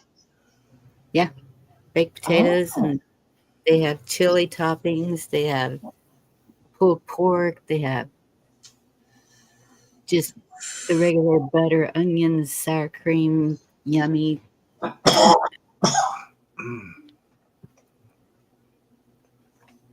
cheese, all the, yeah.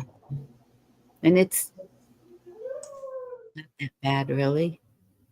With and they charge a pretty good amount because they're huge potatoes, so they can do that.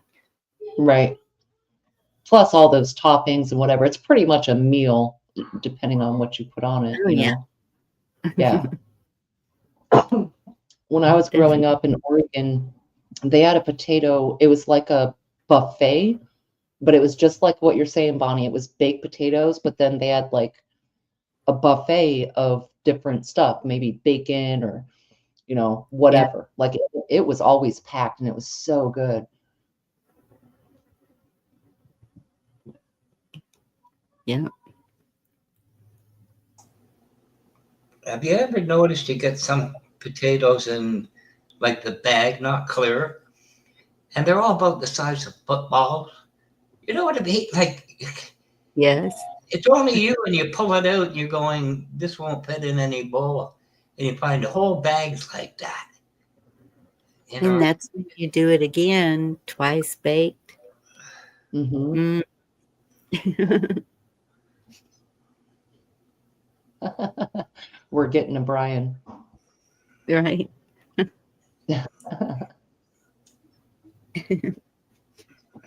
Yes, I can always tell what time it is by the food talk starts coming in. Yeah,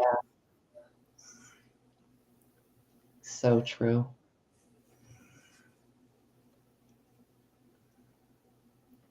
Never seen a potato the size of a football.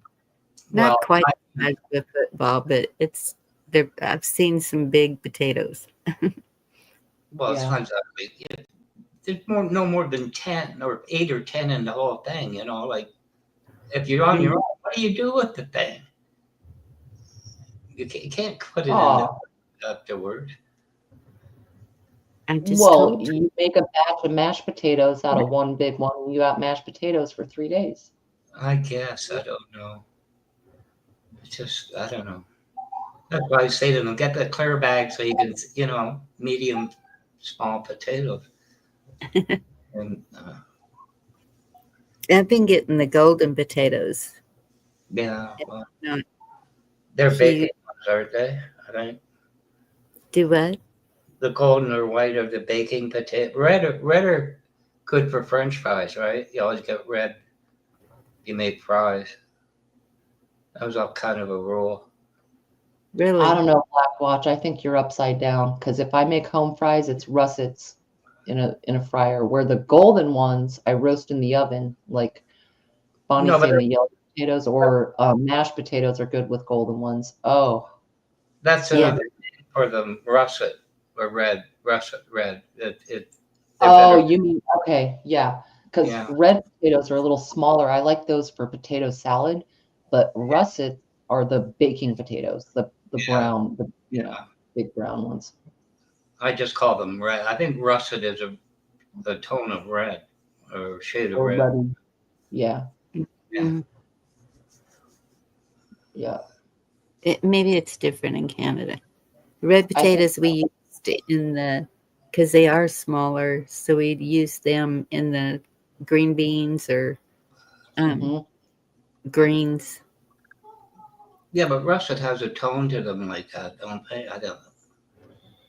It's just they're probably russet, but I just look at them and go, you know, some of them are named red. Red tone to the skin. Our russet potatoes are brown. Mhm. And I see. Listen. Black Watch is like, boom, his mind is burning right now. The Yeah, sun, russets are brown. Mhm. the sun must be different down there. I don't know. Mhm. Because That's what I brown is usually white potato. It's got a on the inside, yes, yeah. but the skins are brown. Whatever. Shut up. I never caught hell for getting the wrong potato, so I guess I got it right. I don't know. Yep. Yeah. They spray coloring on some of those potatoes. Really? Oh, I can't do sweet potatoes.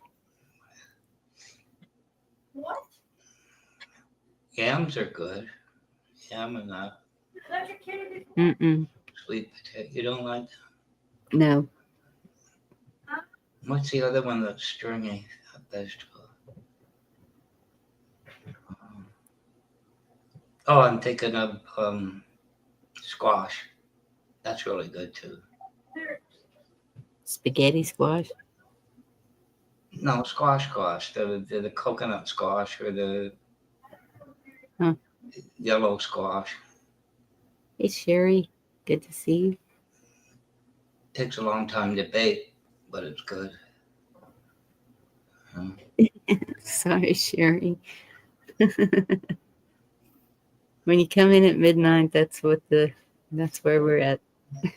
Down to food. Hey, Sherry. You might be talking about yellow crookneck squash, black watch. It's kind of like zucchini sized. It's usually like a green color skin. Greenish. Okay, so a zucchini basically then. And there's gold. Oh, I don't like zucchini.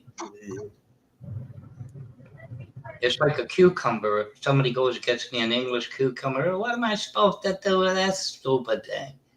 You know, I want the traditional cucumber, the fat one.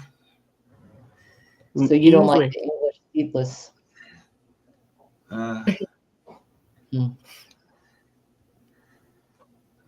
But they're bitter, those ones. Ugh.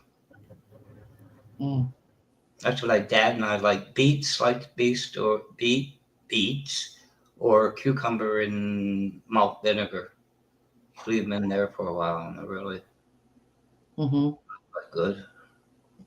Yes, he said it English. Cucumber, Monty. They're long. They're only about 1.25 inches diameter at best. You know, and they're bitter. Even on a sandwich, they're bitter. Yeah, they're really long, Monty. A lot of times at the store, they're wrapped in plastic, like they're shrunk wrap. Exactly. Mm-hmm. Almost all the time. Does it talk with a British accent?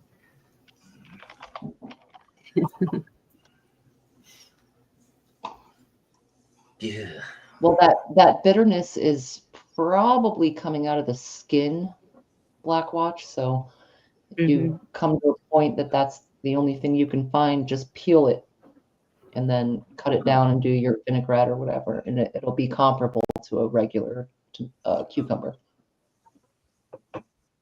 That's what I found with Brussels sprouts when I was about 6 or 7.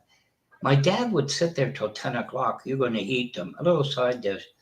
I love them, but they're bitter. You can only, like Bonnie with lima beans, you can't have too many of them. Just, you know, they're bitter inside. Kiss off, I could not figure out your washer and dryer. Uh-oh. She sent me a picture. She said something about her washer and dryer. It looks like two brown wooden boxes to me. I don't know.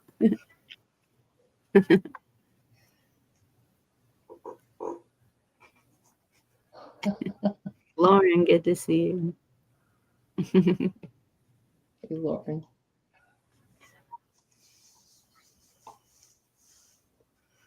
Uh, 101, you are ridiculous. Dude.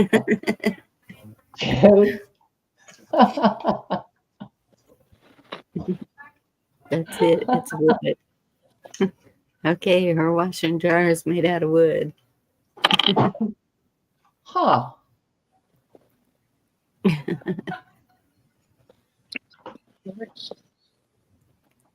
I think it's a joke. I don't think so. You never can tell with Kiss Off. I know. She gets in that Christmas spirit and it's all over.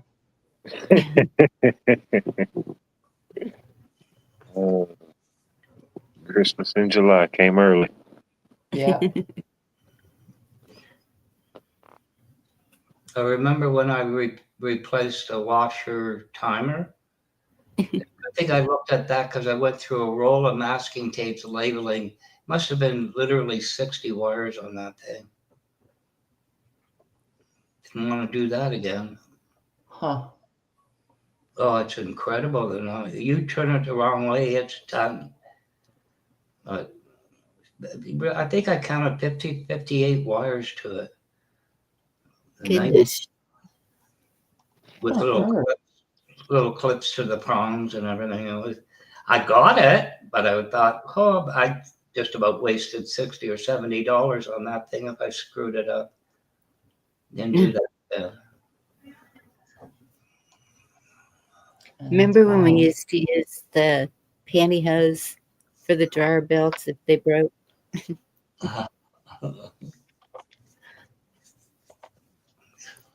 Okay, I don't remember that one. It works. Interesting. I remember watching a video because do you keep your potatoes and onions in the crisper? You know, this thing. This woman says, or you can keep them in your pantyhose. And I thought, yeah, can you hang up a pair of pantyhose with your onion in it? It'd be an interesting question. Yes. Yes. I know people that do that. You fill the pantyhose with onions and they're so thin you can just even put those on a hook in your pantry or something. Absolutely. Yep. Yep.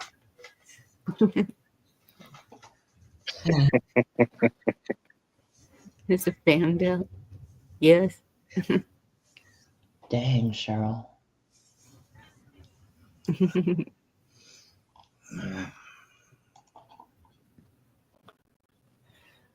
Yeah, did it work? I don't see why not if they work on a dryer. Right.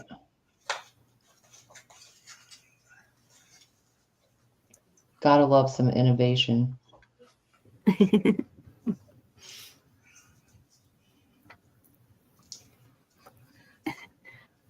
Lack of money makes you figure things out. Yeah. Necessity. Yep. Get creative. I can imagine a well-known bachelor, like the people at the store, the girls at the cashier, know you're a bachelor. And you walk through with all these eggs with pantyhose in it, and you say, they're for my onions. Okay. Well.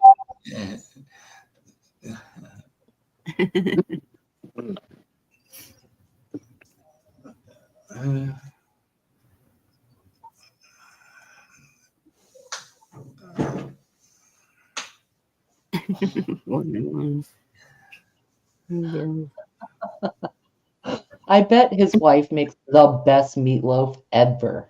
You know what I mean? Probably. Like the most legit meatloaf you have ever had. And he probably has the sweetest mother-in-law ever, too. Oh, for sure. Yeah, like an angel. Absolutely. Yeah. You remember Maybe he's the ornery one.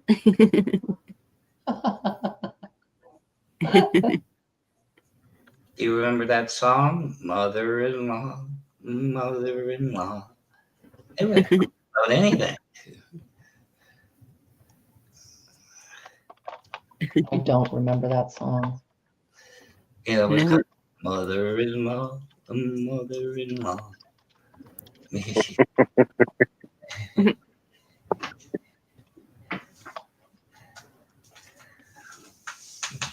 There's a song for everything.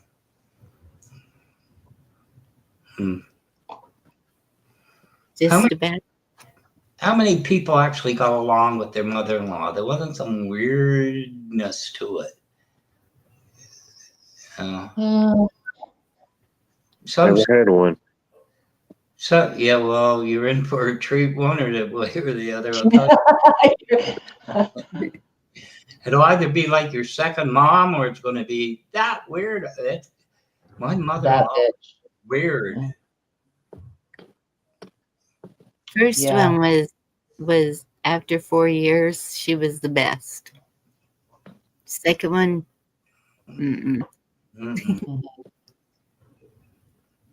That's when you look at your husband and say, "I know where you got it from." He would get so mad at her because she wouldn't have nothing to do with the kids or nothing. Oh, that makes no sense to me. Yeah. You know? That's just not normal that I ever saw of a woman. No. I cannot imagine not acknowledging your grandkids. But right. Just stubborn old German. I have so many pictures of my mom with my daughter at every point. They love one another.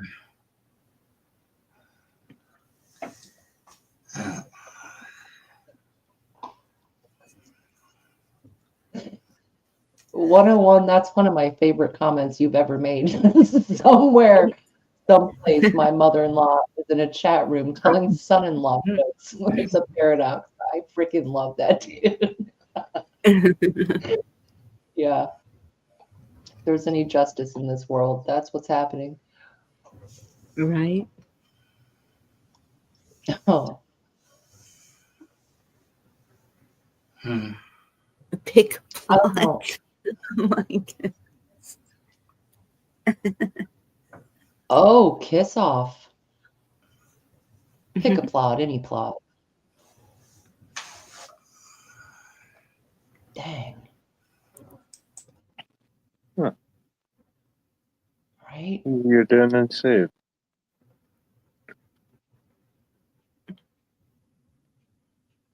Benjamin. Good to see you. Hey, Benjamin. Use Oh. paint and duct tape. Oh, the Boston. Oh, I see what you're saying, Benjamin. Yeah. Yeah. The cereal filler. Huh. I think Virginia will get this. You were on panel somewhere when I was on vacay, and you were talking about the effect of advertising. Yeah. Do you know what advertising was called when it first started? Ooh. Marketing. No.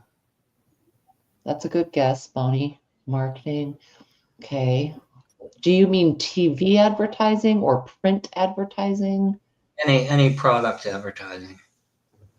Okay. So I feel like that would go back to just print even. The media doesn't matter. Uh-huh. It was called. Go ahead. Sorry. It was called what? It was called propaganda. Oh, interesting. Yes. Mm-hmm. A little bit of trivia to the whole. And that is so true. That's why they changed the name, no doubt. You know. Yeah.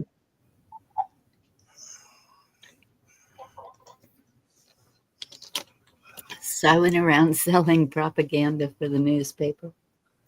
Oh man. Yeah. I am the enemy. We'll get through it. Get through it. We're in it. All right.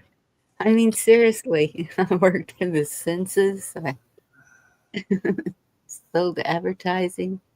I've had a lot of jobs.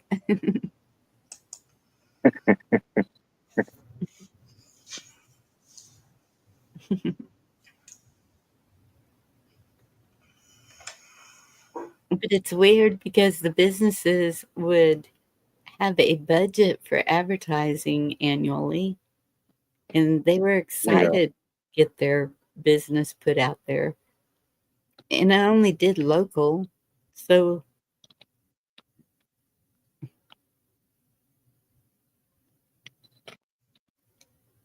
uh-oh, we lost Virginia. Hey, Cola. The newspapers, they got to her. Yeah, I guess so. You sold census? Out of here. Back here. That's where I draw the line, buddy.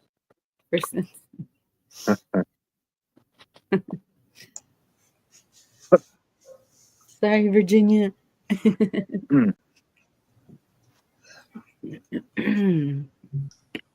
I heard back in the day newspapers shoot for 60% ads. You know, whether it's money, whatever it is, that's what they shoot for. 60%? Yeah. 60% of your newspaper will be ads. I don't know if they use that because of money per, whatever, per square inch or whatever they do, but that's what she told me when she worked for a newspaper, 60%. Probably about right. I know when we was a kid and we get the Sunday paper, man, it would be just slam full of advertisements or sales papers. The TV guide for the week. Oh yeah. Coupons. Yeah.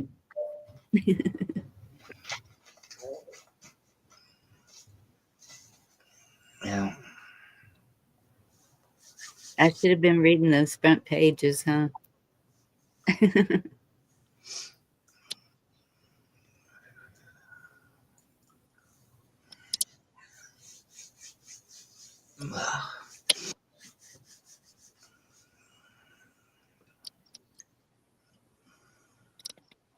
We don't have a Memorial Day here per se, but November the 11th, remembrance, that's very, very serious. Very serious. November the 11th, you say? Yeah, the armistice date. 11/11 at 11. It's same as our Veterans Day. Same type of name, same name. Because there was this guy, what was his name? He's still alive. It was called Coach's Corner on Hockey Night in Canada. Dan McLean and, what's his name? The guy with the white goatee.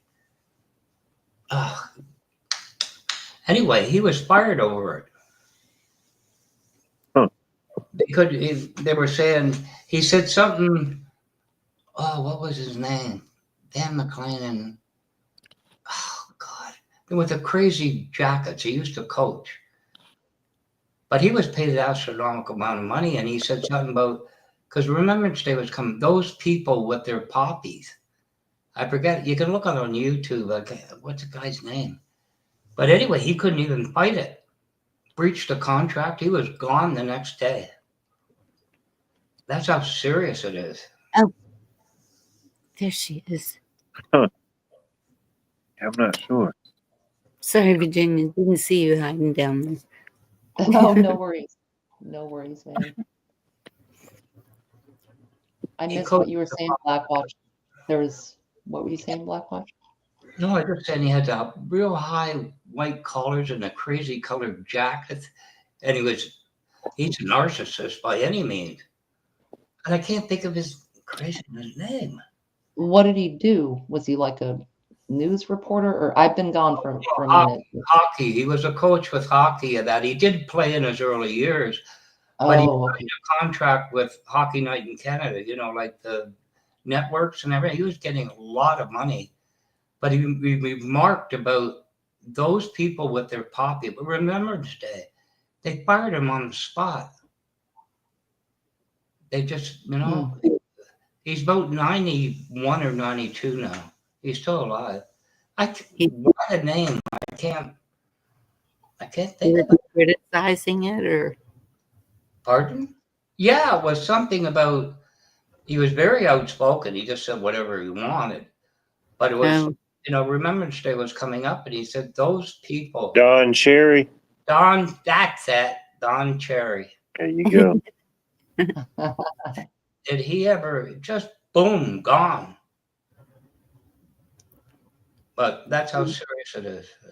You don't even remark on it other than, you know, with reverence, if you will, if that's a term. But yeah, Don Cherry, that was him. It's him. Excuse me.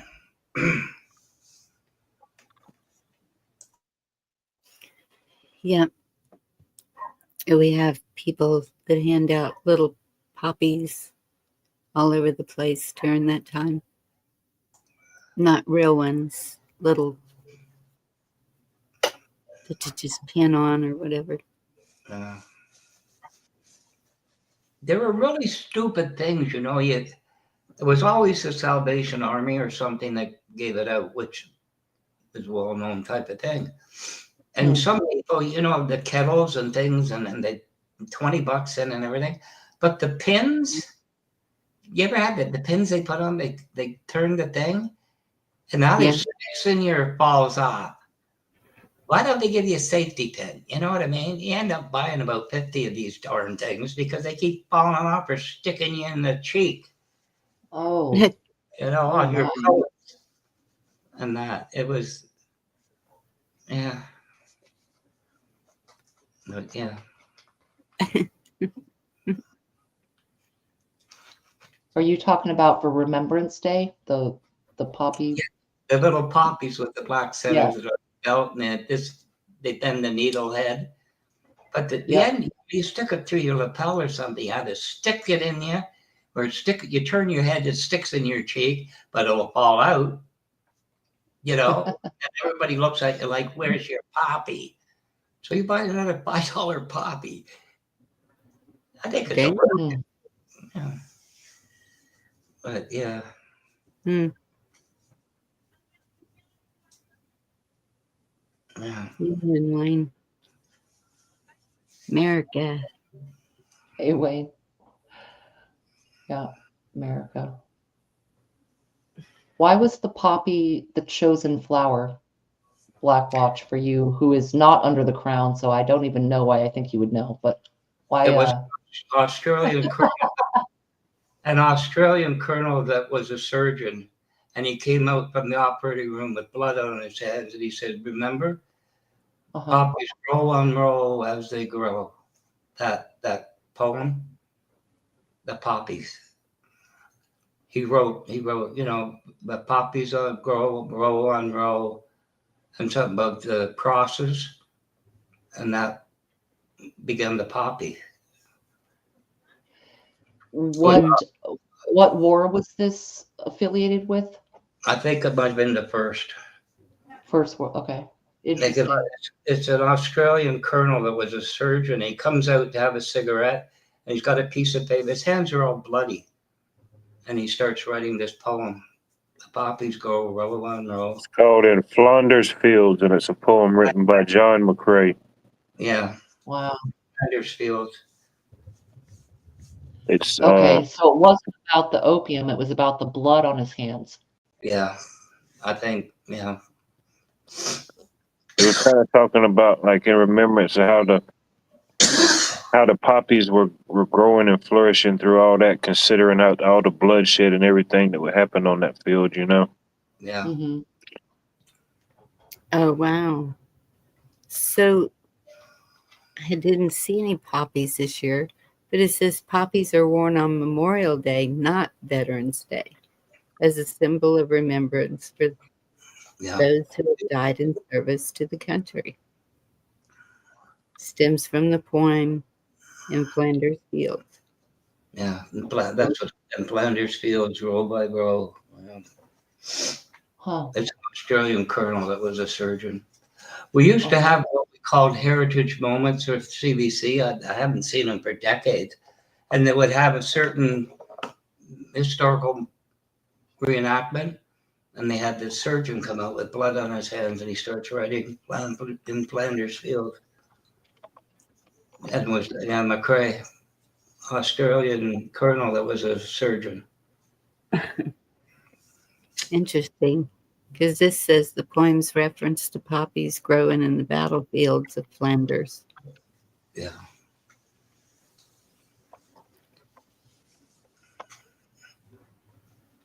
Going by his uniform, it was the First World War, but I could be wrong. I'm pretty sure it was. That's what this said. World War I. Yeah.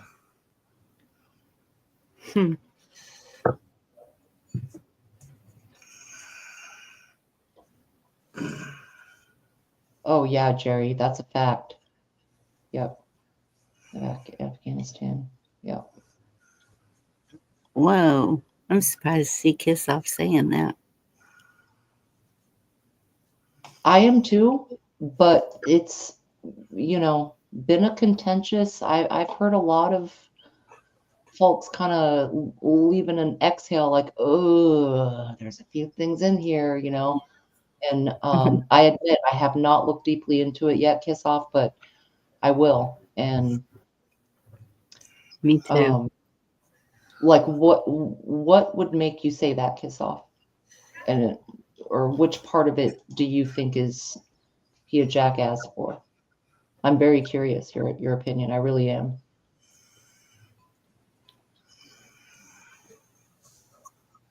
The only part I've heard so far is the no holds on the use of AI for 10 years. Okay.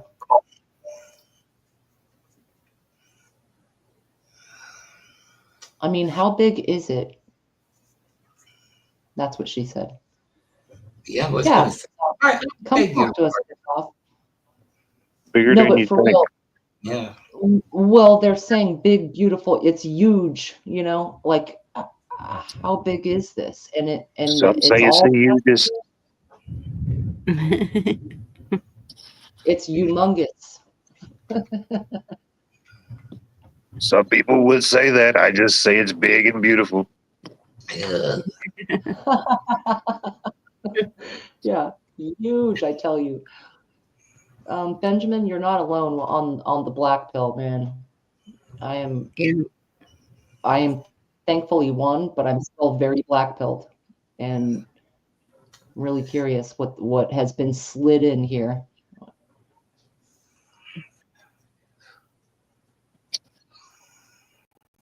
Okay. Won't allow itself to be unplugged. Took the clear pill.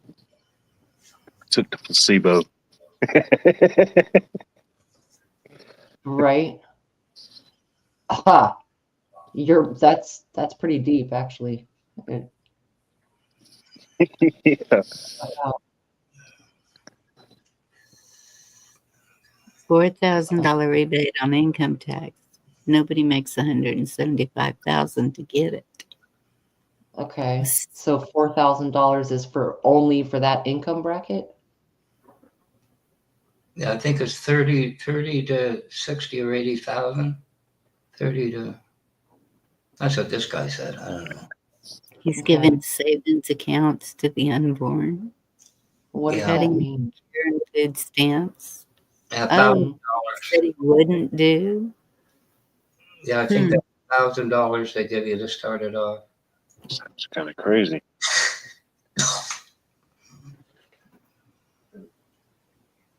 Huh. Yeah, what's the price of that on the unborn? Yeah, I don't understand the savings accounts to the unborn, Mm-mm. like from the government or allowing parents to start a savings account when they're pregnant, or like I'm trying to wrap my head around that one. It's all about the final finish. Who said that? Oh, Wayne. Wayne. Yep. Final finish. Okay. Oh. Oh. Hmm. I remember when they gave up the baby bonus, and if you use Pampers, like not cloth, you kind of looked at the money they give you, and you look at the cost of diapers, and you kind of go, "Thanks for nothing." You know. No tax on tips. Are you ready? It's only good for 3 years. Guess who's out of office then? Mm-hmm. None of us disabled seniors get any increase in our disability. How is that fair for us that are struggling month to month? I agree, Benjamin. What about on overtime? People that work overtime. No tax. Did that one go through, the overtime one? No tax on tips or overtime. Okay, the thing about tips, if I'm not mistaken, it's cash tips, but see, when you work for a restaurant or somewhere that earns tips, 99% of people tip on the credit card they're paying with. Yeah. And that gets taxed by the place you work for often.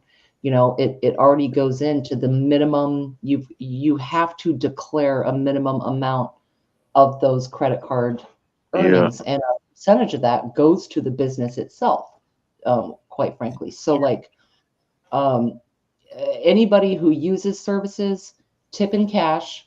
That Yeah, I would always be, do tip in cash.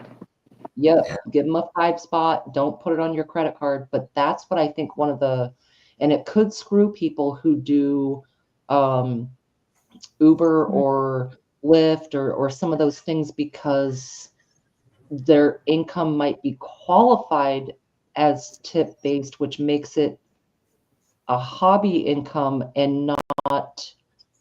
Yeah, it could change some things. Yeah, like me know math, and like I said, I haven't looked into it, but this could screw some people with that. It might not be as helpful as it would appear. I'll put it that way. Hey, Yeah. Ricky. I know a long time ago here, I don't know how they calculate it, but it's presumed by the tax system that you get 15%, whether you did or you didn't. But I don't know, it's 15% of your hourly wage. I don't know how they figured it. It's on sales. So if a waitress has $100 table, they're going to assume that waitress received $15 now as a tip, right? But that's not always how it works. People do stiff you, or they don't tip 15%, or they might tip more. So when I've worked in this industry, there was a minimum, like you had to declare, it was something like 7%. It wasn't 15. It was somewhere around 7 or 8% of your sales, of your tables or your bar sales or whatever, that they would expect you to declare, whether you could prove it or not, you know, for the IRS, because they're here for us, for sure. Same. Yeah. Yeah. Oh yeah, definitely. Yeah.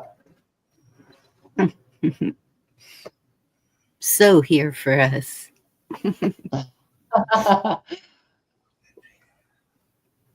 Yeah, Ricky, enlighten us, because I have not read it yet, and I do not listen to ABC or CBS or anything else, Alphabet and Mockingbird at all. That's why I'm saying I don't know every detail of it, and I definitely don't watch the news.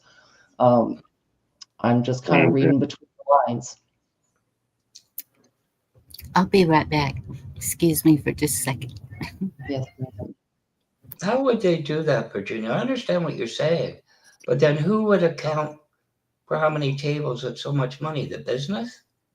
Yes, Okay, the I get. business does. And depending on the business, they might make all the servers pool together.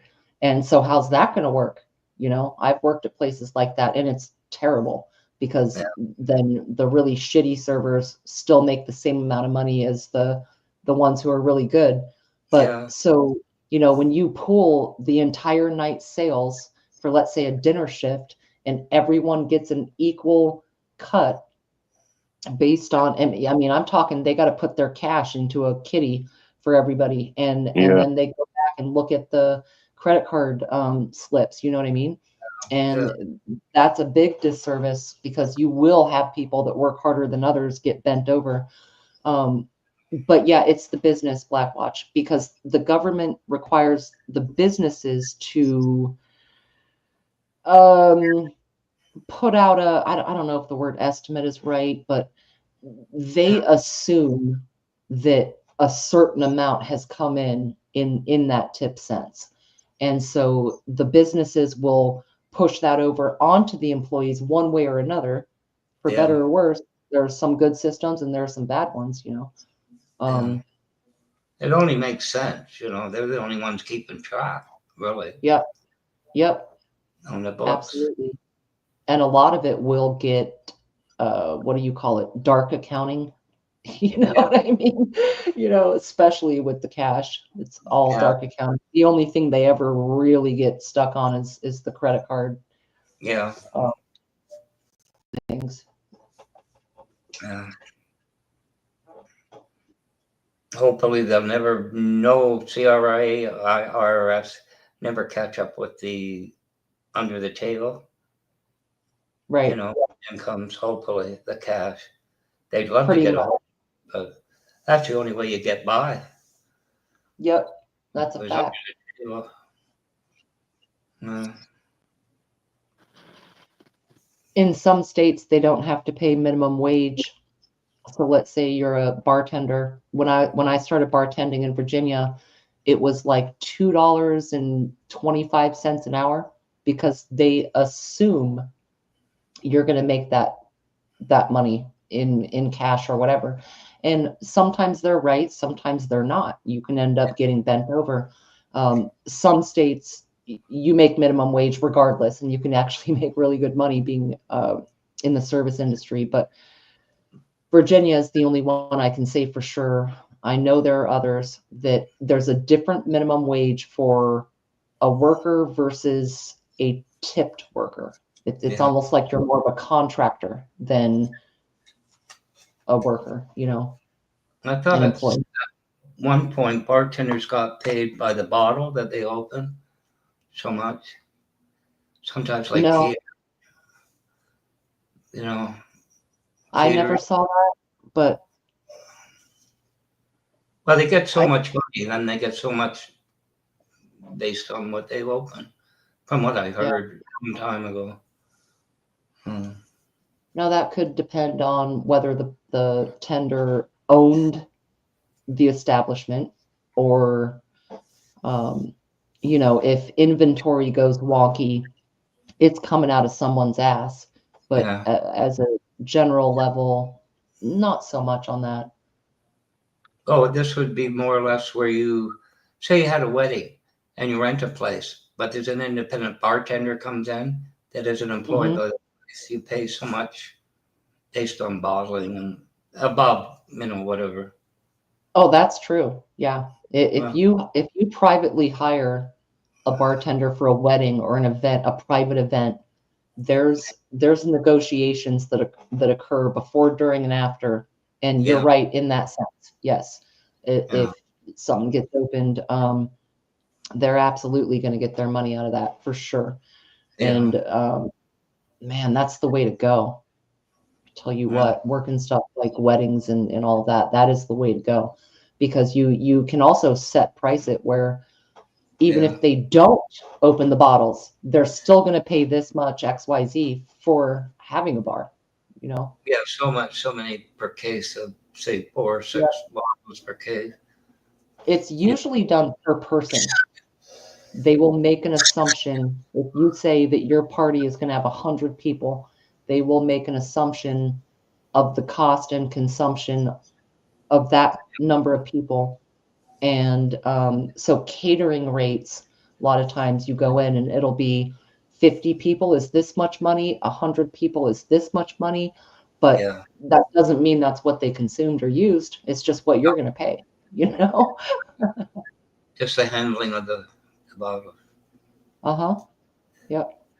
And you can always be charged more if it goes, or the person hiring them can put a cap on it.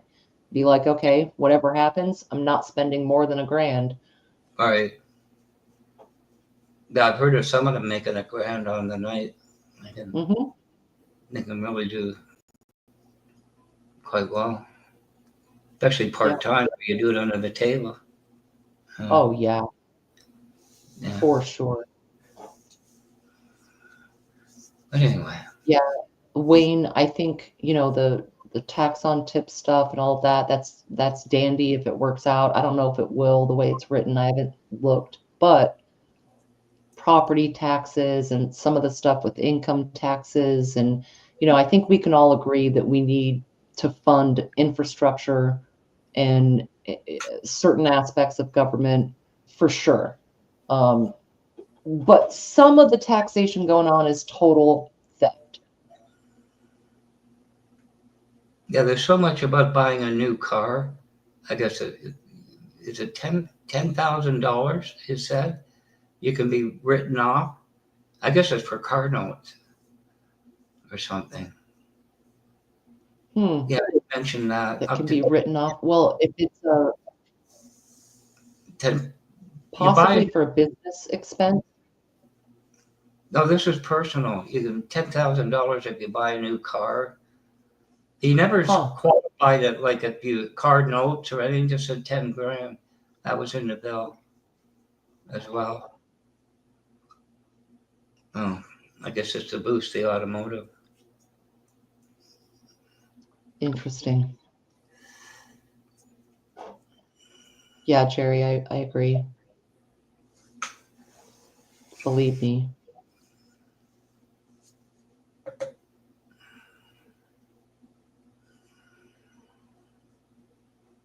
We're supposed to get something too by July the 1st. Lower and medium income, but for a couple it only comes to $825 savings on tax. Big deal.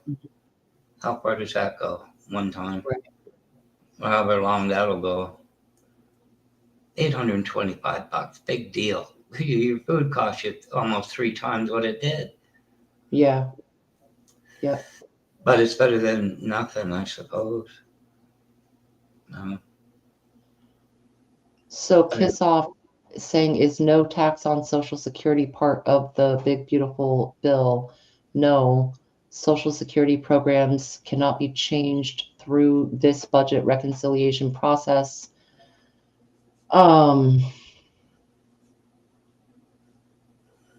I don't understand why they tax Social Security at all in the first place, or disability or anything. That makes absolutely no sense to me. It's like double dipping. Yeah. I mean, when they mentioned fraud, because on some cases somebody's 107, I thought this is the tip of the iceberg for any government. You know what I mean? To come in and say there's a little bit of fraud or there's a little bit, but in whole, to go after the whole system, it's worrisome. Yeah. But I don't know. Nothing can stop what is coming. Probably not by the look of it. Mm-hmm. Because up here there was concern. You know what I mean?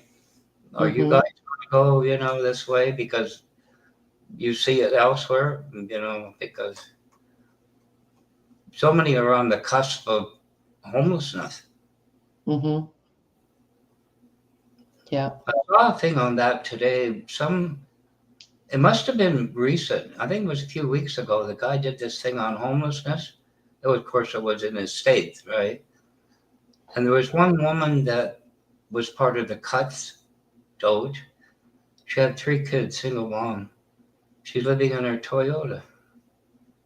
Mm-hmm. That wasn't all of it, but it was part of the story. Right. But anyway. Yeah, Sorry, y'all. yeah, I hear you. No worries. It's criminal to tax Social Security as it's already a tax collected from our earning. I totally agree, Cynthia. It just Yes. makes no freaking sense. It should be illegal. It's supposed to be. Yeah. Dog needed out to go potty. She wouldn't go out during the storm. Don't blame her. This is what I found, that panel I was on where the guy tried to roast a woman. And I expressed somewhere the concern about what Doge is doing. And somebody quipped back to me, well, they get a buyout.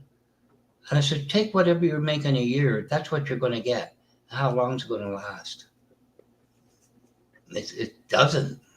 That's a normal. I went to a lawyer. Human Resources said, go to a lawyer. I stupidly did $725 or $625, I forget what, to tell me that's a fair buyout. That's it. That's a cheap lawyer, Blackwatch. Well, for what he did, I remember those clowns. They must have been making a mint because there's so many buyouts going on. Yeah. Go to a lawyer. I should have thought, forget it. I know I'm not going to do any better than a year. And I didn't. It cost me $625 or $725 to find that out. Oh, jeez. So anybody out there wants to take them, don't do it. I don't care. You got 20, 30 years. You're not going to get anything more. Lawyer won't. Oh, it didn't make any noise. Mm. Sorry, just saw the skylight open. Oh, there it is. It's slow.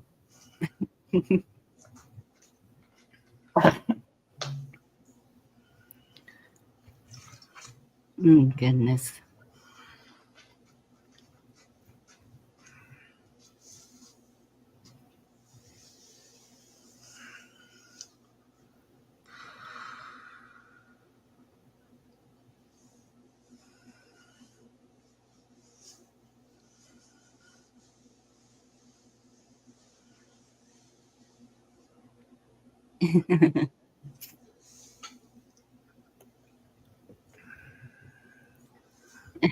I hate to see that, Wayne. I think that that's what they're hoping, that old people will not care. And that's going to be our downfall. Yeah.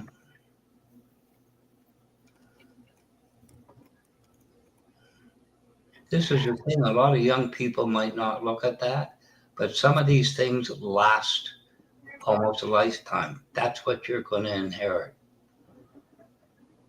Just saying.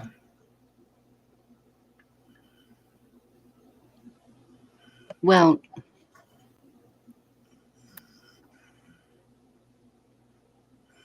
and I understand that the logical thing to have done would be to be putting that money back and saving it ourselves. But we could just barely afford to live. I mean, I know some people had really great jobs and made lots of money, and they knew how to invest, they knew how to do things. But I would say the majority of people didn't have that opportunity. Yeah. Hey, Rainwater. Good to see you. Hey, Rainwater. Echo? No, that's not Echo. Elaine, good to see you. I know you have, Elaine.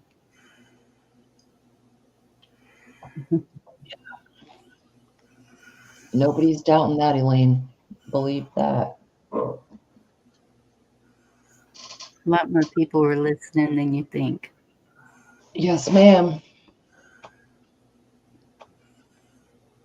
I was on a panel up here one time, and this guy, I could tell he's from Quebec. You know, the boy's trying to speak English. And he said something about, because I was just sitting here. He said something about, well, the last time you old folks voted, and look what it did to us. I said to him, look, buddy, when's the last time you did a damn thing for us? All you're interested in what you take home. That's all you care about. You don't care about the end, you know, on the other side of it, pensions or anything else. So one day you too will be retired, and I hope you got it. At least 300,000. Or you're in trouble. You get sick, you're done. But yeah, my money, my hourly rate or whatever. But anyway. You get sick, you're done is the whole point. I know somebody in Australia that got something. He said, thank God you didn't get cancer. Yeah. The impact to your what you put away. Indeed, good to see you. But anyway, whatever. I am curious, Elaine said, hold on, let me scroll. Dang it. I walked away, I had enough. So Elaine, were you a diehard supporter at some point? Or, you know, I mean, we know you've said in chat for a long time, but I'm curious, you say you walked away, like what prompted you to kind of throw your hands in the air and be like, nope.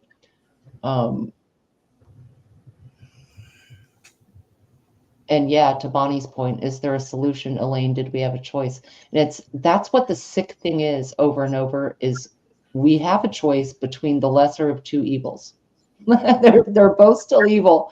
You know what I mean? Right. And Cabal says it all. Okay. And we know this, so now what? I mean, if you read the Constitution and you're learning about the Constitution, you can see how it's supposed to work, but it's going to take people to make it work.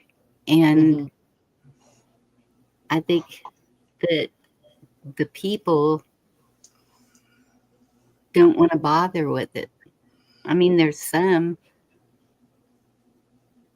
I've seen several women that have put out notices and affidavits. I've seen them going after the things that we see wrong with everything. But I'm not seeing it accomplishing anything. I don't think that there's enough numbers of people that are doing it.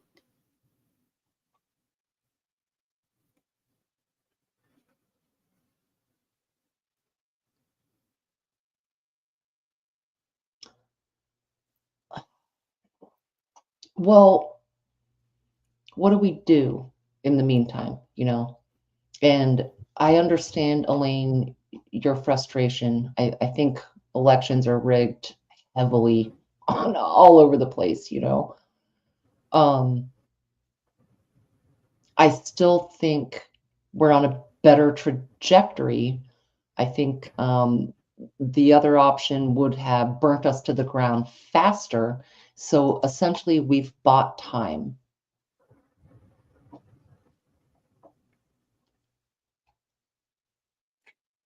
That are doing the notices and affidavits, telling the government, no, this isn't working. We the people want this, or you have to, it's a process. You have to list your grievances, but you also have to have evidence. Mhm. More and more evidence is coming out to use for that evidence, but it's taking too long is the whole thing I'm seeing with that.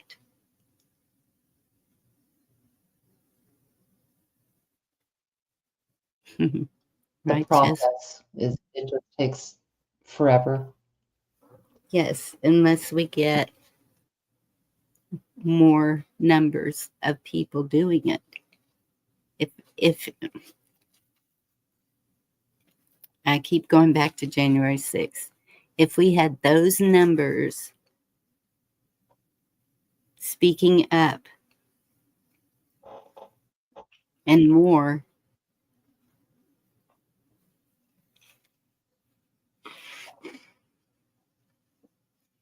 they'd kind of have to listen, wouldn't they? You would think. I find this a lot in my state. I was talking to a friend the other day about this, like, I think there's a lot of apathy set in. People are just have no faith at all in either the elections or the systems of voting or the people that are presented to us to choose from. And that's why the participation is so low across the country, even. Like voter turnout is somewhere around between 30 and 40% for the whole country. Yeah. And that doesn't really represent, it doesn't even represent half of us, even though, you know, whoever wins, it's like, oh, well, our side won. Well, which side at 50-50, 20-80, 70-30, what is it, right? And yeah, Indy, people are burned out. And I think particularly in my state, man, there's they just don't participate. You know, I don't know, Washington has roughly 8 million people. Just over 2 million voted at all. 2/3 of that went to the Liberal Party. Now, you know, just think about those numbers. Still, though, that does not represent 75% of the people here. And No. I think we just, and we're seeing that in more and more and more areas. I'm talking about mine, but we see that all over, you know, the apathy is really set in because we're so let down over and over and over.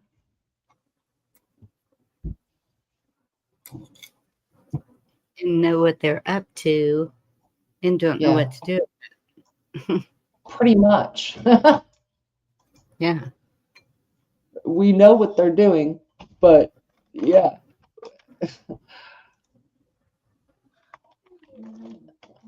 I think that's where you know, compliance comes in, you know, with certain things and understanding the reach of power, where it extends and where it doesn't. Elaine, I know. I've seen it all. And that's okay. So we've been talking about relationships with friends, family, whatever. And once that trust is broken, so that is what's happened. That trust has been broken. The trust has been broken in our government. The trust has been broken in our medical system. It's been broken in the things that we presumed make our country function. So, okay, we're at a breaking point. Now what?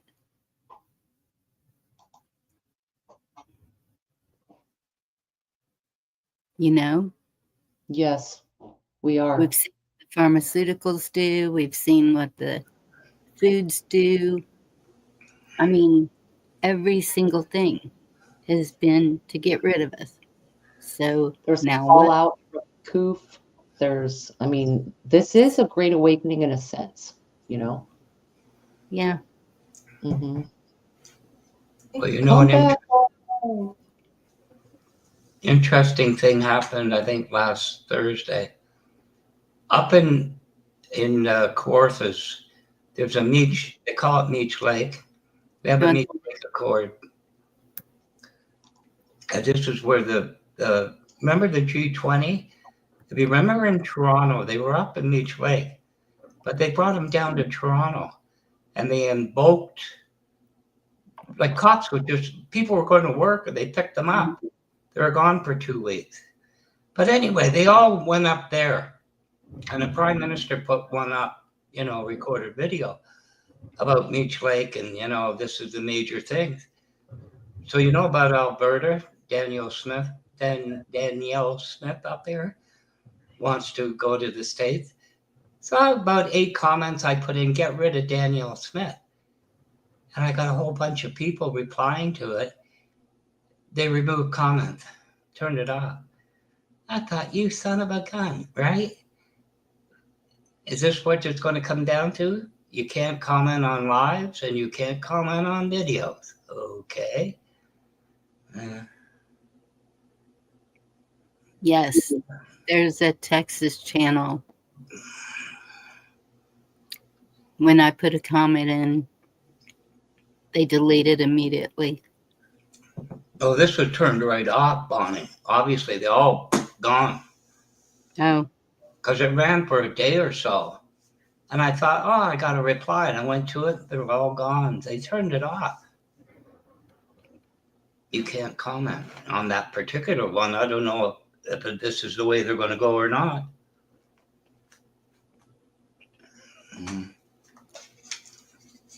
But anyway, I found it, great,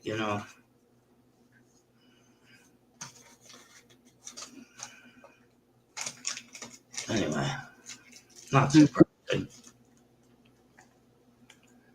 Maybe he doesn't want to take that on right now. That's Alberta. That woman turned province-wide.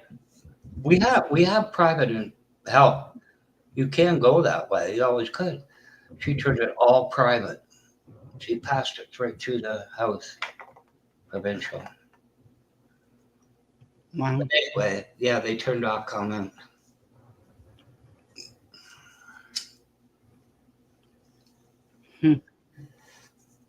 Elaine, what do you mean all names will be posted? I don't understand the. What I said? No, Elaine.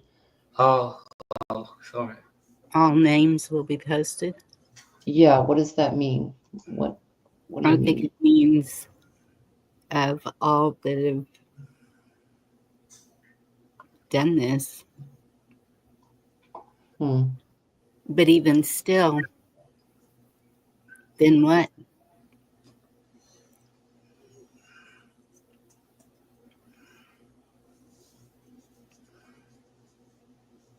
Huh. Yeah.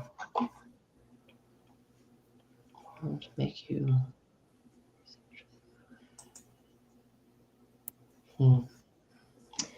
I tell you what, Elaine, I really am trying to understand your point of view because it's almost going both ways. Like, whose side are you on exactly?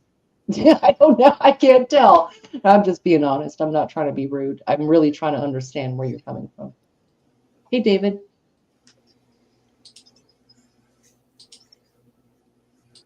Hi, David. Hey, good evening. Good evening. Good evening.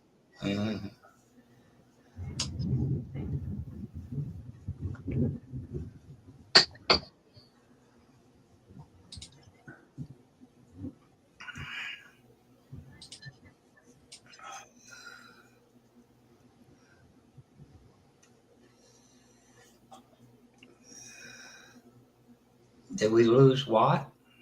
See if they were checking his radar. Whoa. He's got to go to work, I guess. Yeah.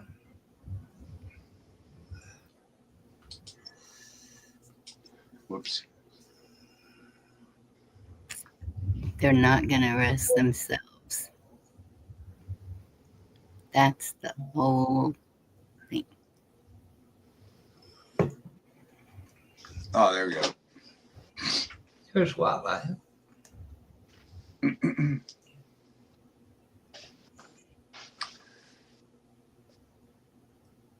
could see, what is it? You could see.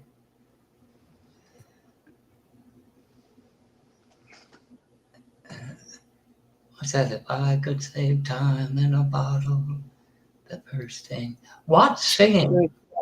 I think she was talking about all up there, not here in chat.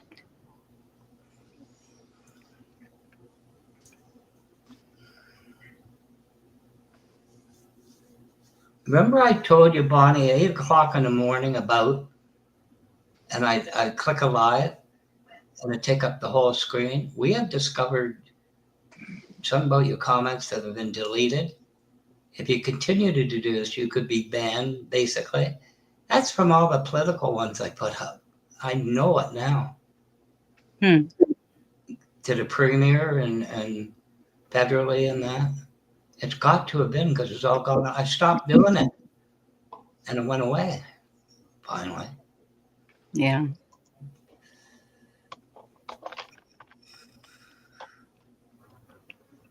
You okay, David? Oh yeah, I'm doing great. How are you guys? Yeah, I just didn't want to butt in and take over like I normally do. But yeah, no, I'm doing good. How are you doing? Pretty good. Yeah. Watching the weather. What is it? What'd you say? Just watching the weather. Oh, how's the weather going? Can you hear it? No. No. Is it like a windstorm or something? Oh, I heard it. That was thunder. Yeah. We still got thunder and rain going on. It's we were under tornado watch earlier, now flood watch. You guys have been getting nailed. I mean, we have been too here in Ohio. But it seems like all the way from Texas all the way up to here. It's just, I've never seen. Everybody says, "Oh, yeah, it happens every year," but I mean, maybe it's just that we're watching it more, or we can see it more on YouTube or whatever. But I can't remember like all these tornadoes and stuff like this. I mean, we have all noticed an uptick in the amount and severity of what's going on. Yeah. And that's it usually doesn't hit down here. It's usually North Texas, but night it just came swooping down south. Isn't it worse in the northwest, I think, of Texas? It always seems to go up to northwest. Well, it's all the way across North Texas. Well, this year it's been so violent. It's been just violent weather everywhere. Yes. I mean, yeah. I mean, I know that it's easy. It's easier for us to see it, on the internet. You can see it everywhere now. The internet's not a new thing. It just seems more violent this year. It really does. Yeah. Mary had 5.5 inches of hail. Geez, 5. Thanks, Cindy. But yeah, That's no. normal. So batten down the hatches, I feel. Yep. I gotta tell you, David, ever since Hurricane Hazel came up the Ohio Valley, we started a GoFundMe, and we got enough money now to fill in the entire Ohio Valley. Yeah. So you might have to move. Yeah. I don't know. Yeah, it's been violent here. It has been violent here too. Violent weather. What region of the country are you in, David? I forgot. Just south of Cleveland, Cleveland, Ohio. Okay. Yeah. You're seeing a more frequent, because we were talking about this earlier, it does seem above average, but I mean, the earth goes through natural cycles of a little more and a little less. So yeah, I think it was about, I'm trying to think, 7 years ago, I started noticing that things were getting more extreme. So that's when I started getting into ham radio and shortwave radio, because I wanted to hear what people were thinking, you know, just in real life. And also I bought a weather gauge and I got my own, like, I'm a numbered weather station here at my house, just to see how, you know, how it adds up to years past. And it, you know, with seeing streaks in the air and all that stuff, you know, and kind of wondering if I'm crazy or not. But no, but it has gotten more violent. The weather has gotten more violent. Yeah. And I saw a video today where, not, you know, it's been, they use different terminology. Like, remember, it used to be climate change. Now, is it global warming now or climate change? I can't remember because they change the narrative so often. Right. One of them. Yeah, but so today it was about how it's going to get colder, you know, and it's wild how they fit their narrative. But with all that set aside, I just kind of wanted to monitor it myself, and I mean, it's extreme now. It really is. I mean, normal people are seeing it now, you know. Mm-hmm. So, normal. but yeah, What does that we even do. mean? We definitely go through different cycles. There's no doubt about that. I mean, you know. What's normal, people? Right. People. People that just don't pay attention are lucky enough to not pay attention, you know, and just kind of live their life. Ah, okay. I mean, I think that, you know what I mean? Like, I think we were all normal people at one point, right? Like, just trying to live our lives before it was like kind of interrupted by things, right? Mm-hmm. You know? I agree with that, David. I do think more and more people are paying more attention to whatever it is their thing is in their head. And it could be with the economy, it could be with food, it could be with kids in school or whatever. Like, but I have seen that. I've seen more and more people kind of perking their head up and being like, something's off here. Yeah. You know? I know the big thing in Ohio right now, there's a push with like, we have one realistic radio station left where people are actually allowed to talk like this on it.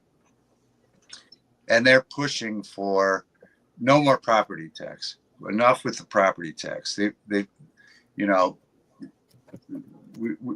we all feel like it's fraud, you know, because if someone paid for their house their whole life and then you miss one tax payment and an old couple that worked an honest living could lose their house over a property tax, that's like mafia style fleecing. Mm-hmm. So that's a big issue right now going on, and I think it's gaining a lot of momentum, and it's starting to really wake people up. Like, oh yeah, we are getting kind of screwed, you know? Yeah. Because you normally just do that, like, oh yeah, it's just part of my house payment, the tax. Yeah. But the school keeps asking for more money, and they're taking more and more taxes, but our roads are falling. You know, what do they do with all this money, you know? Mm-hmm. And so I think that the property tax issue here in Ohio is going to get on the ballot in November.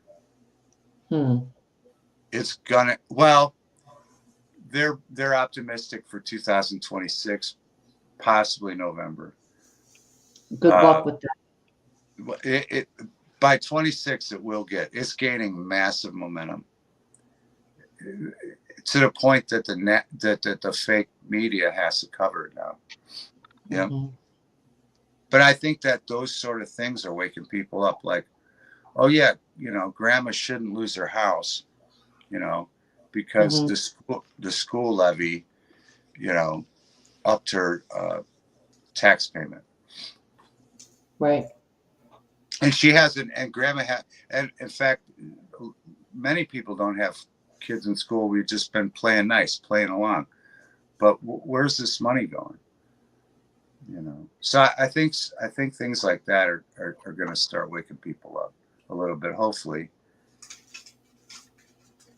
I have less a problem with local taxes and things for your own town. Even, and I've heard people say, "Well, I don't have kids, so why should I have the um, school district on my taxes or whatever?" And Right. I mean, that's part of being in a community or a town in a sense, And but I agree. Where's the roads being fixed, the water systems, the bridges, the basic infrastructure. I think that's where it's like, wait a minute, we're buying a product that we're not receiving. Like, how many times are you going to order something on Amazon and you don't get it and you keep ordering it? Right. Right. But you have to order it. They got you by the balls. Well, here's the other thing, Virginia. We like I think it was like 6 years ago, I went down and voted yes for the school levy, and then so we gave money and blah blah. I was all for, like you said, being part of the community, right? But then when whatever the thing happened, the thing. All right. And then we had to homeschool our kids for 2 years, right? Uh-huh. But we were still paying those taxes. And then the teachers didn't want to go back to school. And then they're trying to pass more levies. And then when the kids did go back to school, the adults were mistreating them. And this is what we're paying for. Yeah. So now I'm a hard no way. Now, finally, my daughter has graduated. But I'm a hard no, because believe me, listen, I'm sympathetic with all that stuff. But the way that was all handled and they joined in, no, I'm a hard no. And yeah, I don't want to pay for the whatever they got going on. Yeah. Yeah. I understand that. I mean, again, even if you don't have kids of school age, you're still going to find that on your property tax or local or whatever it is where you are, Yeah. I mean, it's. But yeah, I think it's like it's almost unnoticeable if it's just coming out of your house payment or whatever. Yeah. And you're still working, but like the old people on a fixed income. But for me, it's kind of a statement, just like people pay attention. Like, let's just not arbitrarily pay these governments to keep stealing money. I think it's just a statement, kind of just, and I think that the property tax is something that's waking people up. Mm-hmm. I mean, is it $10 or $17 or whatever?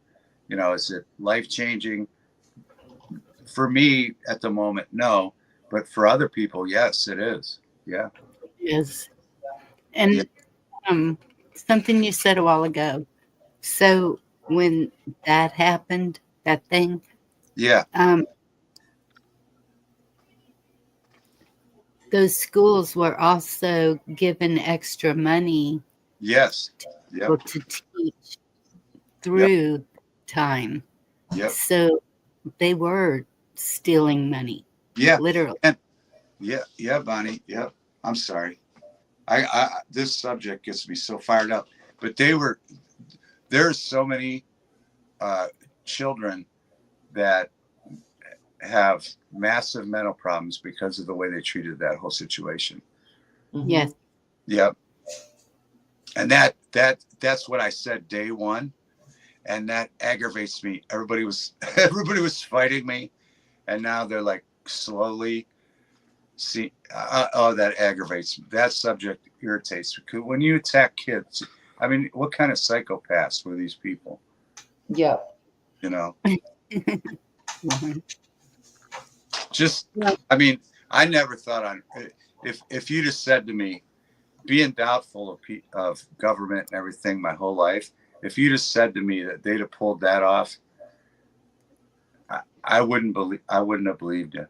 But it was well, we all know it's a nightmare. That's why all these channels kind of came together to talk about things and stuff like that. Yes.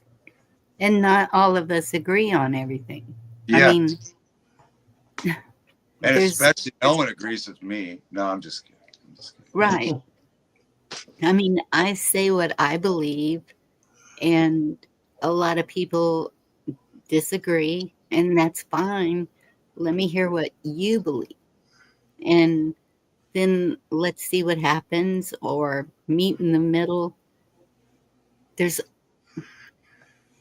almost always a way to compromise any situation, right? Mm-hmm. Yeah. But well, there it should. seems, Yeah. yes, but it seems that we have lost that. The ability to communicate clearly so that others understand exactly what you're saying, or even, I don't know, but for sure that one. And Elaine, you know I love you to pieces, but I can see why people would want to know more of what you're saying, or make it more clearly.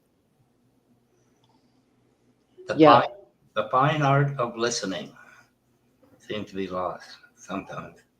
And that too. There is this thing of listening. I know that a lot of people are very strong in their convictions and their beliefs. And I'm just sitting here, you know, kind of watching the show, because I started seeing things that made me lose my trust in all of them. Yeah, I agree. I agree with you on that. In Richmond, wherever, up above Richmond, wherever the heck they are, DC. Even down to my representative, my senators, my governor. I mean, I think a lot of us have a lot of problems in our states, in our counties, you know, wherever we are. And we have a lot of work to do. We can't just, I mean, we can sit here and complain about it all day on here, but that's not going to solve anything. Bingo. That's a bingo. And so my thing is to try to find solutions. Yes, Because ma'am. I'm not going to say, oh, it's all over, I give up, and just stop. No, that's not in me. I'm in this to the end, in whatever fashion it goes. And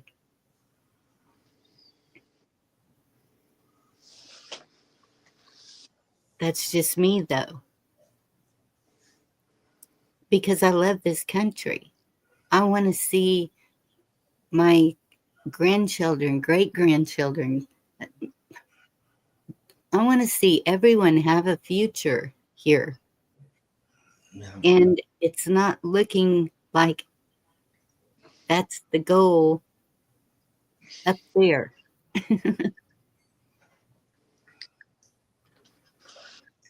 I'm curious to digress a moment and talk about property tax. David or anybody out there, how long have you owned your house approximately? Me, well, I can answer for myself. This house, I've owned it for 15 years. Okay, so you're a good candidate. Have you? I don't know how your formulas work, but of course it's worth a hell of a lot more money. Have you noticed your property tax tagged to that somewhat?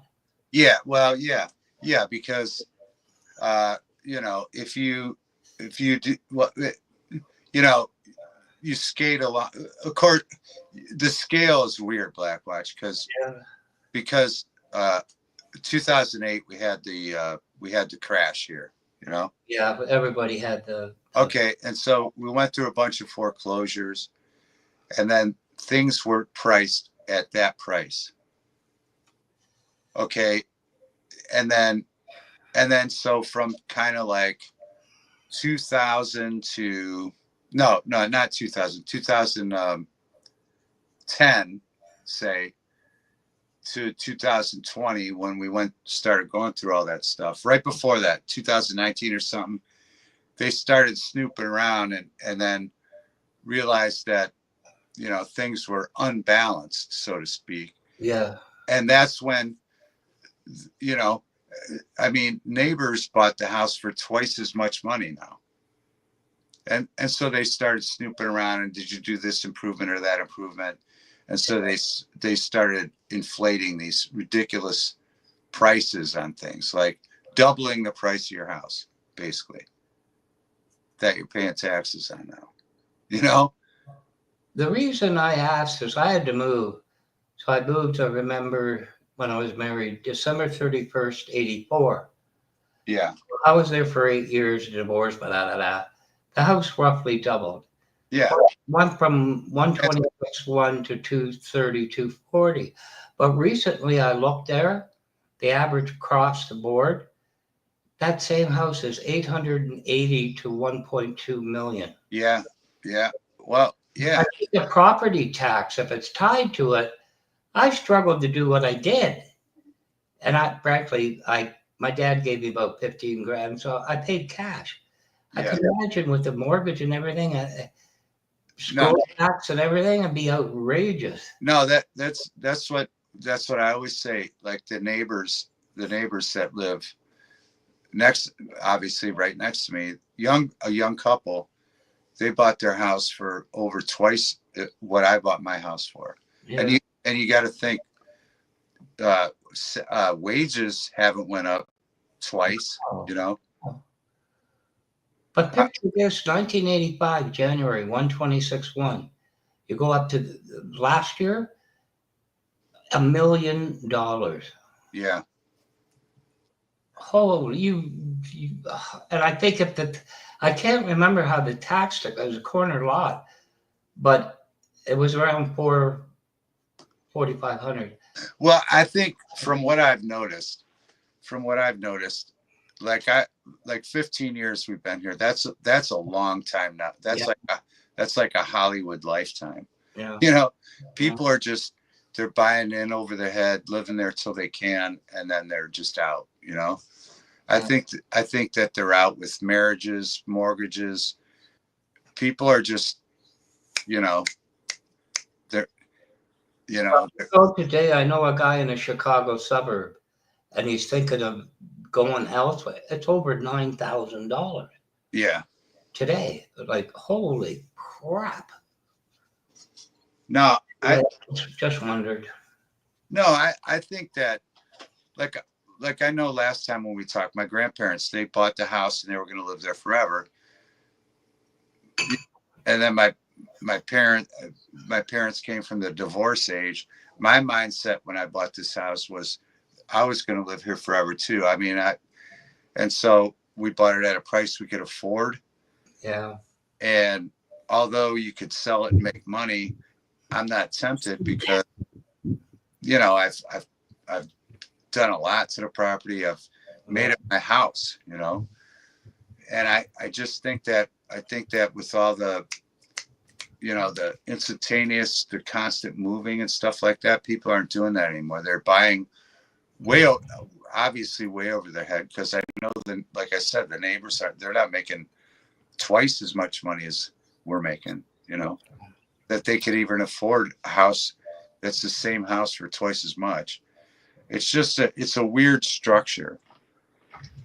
Yeah, I just wondered because, you know, I saw this recently and I can't remember the formula that was used by the town against that lot.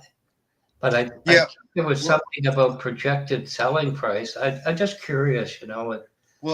I think the sad thing is because obviously if you bought that house, like the house you're talking about that you used to own, that's worth $1 million now.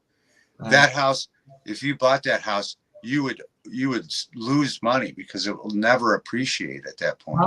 No, impossible. Yeah. It's like a lot of people today. My house is worth $1 million. So I think to myself, where are you going to go? Live in a cardboard box? Mm-hmm. You got to rebuy. But anyway, when you talk about property tax. Well, I think at some point, like you are at an advantage because you could downsize. Yeah. But even downsizing is twice as much. Yeah. But at some point, like I'm not going to want to take care of the lawn and the property and all that. You could go to condos, but exactly what you're saying. When I moved from my condo to here, the condo has doubled in price. Yeah. So I'm wondering about property tax. I thought to myself, what if things have gone different? Here's and I'm still living there, and I got $1 million house, but could I afford the property tax? But here's something that I think is important to talk about, and maybe the chat might chime in. I live on a cul-de-sac where we do not have an HOA fee. Oh yeah, those are brutal. HOA fees on top of all this inflation are brutal. Yeah. Mm-hmm. Yeah. I would never live in an HOA. No. No. Me either. No. And that condo I was talking about had an HOA. And it's like when the price doubled of the house plus the HOA, and these things are averaging at like $400 or something, $500, whatever. That's so ridiculous. You're getting that's just thrown away money. Yeah. Yeah. That we just accept, that people just accept, because when the bank figures out, your mortgage, they figure in the mortgage, the taxes, they don't figure in heat, electric, all the other expenses, and they don't figure in those HOA fees. So it's no wonder that couples would argue and get divorced over finances when you're just over your head, going in, Well, I just wondered how the taxes are taxed. I don't remember because I divorced in 93, so it was 8 years. And what it would be now, 30 years later. Yeah. I hate to think about it. It's a percentage. It's by a percentage of the value of your property.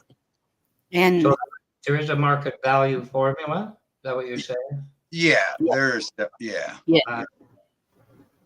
Because I can't remember. It was too long ago.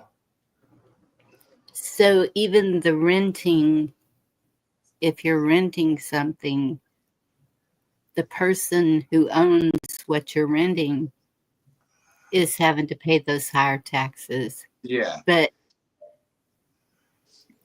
that's I'm sorry, Bonnie, go ahead. I'm sorry. Also seeing the inflation of I'm seeing it all the way around. Like, yeah, and that's the thing. That's the other thing. $350 a month, where now the average rent is $1,800 to $2,000 a month. That's the home. I'm sorry. If you were selling or buying your home, okay, the homes used to around here, they would go for like 50 to 100,000, and that's for a moderate 2-bedroom home, on a city lot, whatever. Now you're going to pay 250,000 or more for that same home. And that's where everything has just gone up so drastically that we couldn't keep up with it. So now they're talking about this $30 an hour income, the crud. What do you call it? $15, the wages. Yeah. And all that's going to do is make it go up even higher, because they're never going to allow the cost of living and the amount of income to equal out. It just doesn't happen. No. And that's the other thing, that renters are under the belief that they're not paying taxes, and they're wrong, because it's built into their rent. Yes. Yeah. The renters are paying the taxes too. Poot. Towards a joke. Yeah. See y'all. All right. Calm down, by the way.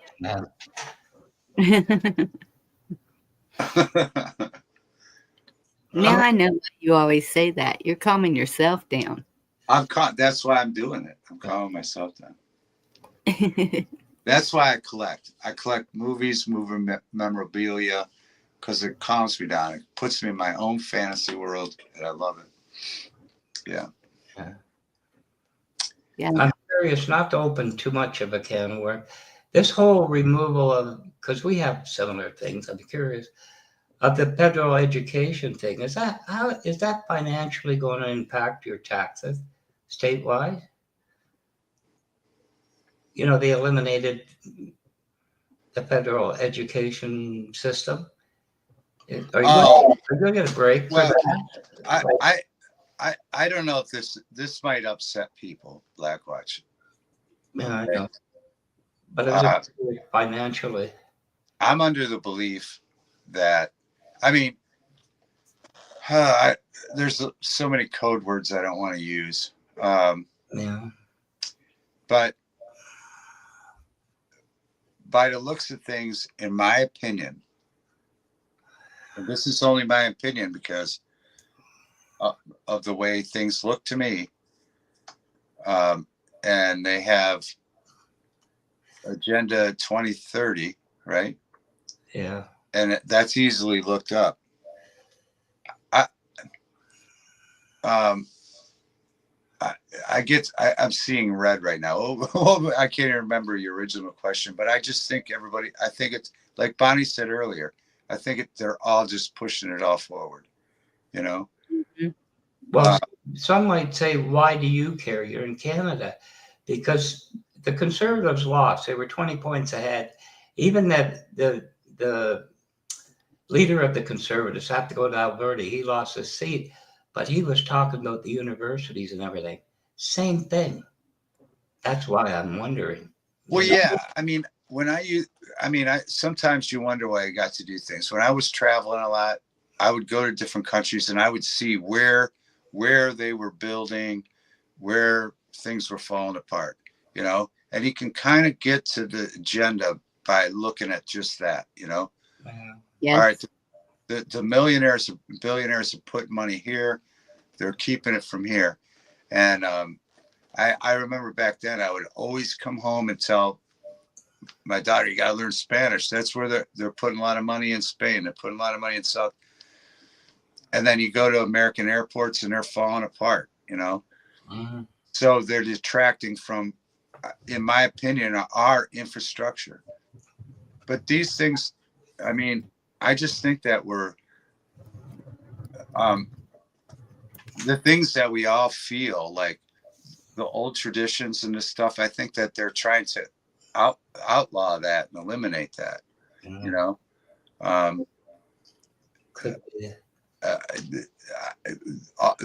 think that they're trying to get rid of the old American traditions.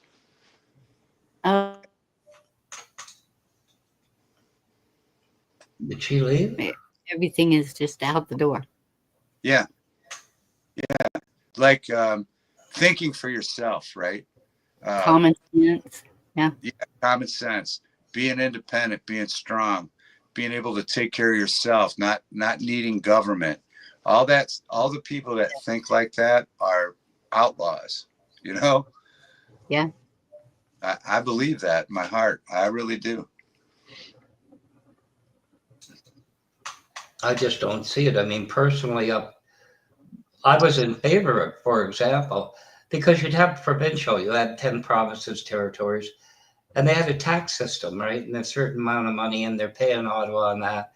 And I was for it because they transferred it all to Ottawa. It all goes to Ottawa, and then they look at individual provinces, which would be your state. And in some years, one province that didn't need so much need more.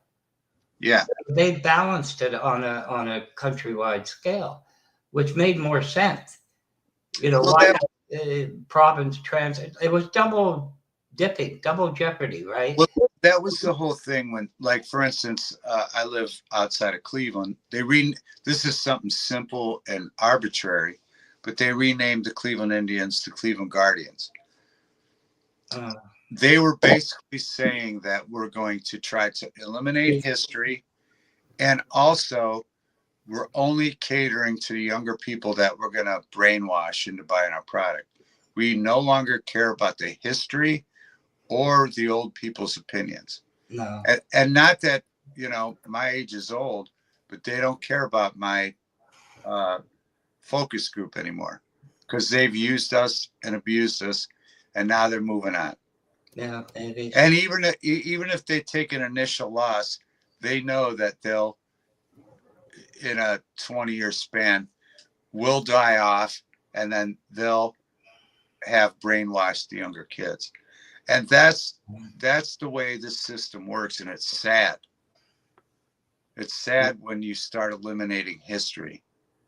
Yeah. Because when you do that, you eliminate people's ability to just be free.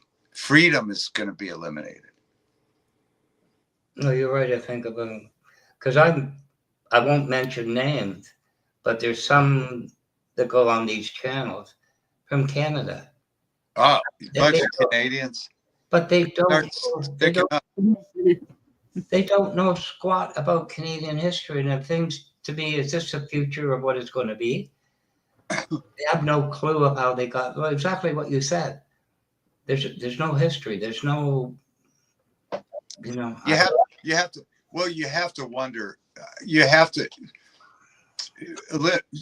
eliminating history is the best way to dumb people down. You know. I guess.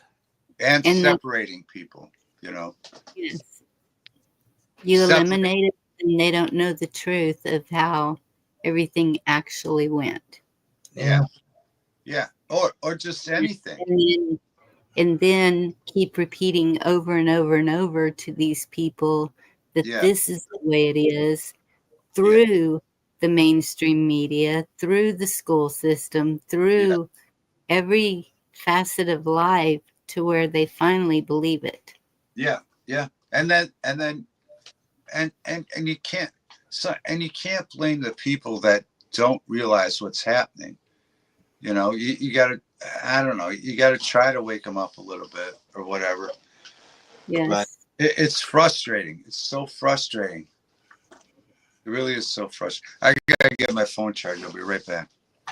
Okay. But anyway, you got a point. Yeah. Don't you find that, Bonnie, that some it's like it didn't exist? I mean, the best thing for the future is to know the history, so you can hopefully avoid bad things, very bad things. We've already done it, Black Watch. It's already, history repeats itself. It's already happened. Now what? And it's global. It's not just here. It's not just there. It's global. And we have people in other countries that are starving to death. We have people in other countries that are getting bombed daily. Yeah. We don't want that way of life. And everyone calls it freedom, but I'm not so sure that we are as free as we think we are.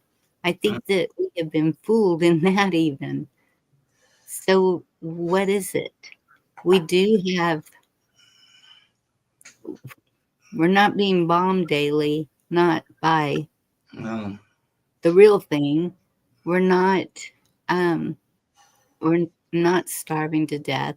We are the most wasteful country in the world, I think. Yeah. with everything. So, But I don't really have touch, to my grandkids and that. I do have a tendency to wonder, is Starlink more important than, you know what I mean? I just, but I'm dismayed by 40-year-olds that don't know Canadian history. They haven't got a clue. It's just accepted, and I walk away and I just shake my head and say, well, I'm not going to be the one to educate you because you're representative of a generation. glad you're off. And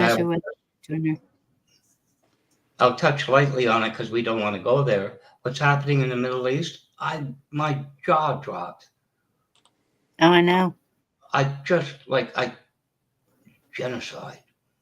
Yeah. Hi, Kush. Good to see you. Hey, Kush. And it's. Oh, good. I'm sorry. Go ahead, David. Go ahead, because my thought is going to be a different thing. Yeah. It probably is. I just feel that is all being planned out too. I know 2 men in the chat that are fixing to probably get upset with me for saying this, but I find it very coincidental that after a 2-hour phone call, all of a sudden everything goes crazy over there. And it's like, you know, it doesn't look good. It does not look good for our leaders. It does not look good for us as a country as to what we are doing, what we are being involved with, the people we are supporting that I don't feel that we should be. But that's just me. Yeah. I'm just going to agree with Bonnie. I'm in someone put me in like this group text, where they text all day long while I'm working and other things. I'll look down and I got 120 messages. Yeah. And all they do is discuss the politics of the day, the things they saw. Like, okay, I'm going to open this up. So I'll take the hate for this. But if you think that if you hate CNN, which I do, if you like Fox and think Fox isn't doing the same tactics as CNN, then you're crazy.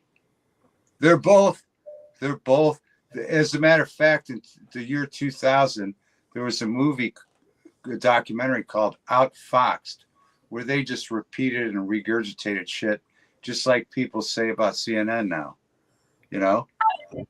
So it's all two wings of the same bird. Yeah. The text that I'm in, they're all Fox people. So they go on about, oh, this happened on Alex Jones. This happened on this, that, and the other thing. And it's like, folks, it's all theater. Yeah.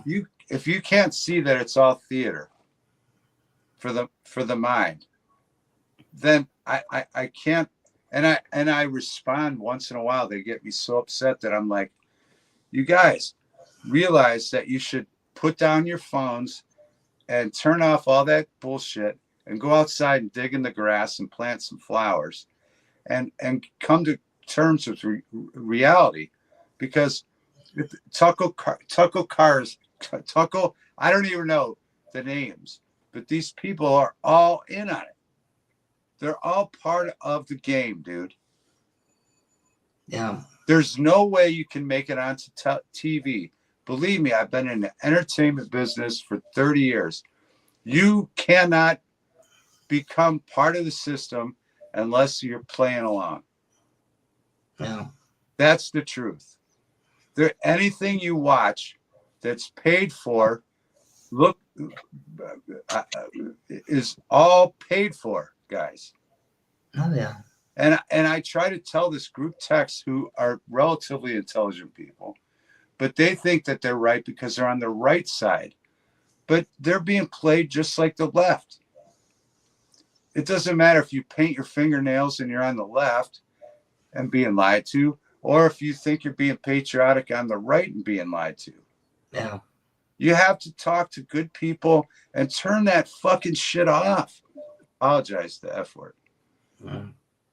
You're fine. I mean, that's all nonsense. And it's so frustrating. Yeah. The people are like, oh, CNN said regurgitated that. Yeah, so does Fox. Mm-hmm. Yeah. I mean, it's all paid for. You realize it's all paid for by somebody. Yeah. I mean, I'll lightly chime in on that part. I remember a day, maybe you agree or not with Fox. I sadly disagree. Someone disagrees, but how can you? They're being paid for by a network system that's owned by the elite. You know what I mean? I mean, if the elite own the network, how can you disagree? Yeah. They just hired a puppet that you believe in, that's saying the right things. I mean, that's just the truth. You guys, it is, I mean, that's why I say I'll take the heat for it, but just, it's hard to hear, but just because it's your puppet doesn't mean it's not a puppet. That's just the truth. But people don't want to hear that. They don't want to hear it in my group chat. Absolutely not. They you know, they're like, oh no, it's on Fox. It's true. Guys, look who owns Fox. Someone research Fox before you respond. See who owns it. Would you say, David, that Fox today is conservative? For lack of a better label. Yeah, Virginia's thankful that I'm so calm. What would you say? What would you say, Black Watch? Would you say that Fox today is conservative, for lack of a better label? I think that they found a way to make people argue, and it's called the left and right. No, right? I know what you mean, but I remember a day when Fox started up, and you kind of looked at it as being liberal, you know, out there, changed, right? And now they seem to have gone the other way. But that being said, I wasn't going to go there. You guys can all look up Outfoxed. It's easy to do. The documentary, I think, came out in 2000 or 2001 or 2. And it was the exact opposite problem that we have now. They were concerned with the right side, you know, influence everything, and it's easy to look up. Yeah. No, I remember when it started. Yeah, so anybody that's on television, you don't get to be there unless you're playing ball. You know, you don't get to have your own opinion if you're on Fox. You don't get to have your own opinion. Believe me, I'm not going to get into my history, but I've been into the entertainment, and believe me, for not playing ball, I got fucking nailed a bunch of times. Right? People hated me. If you want to use your own opinion, you're not going to be involved in Fox or CNN. If you want to play ball, you can do it. Anyway, I just wondered about your taxes because I did see that in the market value, and I thought, what if I still lived there? You know, I paid even recently. Could I even afford to? Yeah, you should. You know what you should do, Black Watch? You should go knock on their door and see if you can move in. No, that's 800 miles from here now. Oh, okay. Not around the corner. But anyway, I just but someone says have no fear. Absolutely, have no fear. Yeah, I mean, just don't believe in that bullshit on TV. I mean, sorry, Bonnie, I keep cussing on your channel. I'm None of the trees have very many branches. Yeah, just don't believe in that stuff, man. Just yeah, I mean, don't put any thought into that stuff on television. It's all break the thing down. Tell, lie, right in the middle. Lie, tell, lie, vision. But anyway, I don't know. Are we getting too thick, Bonnie? The subject matter. Things I've been seeing, nah, this isn't nothing. Well, I do know what's going on over there because Canada's involved to some degree, and then the EU. But that being said, and I'm not trying to challenge, some people there, rightly so, because you're deeply involved, want to back out of a war, and yet you're deeply involved in a war, and it's promoted. I don't get it. All of them, Black Watch. Oh, if you talk about all of them, I get it. Okay, I'm with you. I'm with you. And it's not promoted by the people. I don't believe that. I mean, some people, yes, maybe the ones that are up there protesting, they don't even know what they're protesting about. They don't even know the countries that they're protesting for. They have no clue. They're just following the leader or whoever it is at the time, whoever's pushing the agenda. But if you're discussing absolute withdrawal, I get you, and I agree with you. I went to an anti-Trump protest 3 weeks ago or 4 weeks ago, and I wasn't wearing Trump gear. I wasn't like, oh, I'm for Trump. Most of the reason people were pissed at me is because I was exposing the fact that they had hired people to be at the protest. So I got in right away and filmed people instructing other people what to do and write on their signs. Yeah. So when you're dealing with people in the world that are willing for like $10 to protest something, that's ridiculous, dude. I mean, we're at a weird place. If you need $10 or 50, well, I don't even know. Were they paying them $50? Who knows? But they're willing to protest and oppose. We are supposed to. I mean, I don't know where you stand on Darwinism or the creator, but in my opinion, we were put here to create things and use our own mind, not be influenced by $10 or $50. You know? Yeah. When we've come to that point, we're at a bad place.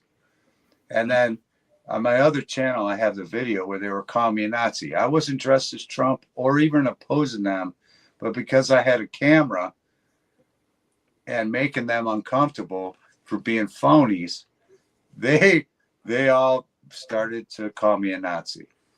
And it's like, do you guys even know what a Nazi is? And by the way, I'm the farthest thing from a Nazi. Yeah. But Bruce Carpenter, you have my attention. But the left-right paradigm is a sickness. It really is. Yeah. Part of the upbringing was some up here, liberal conservative, it's just as much as Democrat and Republican there. Some are so into it. So We have some extreme people, definitely. I've seen that on both sides. And there's no way they will ever meet in the middle. And that, for me, is concerning because as a nation, as a world, we're going to need to do that. Not in the way they want it done. No. But as a people, as humanity. Yeah. Yeah. The way we were created to be. Well, that's that's taken that's away. yeah. Oh, is this thing charging? What the heck? Because I think I told you in this area here we have 2 federal representatives, and it turns out one's liberal, one's conservative. So for my part, I had to get the liberal, and I expressed a concern over something. It was basically helping you with one-time food things and this. And he said to me, "Well, it's more than the conservatives would have done." I said, "I don't care what color you paint yourself. I'm trying to get by. I don't care who helps me. I don't care what your party affiliation is. You're supposed to represent us, all of us." Oh, well, and then click, he's gone. Which I'm sure is no different down there, blame the other. Anyway, it's kind of getting thick. I don't know. To divide. I guess, when you let it control you, when you let it control your emotions, when you let it take over your mind, when you let it consume you, yeah. then all it's doing is causing damage to you. That's where you gotta find peace in the Lord first is my go-to, but also while I can, I get out and see people. I talk to people. Yeah. I have to. You can see I like to be around people. I'm a social person, not a hermit, not inverted, not, and believe it or not, I'm kind of shy to begin with until I get comfortable with people. Then it's like, blah, blah, blah. Can't shut me up. But I mean, you notice that too, eh? Oh, I know how I am. No, it's not you. It's they frankly ignore you to some extent. I don't understand that. When I hear you talk, you make sense, quite honestly. Well, thank you, Black Watch. No, but that sounds condescending. I don't mean, I follow you. I'm just kind of like the same wavelength, and then all of a sudden, you're out of here. And I think to myself, you're not thinking, not you. People aren't thinking for yourself. You're not looking at the big picture, if you will. I don't know how to put it. You know what I said, Bonnie? I kind of think to myself, Jesus, you're being led around by the ring in your nose. Whatever color, not you, people. Right. I know. It's like I said, I didn't get frustrated with the federal guy. I just kind of thought, you're into it up to your ears. There's no sense talking to you. I don't care who helps us, the people. I don't care what color your little banner is. Oh, were you in a fight, Black? Did I miss a fight? No, I had a talk with the federal constituency office. Oh, okay. All right. And some of it is just you sit here and you go, you're 60 years old, and God, like you're not thinking for yourself, or you're ignorant, or you're stupid. I don't know. But like you say, it's bad up as up here. That not everybody's that way, but the blue, red, whatever you want to call it, it's you think to yourself, is a generation buying into this? I don't know, whatever. I see more of the youth turning to use their brains. Yeah. I see them thinking things through. I see them looking at all sides and making conscious decisions. I'm seeing more of the youth paying attention than we ever did, and I think that they are figuring it out. It's like, and I'm praying because they are the future, and we can only hope that they're going to figure it out, because we have banged our head against the wall 1,000 times trying to figure out how to resolve all this, but here we are.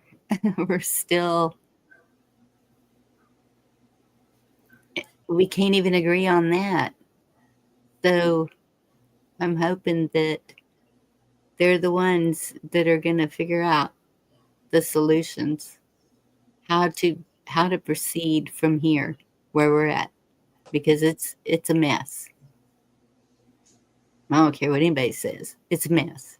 It is a mess. Yeah, it is a mess. Yeah. Well, yeah, it is a mess. I don't know. That's why I disengage with so many, because it's like hitting your head against a brick wall. It's just. But it's a mess. But it also, but on the lighter side of it, amongst all the mess, we still do have enough room to create our own paradises. Exactly. Whatever that means. And yes. And also teach those younger people how to do that and stand up for yourself to do that. I mean, we still do have that choice right now. Well, my young people are on strike, so they're not listening to anything. What was it, Bonnie? I'm sorry, I missed that. I said right now my young people are on strike, so they're not listening to anything. But yeah, no, I understand that. But did you say Skype? No, it's strike. Oh, sorry, I didn't catch it all. The seed has been planted. They know. They know right from wrong. They know what's up. They're just as hard as all this is for me to deal with, it's still, the whole family is going through it. So yeah. And young people have a harder time dealing with things. They're I guess what they're lacking is the spiritual peace that can be obtained if you seek it. And I think that that's what they're not doing. Or that's a good point to make, Bonnie, is the spiritual piece. Today I was working in the yard, right? Which when you dig in dirt, you're around flowers and birds come around. Yes. I created a whole situation where it's environmental. Mm-hmm. And don't you start to realize who you are. How important is that? I mean, how do you teach people to pay attention to, being grounded and surrounded by what God has given us? I mean, the creator, or whatever name you call him, but it's no accident, right? Right. And that's, though, is being the example. You doing that, they're seeing it. They're going to see what brings you peace. Yeah. Eventually. It may not be instant. Nothing's instant. We don't want instant gratification, though.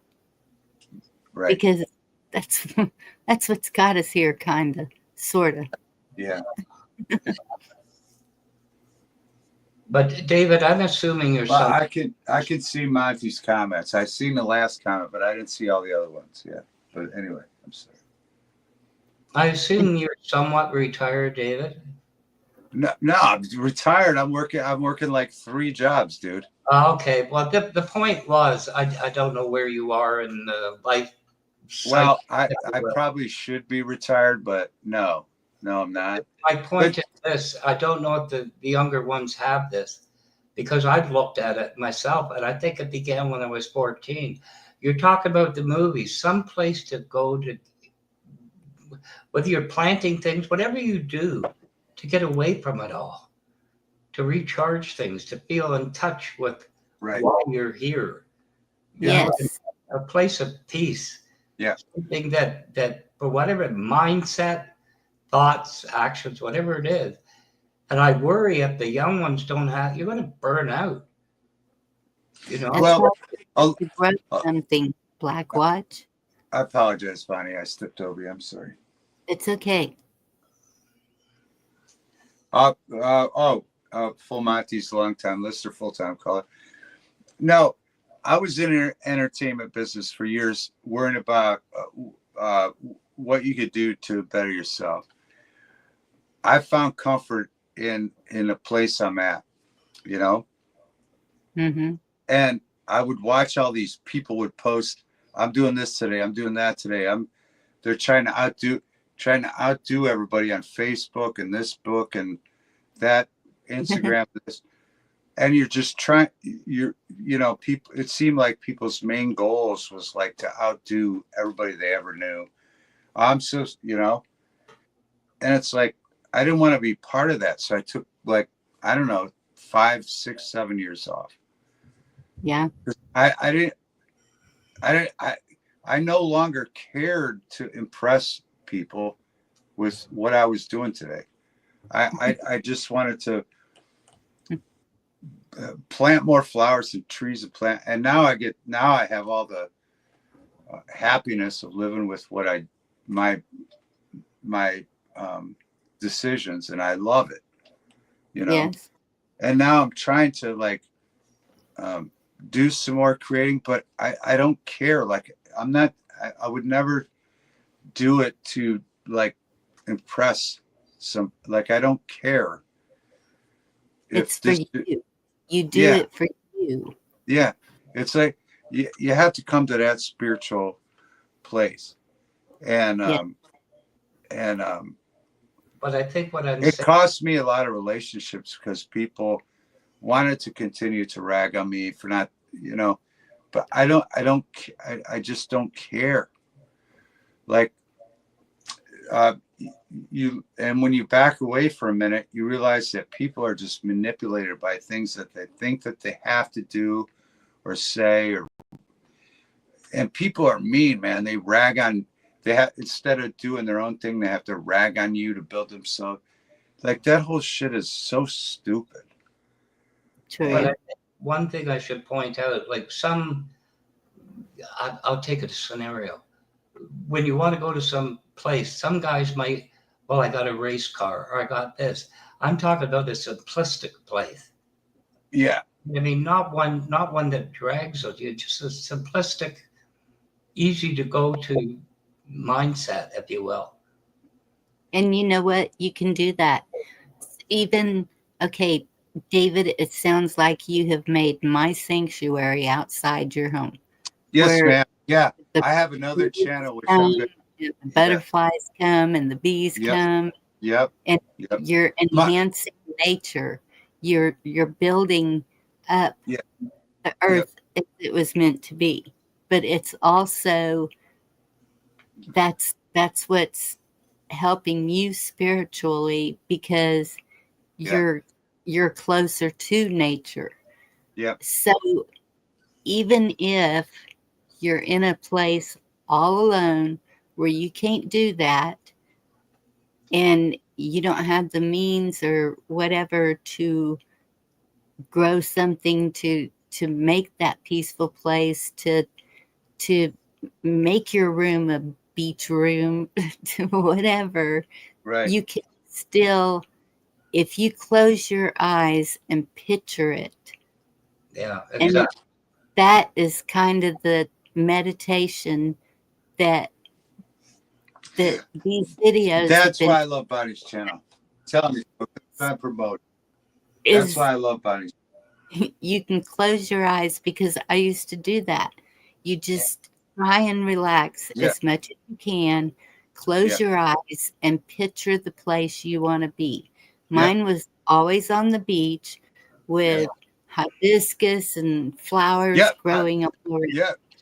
That, And so you can Yeah. create it in your mind Exactly. also, instead of physically, Yeah. if you just put your mind to it. That is meditation.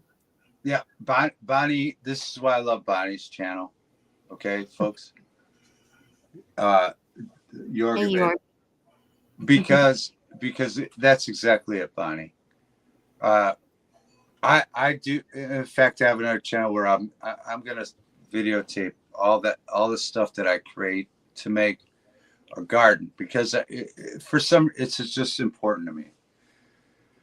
But if you can't do that, exactly, Bonnie, you don't have to have the ability. Like if you have one stool that you could set a hibiscus on or something, or a mandevilla or some tropical plants, or something that just something that can be your sanctuary, The mint. I planted the mint, just smelling the mint. Yeah. Relaxing. Yeah. Refreshing. Yeah. It doesn't have to be anything major. Right. Yeah. Grow an avocado tree if you eat an avocado. Yeah. 100%. Listen, folks, Bonnie's right. Okay. If you're here and you're listening, Bonnie's right. Okay. I don't know that I'm right, but it's No, working. I think you are right, because it does uplift you, doesn't it? Yes. Yeah. And to keep it alive. Yeah. That's your goal, is to keep it alive. Yeah. And as it progresses, so do you. Your soul almost progresses as it progresses. I have some different spices as those things grow in the boxes I got outside. I feel accomplished. And I mean, it's simple, but it's true, folks. I mean, you feel great. Yeah. Yep. Yeah, I agree with Bonnie. All right. I endorse this channel. Thank you, Dave. Yeah. But well, I already, you're like, taking a break from the electronics is also a part of it also. Because in the day, there's not a whole lot I listen to. I don't, if it's somebody I like that goes live, that everybody I like to talk in their chat, I know that my friends will be there, then I'll go over there. But most times I miss who's going live because I'm doing things and I just miss it. That's good. I'm glad, Bonnie. I'm glad you miss everything. Bonnie, when I was on vacation, if you get my drift, it could be the stress of everything, but I struggled. I couldn't get there. I couldn't find that. I was disturbed. Okay. In that circumstance, it's kind of hard to do because you've got the noises, you've got the voices, you've got the worry, you've got the you're not feeling great. So you can understand it's hard to do in that situation. Wow. But once you got home, did you feel some peace? I didn't get deep into it, but it was, at least the door was open, if you don't mind what I'm saying, to go there. And Good. I don't know. I understand that, but I've always found that easier. And it was a little bit disarming to have that problem, you wanted to go there, if you know what I mean. But anyway, but David, just when he mentioned that, What did I mention? What did I do? well, about movies and that and things. Because I think I'd said it before. I used to come home the back way. And I say to my wife, especially in the summer, leave me alone for an hour. I don't think she understood it. I don't think if I really understood it. But I was thinking, what did I just go through and why did I do it? Why do I keep doing what I'm doing? Work. And that was to appreciate why I was doing it. Yeah. I wanted to quit so bad, Dave. I wanted to go in there and tell them off and walk away. Couldn't do it. Not with a family. So I needed that hour to ground myself. Right. I understand. How many people around 40 years old don't realize that and start going to that place? You know what I mean? Well, Black Watch, can I ask you a question? Sure. What? I believe me, I appreciate you, brother, and I'm only asking these questions. I appreciate you. I've stated it. But when you get to, you were in a brittle state at that point, right? Mentally. Back then? Yeah. Yeah. Back then, like I said, I wanted to say the hell with it. I can't do this anymore. I want to go in and tell them where to screw off. I'm done and walk out. But then you're walking into the reality of you're provider. You're the main provider. You're it. You can't do that. Well, that's a lot of pressure. That's a lot of pressure. You have to admit that. Yeah. And look, I'll just drop it at this. I think you did a great job, dude. I don't know. I think you did. Judging by what I know from you, you probably did an awesome job, man. And because I only say that because you're a very intellectual person, and I'm sure you made the right decision. Okay, that's my opinion. I don't know. Well, that's what I think. So you're gonna have to appreciate the fact that I think you did a good job. All right, man. Oh, I appreciate the compliment, but I think I burned myself at both ends, and it's a wonder I got what I got in my life. We all have. We all have. I mean, if you want to break down and we can do that too, man. If you want. I want to go down. I did some very hard things on myself. And I don't know, maybe it would have been, I don't know. It's all over. David, that was 30 years ago. I know. I don't know why I don't know why you would beat yourself up about that stuff, but if you want to, I'll help you beat yourself up. No, I'm tired of getting beat up, thank you. I don't know. I mean, it's all what you want to do, dude. I mean, listen, I'll listen to you. But also, you got to know that I'm also telling you I think you're pretty cool, dude. So it's up to you. No, I just let's leave it up to chat. Who wants to watch the Black Watch cry? No. No. No. No, I'm kidding. I'm being funny. People have to understand half the stuff I say is comedy, but then, yeah, serious stuff too. Whatever. Right. I just think, that's important, that hopefully the young people catch it before they get too old, and the importance of that. But you're not too old, dude. Yeah, I think that you're caught up in thinking that you're too old right now. I think that's not the case. According to my warranty card. Well, Father Time is undefeated. We know that. Yeah. But so we have to make the most of every day we have. I don't know. It's this vertical climb that we all do. I wasn't obsessed with it, but when I think about it, I got a shock in 1981 or 2, and that straightened me out. But it took a long time to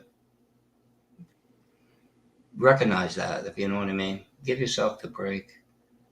That's my point. I hope you'll burn yourself out for stupid stuff. All right. I'm sure. No, it's just. Can we go back to plastic? I think that you're killing yourself over some old stuff, man. Oh, it's all gone by. But all right, I'm gonna tell you something. I'm gonna tell everybody that's listening. All right, and you can all think I'm crazy. I don't really care. We are all, everybody watching in the chat, and Black Watch and Bonnie and me, we all are capable of incredible things. They've been suppressed by many messaging problems, but the reality is we are all absolutely incredible, and the goal is to go out tomorrow and days following and achieve those incredible things. And if you think I'm lying, test it. Try to do something incredible and see if you can. And I guarantee you can. All of you. And then come back and tell me I'm crazy next time I intrude Bonnie's live stream or my own live stream. But I guarantee you all can do and achieve incredible things. Well, and if you hate me for saying you're incredible, then screw you. Yeah, screw you.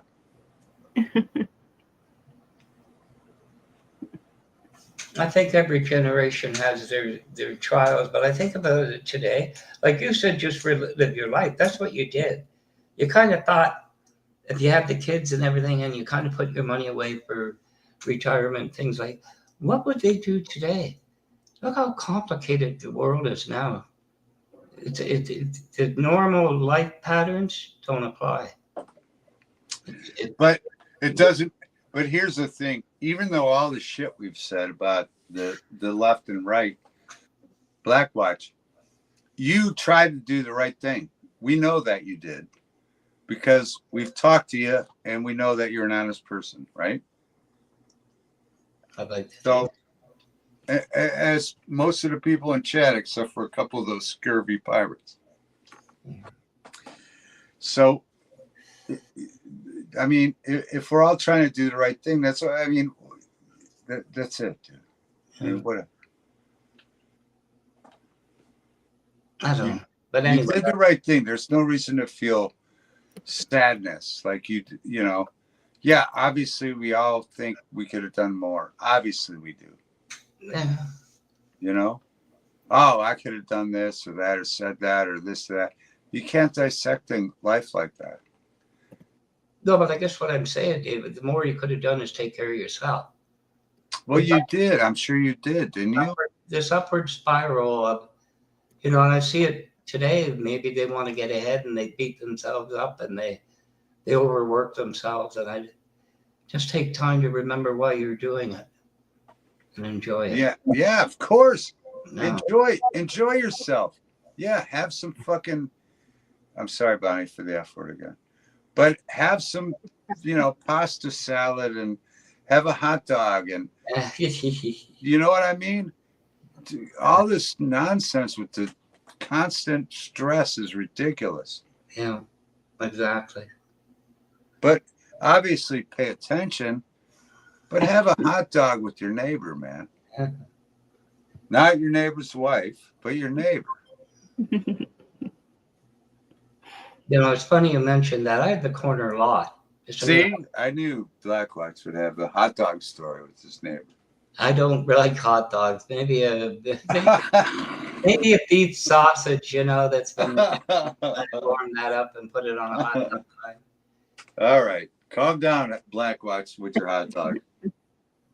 Bonnie, you allowing this hot dog talk on your channel? Oh, am I? All right, go ahead, Blackwatch. Yeah. No. I love Blackwatch, by the way, guys. Ask him about some songs. He's crazy knowledgeable. Yeah. We all have not all. A lot of us have the music Tourette's, yes. Oh, you guys want to talk about music? Or did you finish your hot dog story, Blackwatch? I'm sorry. I did. Maybe Cindy. All right, who's awake still? Anybody still awake? No. Yeah. Actually, they all are. All right, here we go. All right, what are we going to talk about? Hot dogs or music? It's Bonnie's call. It's her channel. Oh my goodness. Look at this robot I've been making. Look at this robot. I got to close with one thing about what you just said. I'll finish. I don't know if I can. Oh, because I'm over here. I got to go on this. I haven't thought about this in the longest time. I had a corner lot that swerves into a court, like a cul-de-sac. Yeah. And of course, I had to put up a fence, which I damaged my shoulder. But a long story short, there was another older couple in a two-story. It's kind of right behind me. And while I was doing that, I kind of looked at the door. Yeah. And it was ajar. And here the woman had moved her husband's hospital bed down into the dining room. And she said to me, he'd like to split a beer with you. He did pass away. But that was a lot of fun. You talk about your neighbor. I had that. It kind of made me feel good. Yeah. I gotta think about that for a minute. Full Monty says the 70s Bush song. I wrote a song, and actually, I have been. Bonnie, do you mind if I respond to this real quick? Not at all. Please do. I'm interested now. I have been reconnecting with old bandmates, and I wrote a song called 70s Bush, which I have a lot of really great. I mean, I do have neat songs, but I've been thinking of doing that Full Monty with these new guys. And 70s Bush is like a glorification of the 70s. And when I grew up, and it's a great song. It sounds kind of offensive, 70s Bush, because I liked those days. Well, it wasn't those days. Actually, I wasn't even a teenager till the 80s. But, when you looked at the Playboys in the 70s and they had those big bushes, I appreciated that. So I wrote this song. So I'm goodness, that is the Bush you mean. Yeah, so I'm thinking of redoing my idea Excuse me. with this new band called 70s Bush, this song. And I think you guys will all like it. Yeah, because I like it. I mean, it's natural. I mean, just let it grow, man. Let it grow. Let it grow. Let it grow. Are you fixing to sing it? Is that what? Yeah, I sing it. Yeah, of course I sing it. Yeah. Well, let's hear it. Well, I'd have to go get the notebook and find the appropriate notebook. I write all the time. I think probably Full Monty caught it on a stream where I might have sang it. I can't even remember it, to be honest, but he just reminded me of it, and I'm gonna look it up and calibrate my mind to think about that song called 70s Bush that I wrote. Thanks, Monty, for bringing it up. Because I love that concept. I mean, I loved that, I hate when they started shaving off their pubes, looking like children, it was great, man. I mean, I'd rather have a permanent down there, perm or whatever. I was wondering if I'm following what you're saying. Apparently I was. I'm talking about women's crotch hair. Yeah. I gathered that after Playboy. I kind of. Yeah, 70s Bush, dude. I had a little meeting with my imaginary friend and we concluded that's what he's talking about. Yeah. No, I have a song. Monty remembers it.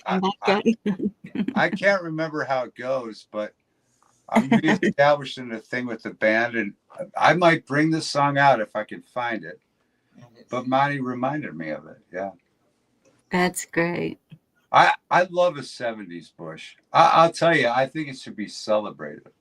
And that's why I wrote the song. I can't remember it to pick up a guitar and play it for you right now. But maybe in the future we'll hear it. Now, thanks to Monty. Well, I'm glad you Anne's opinion of that. And because that's the way I saw it, that it was just maybe not something that should be done if you're active. Is that the right word? A 70s talking about the 70s Bush? Yeah. I shouldn't do that? Is that what you're saying? No. Not you. The never mind. I'm gonna stick my foot in my mouth, and I don't want to do that. Listen, if you have a big 70s Bush, it's awesome, dude. If you could barely fit it in your pants and zip up your jeans, that fucking shit is great, dude. I'm sorry, I keep cussing on here. Yes, Virginia, you're missing. Well, everybody knows. Well, that 70s Bush song, everybody liked. I played it on one of my streams, like I think 2 years ago. So I'll have to go back and even find it. But listen, just for who brought it up, I'll bring it up with the new band. Monty. Okay, Monty. Yeah, because I love the 70s Bush. I mean, yeah, it's about freedom. Yeah, if you guys don't like that, I mean, David, you're weird. Blackwatch, what do you think You're about weird. 70s Bush? Okay, you're weird, but I'm kind of getting. No, I'm totally weird, dude. I'm absolutely 100% weird. That's why you fit in. But because that's why I'm art. I like art, But also, yeah, I like saying things other people don't like to say. One thing you talk about. Oh, look, everybody loves it in the chat. So, all right, 70s Bush it is. Maybe that'll be our first single. I will say I do have guys, Matt Edmonds, Cloudman is playing drums on their new stuff. Yeah. Johnny Jail is playing guitar on the new stuff. And I'll just go back and thanks to Full Monty and look up 70s Bush. Maybe that'll be our first single. Cool. What, Monty 70? Stop it. No, I played music my whole life. It doesn't matter. You guys don't need to hear my backstory. But I love you guys, though, for listening to me. And my rants about 70s bushes. And thanks to Monty, we were talking about that. I love it. I'm not doing nothing, Virginia. Bonnie, did you think that you were going to talk about 70s bushes? But weren't they awesome, though? I mean, No, I didn't think. I'm sitting here in my mind. Wait, Bush was not in office in the 70s. I'm going there. All right, when you opened up, like when I was a kid in the 80s. Like I was born in 1970, okay? So I wasn't even into like even looking at girls until like probably what, 83 or something. But when you opened those magazines, you couldn't even fit their hairy bushes into the fucking scene, you know what I mean? It was just bushes, you know? And it was awesome, you know? And then like somewhere in like 2006, they just started shaving them like a baby or something, right? When did they start shaving them? I don't know. I wouldn't know either. I don't go around examining them. Listen, David. Well, no, it doesn't matter to me when they started shaving them. All I'm saying is the original was better, the bushes, you know? Okay. Well, I didn't look at those magazines, so I All have right, no. people miss it. Look, people are missing it in the chat. They feel the same way. And that's what my song's about, the 70s bush.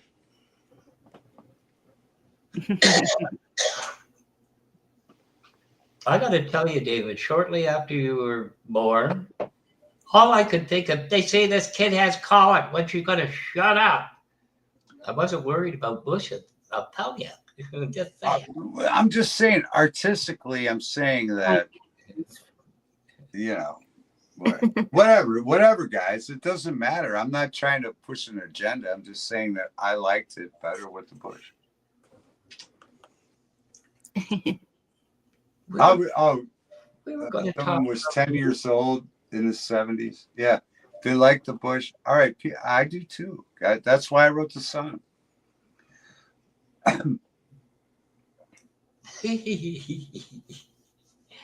did we get here? Because of Full Monty. He remembered my song. Blame it on the Full Monty. Okay. You see Cindy?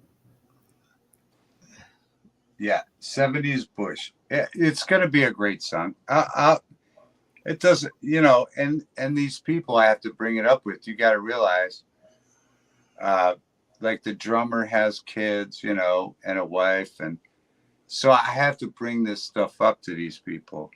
Like, hey guys, here's our new hit single, 70s Bush. And it'll be fine. It doesn't matter, but we'll get it done. They'll probably like it. No, of course they'll like it. It's a great song. It really is a great song. I played it like 2 years ago on my stream. Yeah. You know, whatever. Whatever. It's a neat song. It's not a big deal, you know. Just appreciation for 70s Bush. I mean, I think it's better than whatever. All right, calm down. Everybody calm down. Yeah, calm down. Yeah, calm down. Jeez. It's only one song. Jeez. Where were we going with this? Not that. I mean, music. Anyway, we'll talk about music. I brought that one thing up in closing, and then we're all of a sudden, how'd we get here? Get it together. Virginia's telling me to get it together. Listen, yeah. Virginia, I'm talking about 70s bushes. All right. No, it's funny. You have to understand that my whole thing is like half comedy. But I apologize to Bonnie if you had to. I think she just likes hearing you say it because you've said it about 50 times, and I'm sure she heard it. Oh, Virginia loves it. Yeah, she dropped down just to hear me talk about bushes in the 70s. Yeah, I'm familiar with Virginia. We've had our go-ins. Also, she knows I completely appreciate her. So yeah, Virginia's great. yeah. Oh yeah, absolutely. I agree. I'm not going to say anything about that. Yeah, I'm not even going to touch that subject. Probably a good idea. Probably she had a pretty big 70s bush, but I don't know. I don't know that to be true. All right. An egg and cheese burrito. That sounds so good. A burrito. Oh, you know what I had, Bonnie? You know what I had to eat today? What? I went to the Meijer. Do you have Meijers down there? No. All right. Well, it's a grocery store, but anyway, it doesn't matter. You can get them anywhere, I'm sure. But I had a Mexican street taco kit. Have you bought these? You get taco meat, you get a lime, you get the cheese, you get the sauce, you get like some coleslaw, you get like all the stuff for a street taco kit. So fancy. You like those things? Have you had one? Not like that. All right. Let's go back to 70s bushes then. No, let's not say we did. I mean, everything's good in a taco. Right. Yeah. A street taco is like basically because it's like whatever it is plus lime and coleslaw, basically, I guess.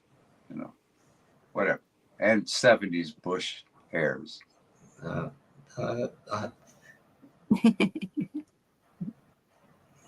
right. Calm down. Everybody calm down. You're all too serious.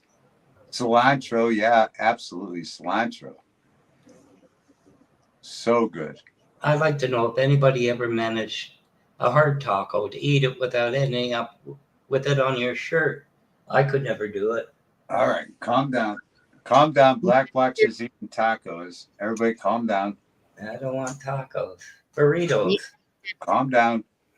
I used to sell calm down t-shirts. I think I still do, but yes, Blackwatch, you can eat a taco without getting it all over you. It's all in the lips. I never. It's all in the lips. So maybe the stream is getting better.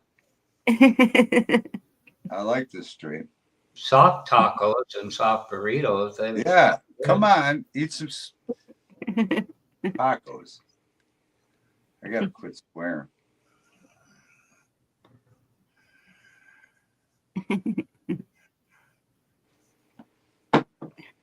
All right, calm down, everybody. I forget I'm on Bonnie's stream. I gotta calm down. Calm down. I think I'm on my stream. The other night I went on my stream and I was like, I don't care if anybody subscribes. I don't give a shit. You you're talking about that. My dad worked for Federal Customs and Excise. And the weirdest assignment he got was to go to a warehouse and make sure it was either Hustler or Penthouse. I know. So I'm weird. Remove certain pages, which they didn't, so he didn't clear it.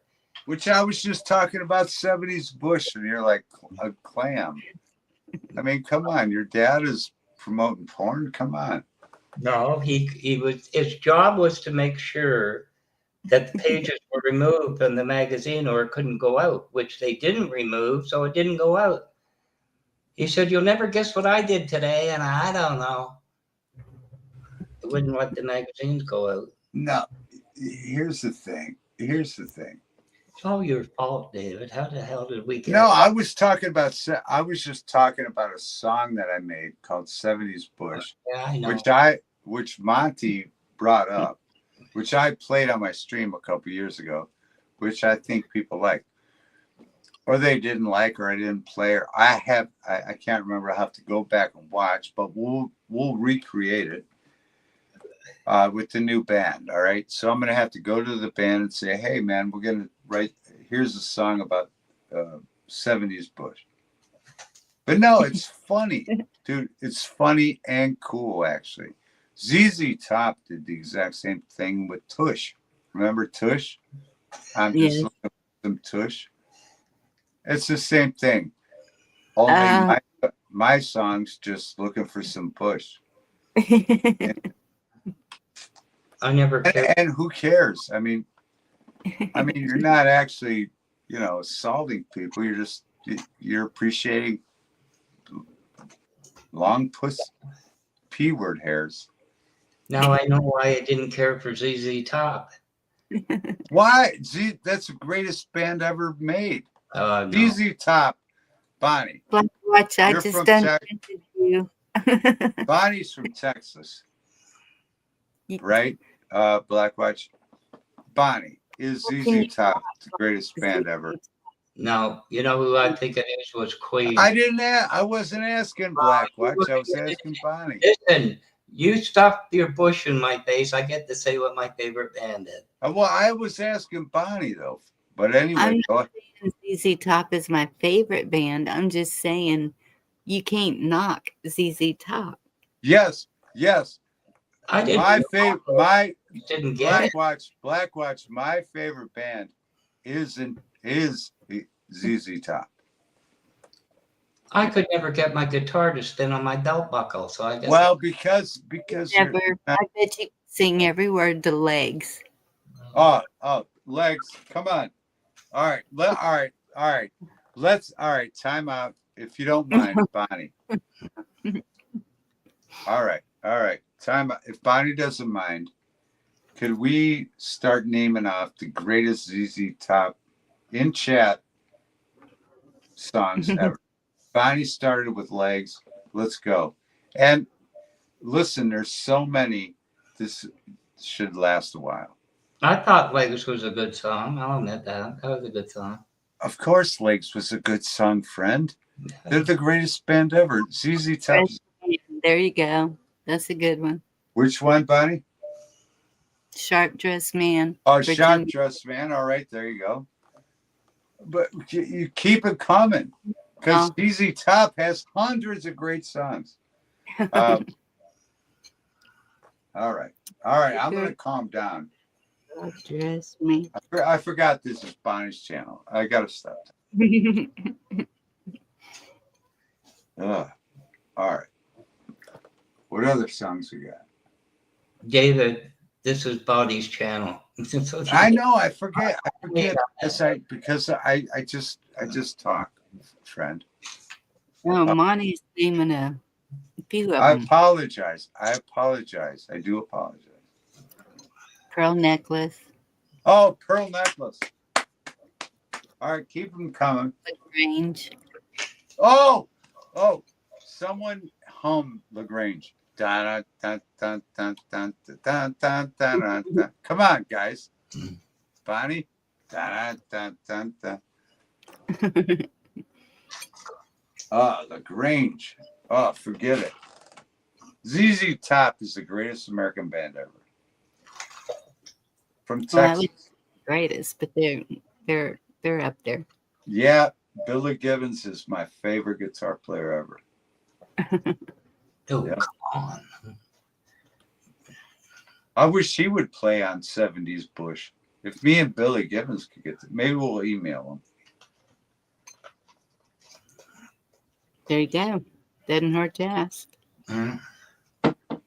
Yeah, I've actually asked bigger people.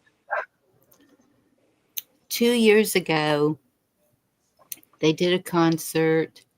It was ZZ Top and was it Willie? Oh yeah, Willie. Yeah. But it was It was only an hour and a half away from me. And Chuck's wife, Vicki, and I were talking about meeting up there. Yeah. Because I wanted to go so bad. Yeah. Well, ZZ Top, forget about it. Yeah. Dun, dun, dun, dun, dun, dun. It was on the river. Well, I used to sing for Marky Ramone. He was in the Ramones, and so when we would do tours in the world, you know, we would go all over the world. We would play with all these bands, and it was so awesome. And yeah, it's no joke, you know. I got to do that, live life like you should, and not as a slave. Yeah. David, did you ever hear of John Cafferty and the Beaver Brown Band? Of course I did. On the Dark Side, yeah. On the Dark Side. All the songs to Eddie and the Cruisers. They're a good band. God. Yeah. I mean, I like on my channel, I just do movies, but I'm educated in music to an unbelievable degree. Yeah. Yeah. But some of their, maybe it's dating me, but that. On the Dark, that was a great movie / soundtrack / song. On the Dark Side, that was a great song. Yeah. But Running Through the Fire, Garden of Eden. Yeah. Yeah. Tears. What's the one? Tender Years. I mean, 3:22 in the morning. 3:22 in the morning. We're still going. What do we have? Maybe I have a half hour left. All right. Calm down. Calm down. Is it? Oh, I love Bonnie's channel, though. Last time I looked, it was an hour ago. But I know. Time passes like that. Time passes when you're having fun in the bush. All right, chat. What kind of music do you like? Bonnie, do you want me to ask chat things? What kind of music do you like? What's the greatest song you ever heard? I could tell you what the greatest song I ever heard was, but I'll wait for chat. Too many, David. There's far too many. No, there's got to be one, right? Is there one? What's the greatest song? What is the greatest song? There's not just. What do you think the greatest song you ever heard was? Virginia said The Sound of Silence. Sound of Silence. Not a great song. I don't like that song that well. No offense, Virginia. I think that Sound of Silence. I don't know. There is so many. It depends on the mood you're in. It depends on where your head is. Yeah. Yeah, right, Bonnie. Exactly. All right. We got all right, well, give us songs, folks. We're not, we're not lava lamps. Start telling us some fucking song. I'm sorry, Bonnie. It's not. All right. Moonlight Sonata. All right. Is that Beethoven? Can we fact check if that's Beethoven? That's Beethoven. Okay. I'll agree with that one because I love Beethoven. Moonlight Sonata. Whoa, that's heavy, dude, and that's a great song. I'll agree with that one. Stairway to Heaven.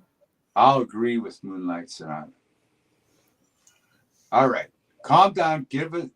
David, you're not divine enough to offend me.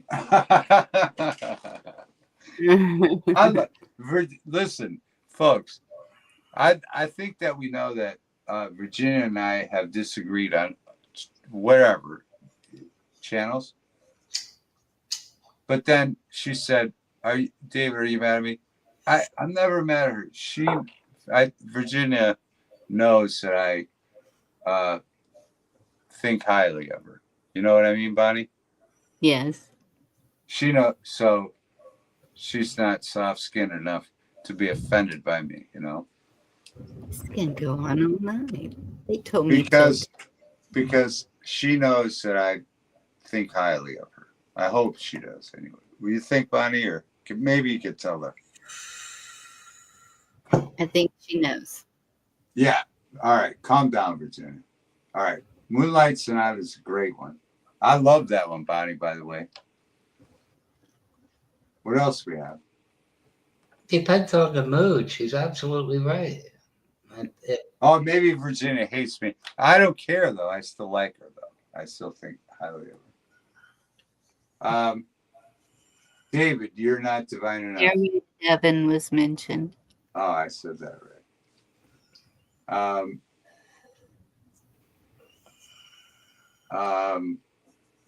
All three parts of the song. What do we got? In the 70s by All right, Skyhook. I can answer the question. I don't need the chat to answer the question. I can answer the chat. All right. Just telling you the names of songs that they're saying. What's that, Bonnie? I've been telling you the names of songs that they're saying. What are they saying? Okay, I'm sorry. Don't listen. All right, I'm a bad listener. I apologize. We have Stairway to Heaven, Living in the 70s by the Skyhooks. Okay. Aussie Pride, good to see you. All right, Stairway to Heaven. Yeah, acceptable. Yep, yeah, yep. Absolutely acceptable. I mean, Spirit in the Sky, Get You Moving. Yeah. It's a Get You Moving. All right. Keep them coming. I have to go to the potty. I'll be right back. And he's gone.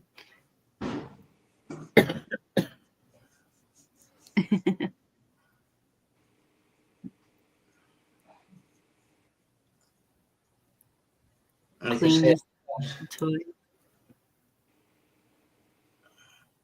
I felt upbeat, it'd be Drift Away. If I think about it, 1 Year of Love from Queen, which is a total opposite of moods.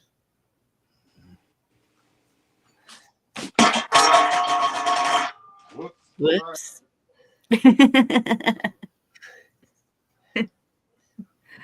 You okay, David? Yeah, I'm fine. I could barely hear that. You didn't fall in a cat box, did you? Waitress, another tray of drinks, please. And the other one tripped over something.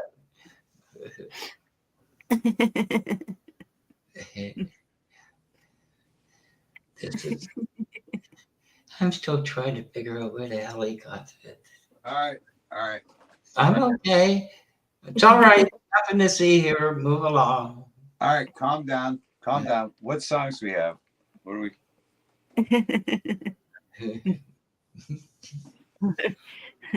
Are we having fun or whatever? I don't know. I think I'm drunk. Not yet. Was that a spittoon? Yes, Tippy fell in the litter box. That's been known to happen before. Yeah, might have happened. Who knows? Oh, there's another song, Free Fallin'. All right. Free Fallin's a good song. All right, listen, Tom Petty's great. Absolutely. But here, Bonnie, if I may interject with a great song from Tom Petty. There's a song called Tampa Bay by Tom Petty, which is an unknown song.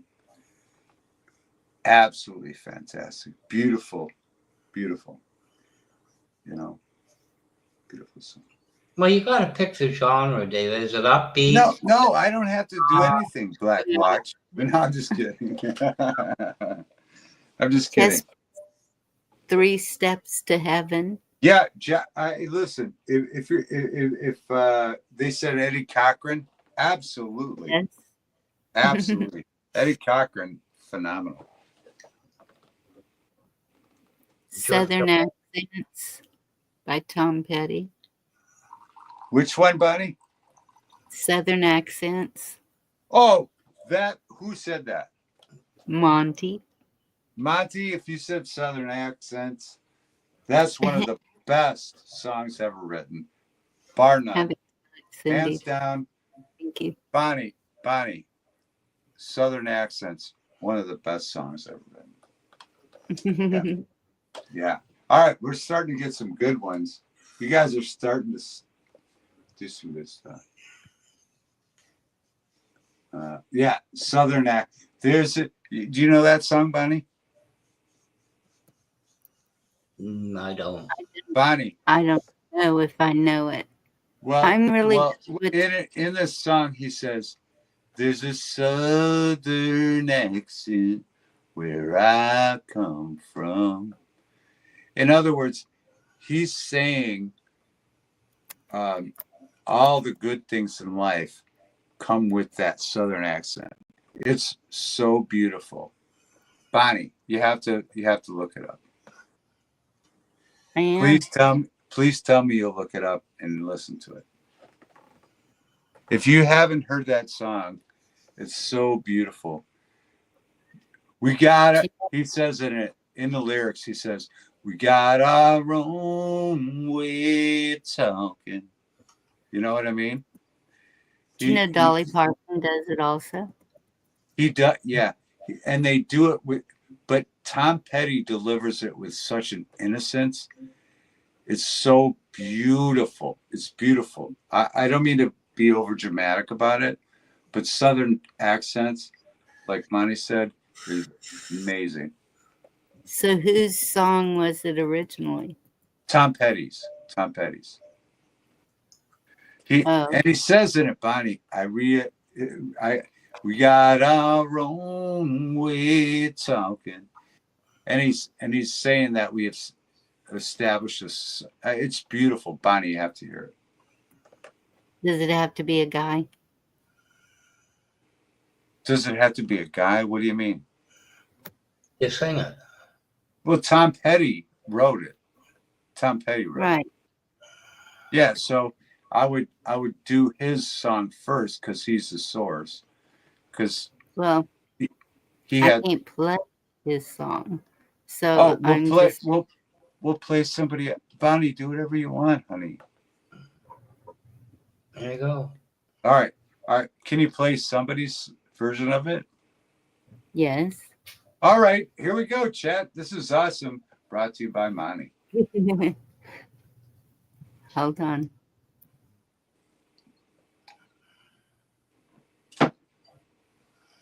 P.S. My mom's name was Bonnie. I think we know that already. Are we going to play Southern accents? That's what she's looking for, I think. Oh, that's awesome. All right. Everybody calm down. You guys got to calm down. It's 3:00 in the morning. Virginia Roots is still ragging on me. I'm already up and gone. All right, here we go. This is such a bad. Listen to these words, folks.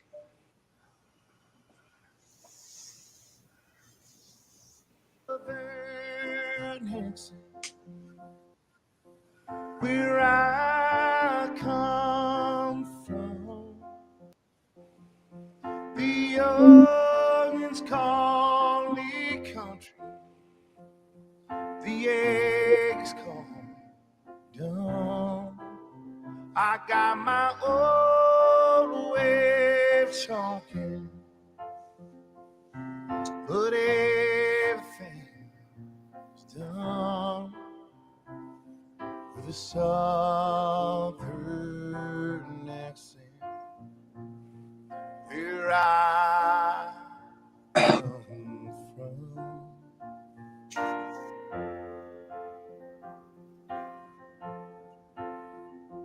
Now that drunk tanks in Atlanta, just a motel room to me. Think I might go to work Orlando if them orange groves won't freeze. I've got my own way of working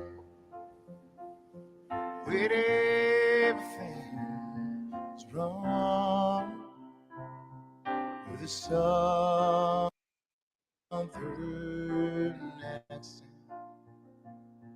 where I come from.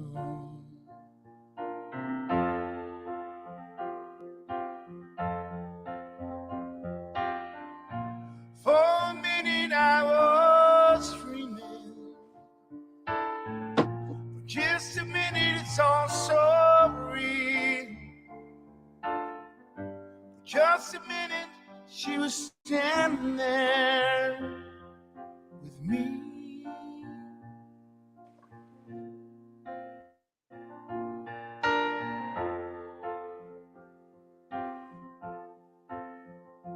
There's a dream I keep having where my mama comes to me,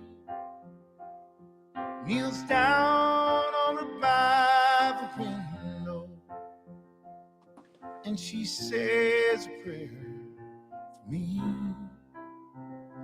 Got my own way of praying, but everyone's begun with a southern accent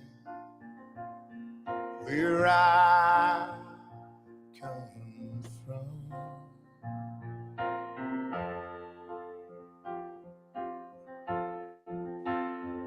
I got my own way of living, but everything gets done with a southern accent where I come from.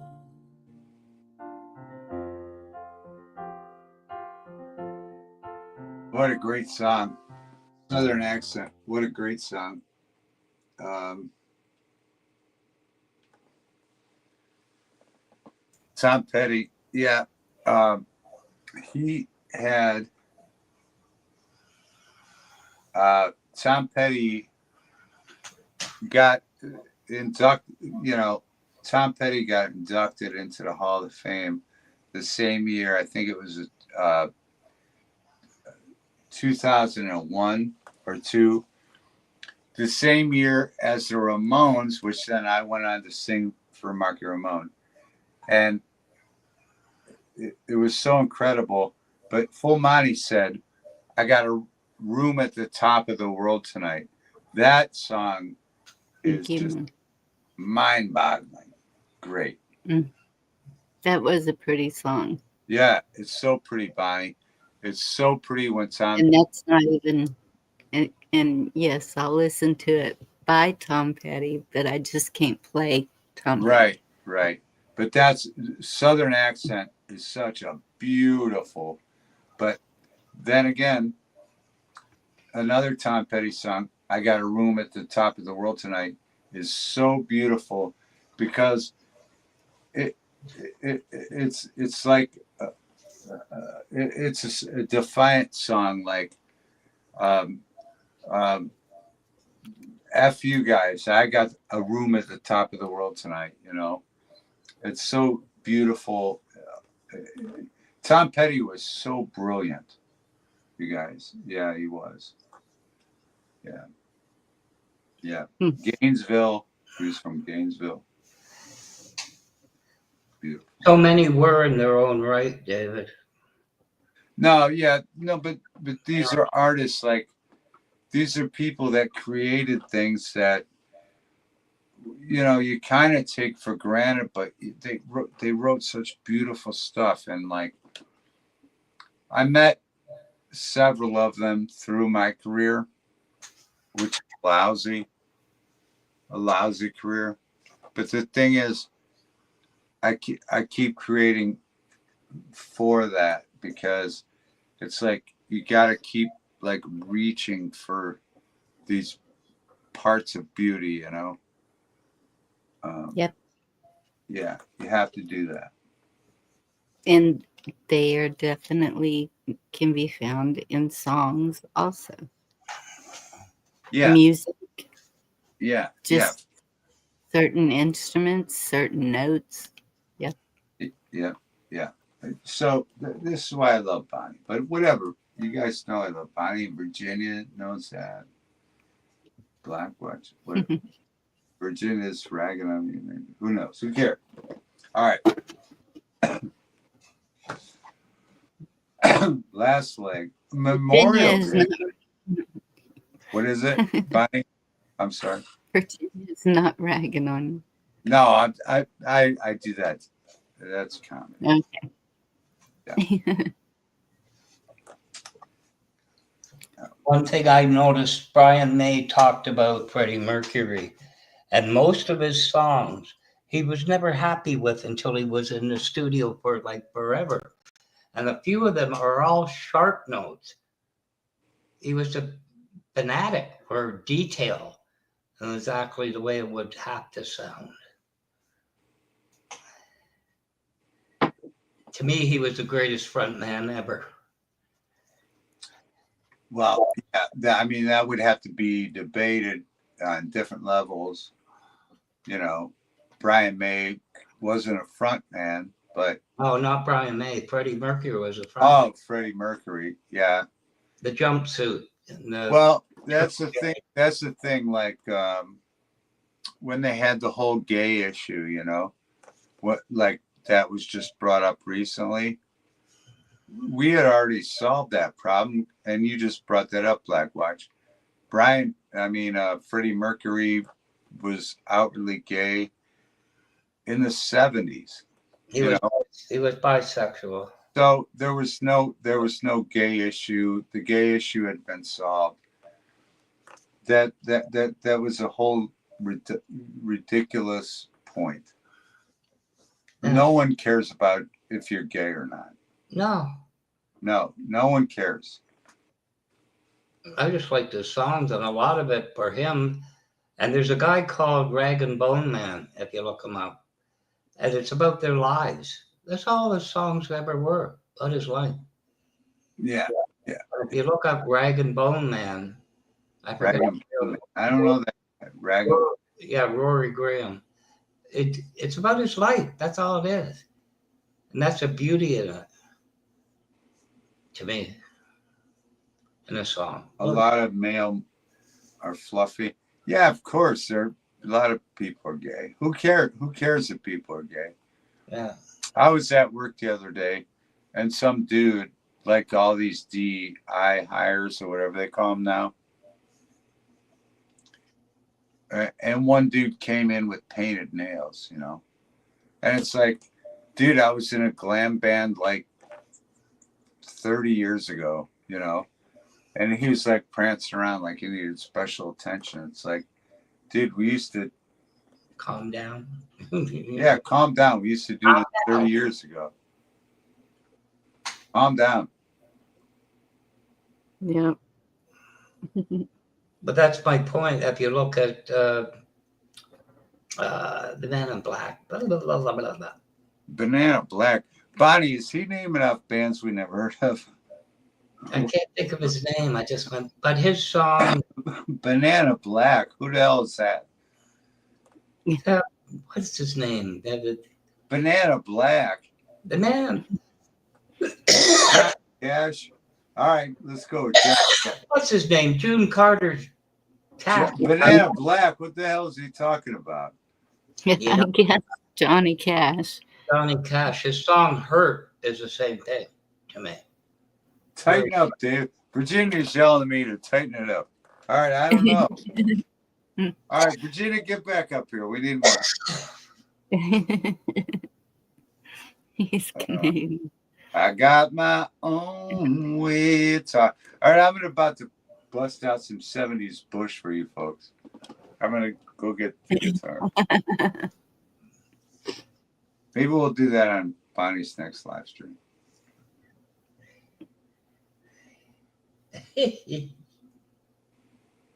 Woohoo.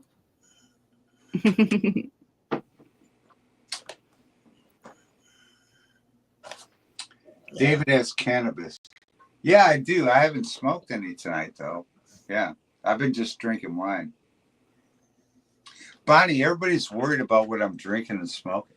No, I do like smoking pot, though.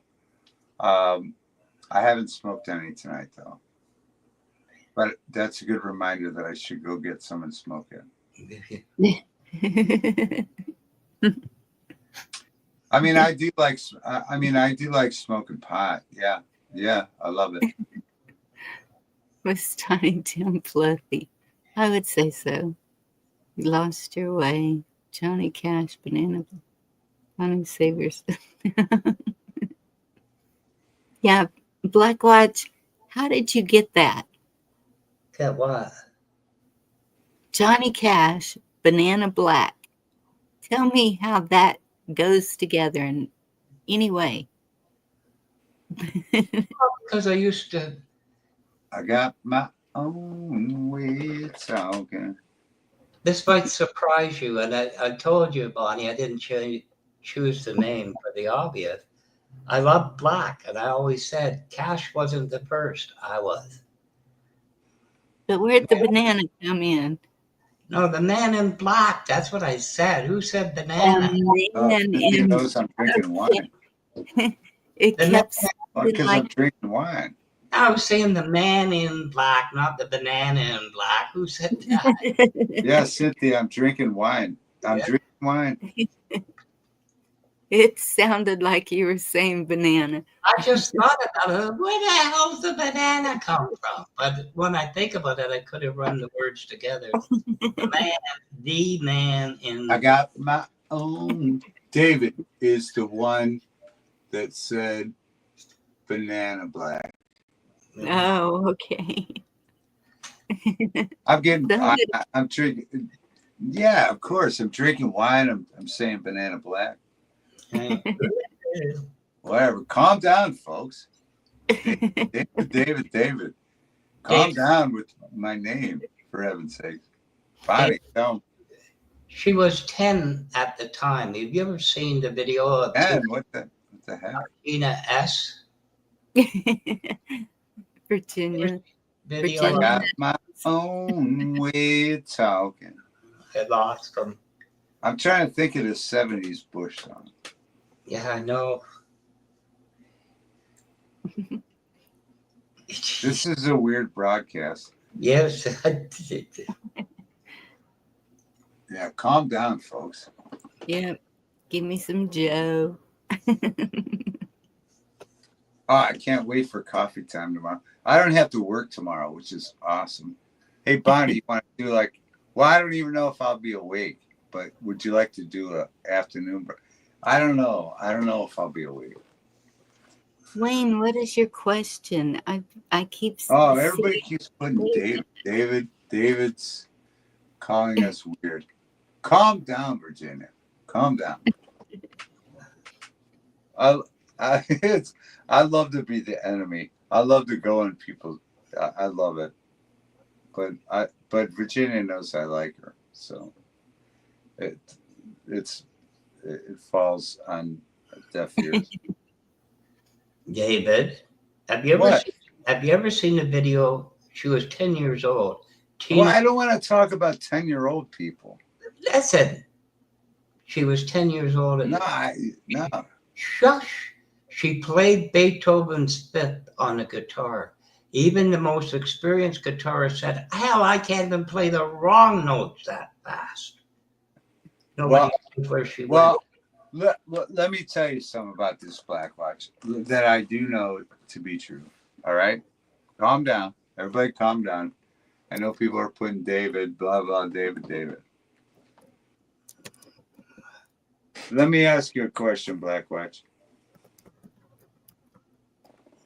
Do you think that there is a spiritual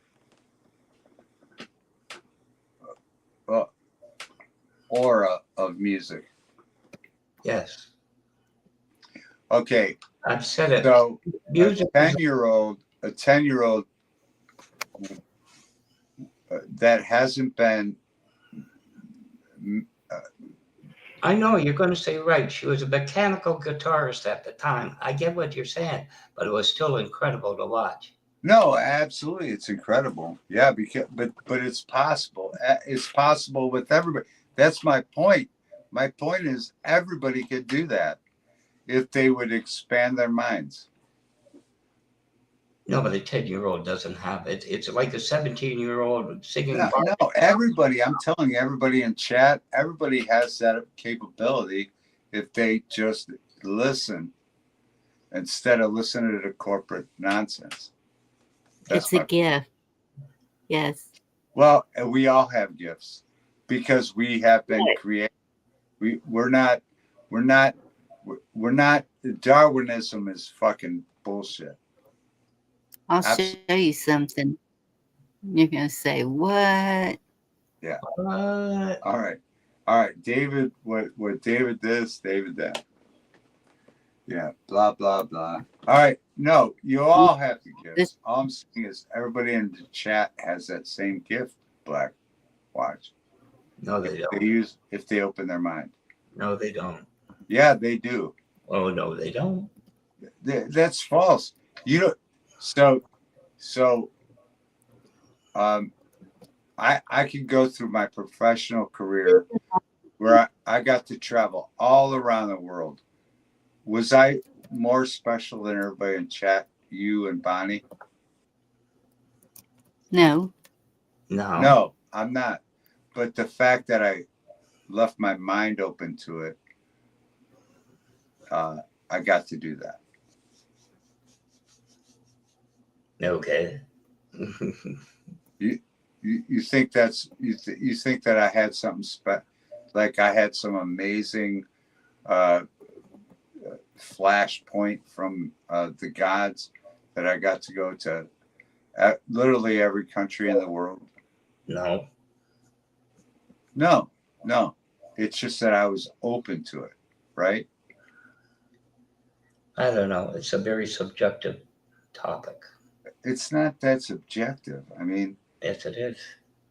I think everybody has that capability, and everybody that I argue this points with, they like bag on me about it, like I'm being a dick. I'm not being a dick. I'm saying that everybody had the same, could have done it too. And everybody gets mad. Oh, you know, I didn't have any special powers. No, but I did it. How did I know how to do it? I didn't. There was no formula. But I was open to it and I did it. There you go. All right, calm down. Chat's gonna calm down, chat. That's all I'm saying. And I say with my own life, it's like I want to be left alone, to be honest with you. Although I do want to create this new song, 70s Bush. Oh, back to it. Well, I'm being funny. You got to realize that. I'm beginning to think you got a fixation. You know that? Calm down. You calm down. You got a fixation. I don't want.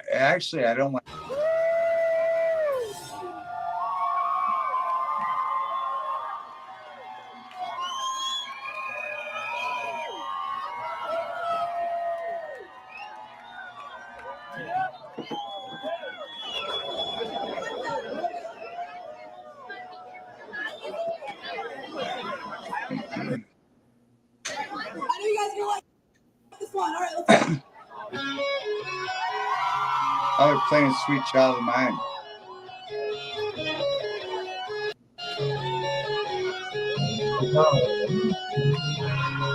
Les Paul.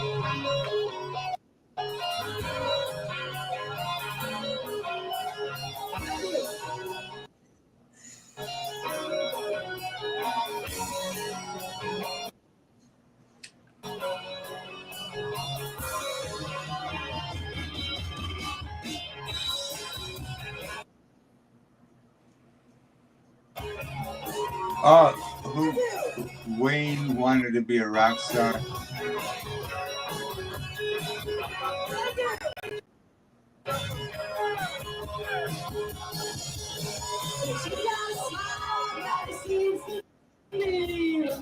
Well, Wayne,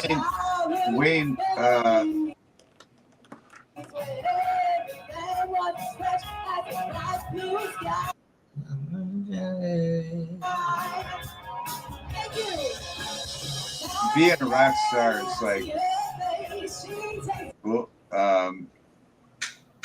like if you wanted to be a rock star, fuck that. I mean, you can be a rock star. You can. You can be a rock star. Nothing is telling you you can't be a rock star.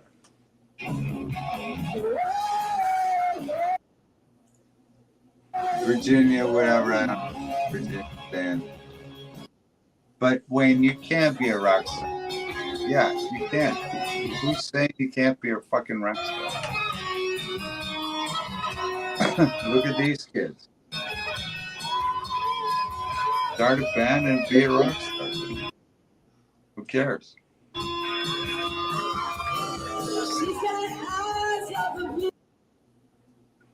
Yeah, everybody's got to be a rock star, dude. Be a rock star. All right. Calm down. Calm down and be a rock star.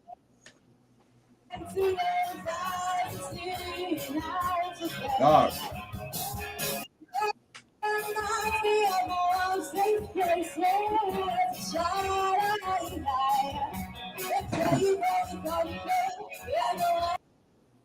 Trying to listen to this.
It's a gift. And not everyone has it, but yes, it's a gift. Yeah. But everyone has some kind of a gift in some way. It can be art, it can be music, it can be something different with everyone.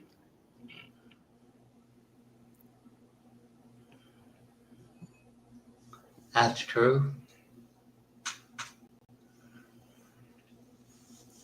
I need to mute a second. My daughter needs something. Where do we go now? Where do we go now?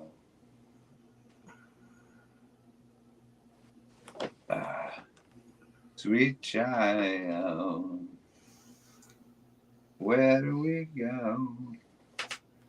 Black Watch, where do we go now? Bonnie's right. We all have something. It's just whether or not it's enough.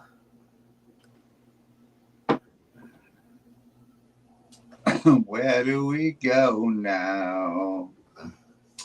All right, calm down. One song I like is Field of Dreams by Sting. I think that's a good song. So many songs, David. Too many.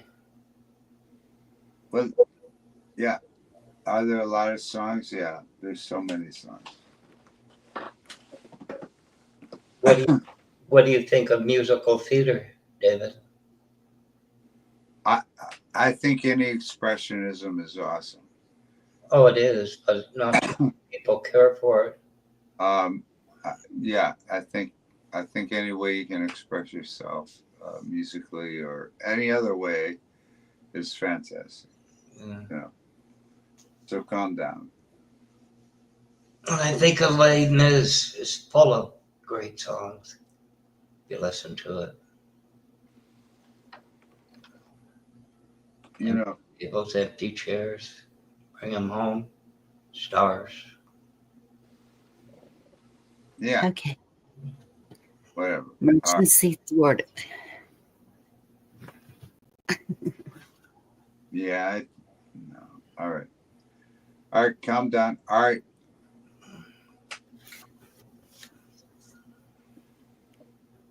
I'm going to check out so that I don't ruin Bonnie's stream. I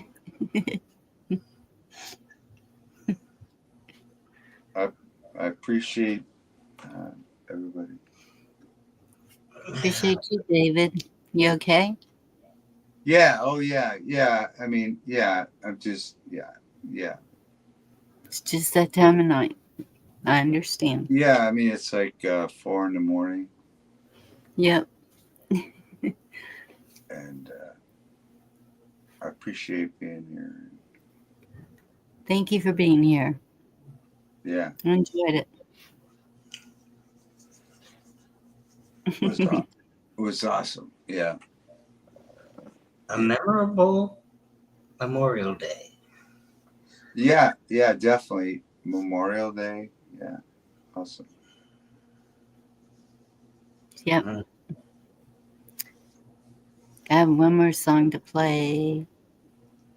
Going out. Oh, Virginia says good times. All right. Calm down, Virginia. Virginia's all worked up. You there? Yeah, she's worked up. Wayne loves me. Love you. All right, love you too. I'll tell you, it is awesome to, as I check out, it is cool to talk to you folks. So it is neat. Good. Yeah. All right, Bonnie. Are you gonna play one more song? Yeah, to close it up. You're leaving too? Yeah. All right. The end of this Memorial Day, because it's 3 a.m. It's really tomorrow, Tuesday, I guess. But yeah. All right. All right.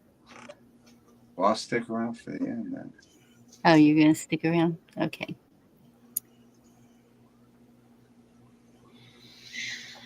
Let me see. Wait, I got to find it. Which one was it? I'd love to come up. Someone says I'd love to come up. Someone said they'd love to come up. Yeah.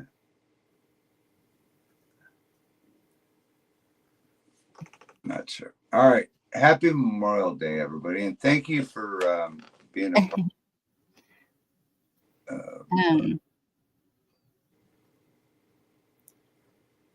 Hey, Dee. Good to see you. Virginia sure Where does. you at? I'm going to put the link for Dee. It was fun. Thanks, David. Hey, thank you, man.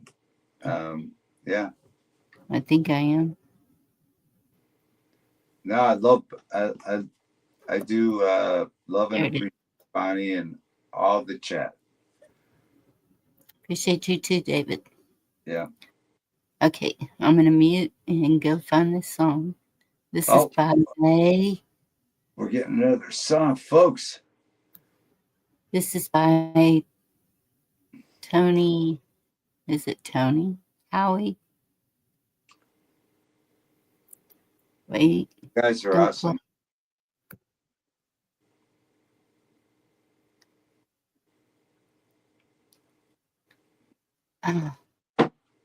Yeah, that has messed up my computer. If you guys didn't thumbs up Bonnie's channel tonight, shame on you. Thumbs it up. Thumbs it up. It's all good. And whatever. Yeah.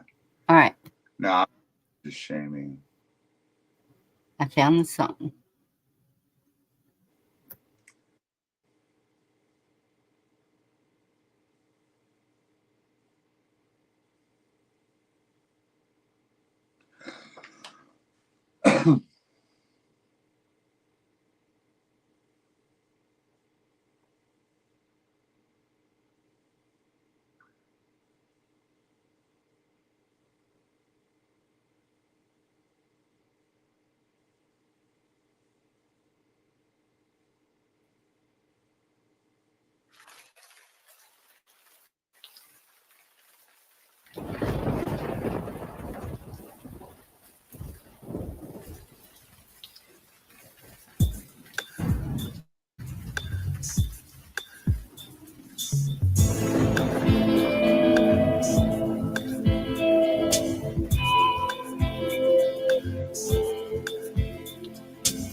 Oh, this land is covered with battle scars.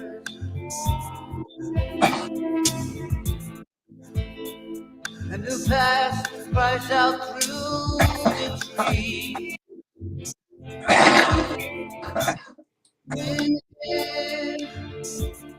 It carries the voices of the ones who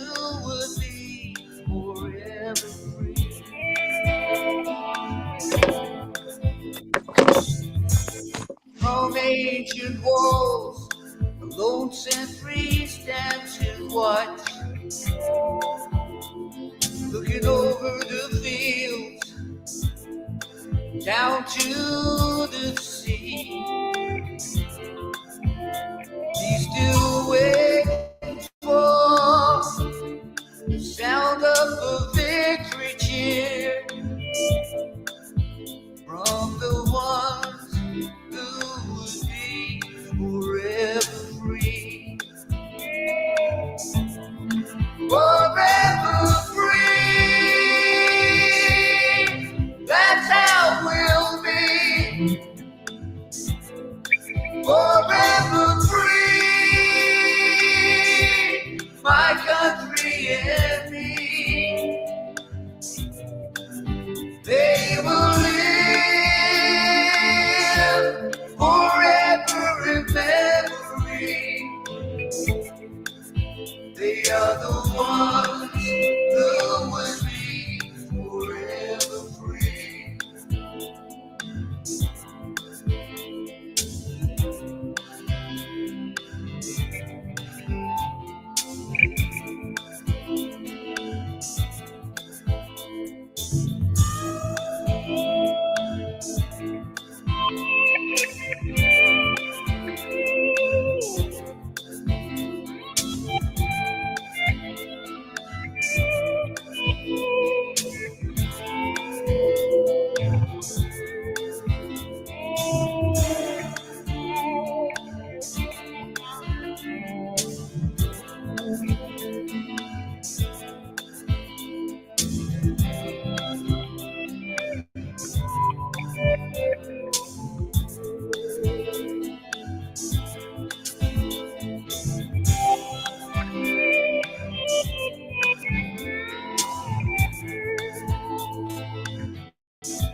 Across these fields, a cold mist gently falls. By the winter's moon, you can sometimes see faded shadows of the ones who have fallen there. They are the ones who would be forever free.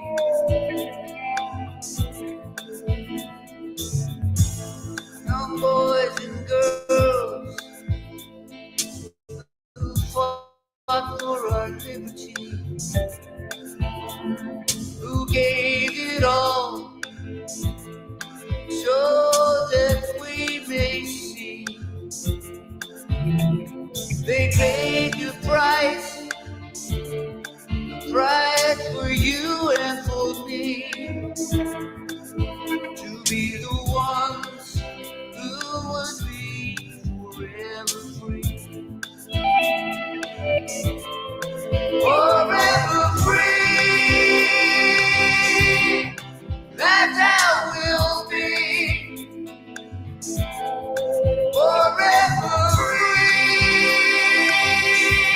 My country and me. They will live forever in memory. They are the ones who would be forever free.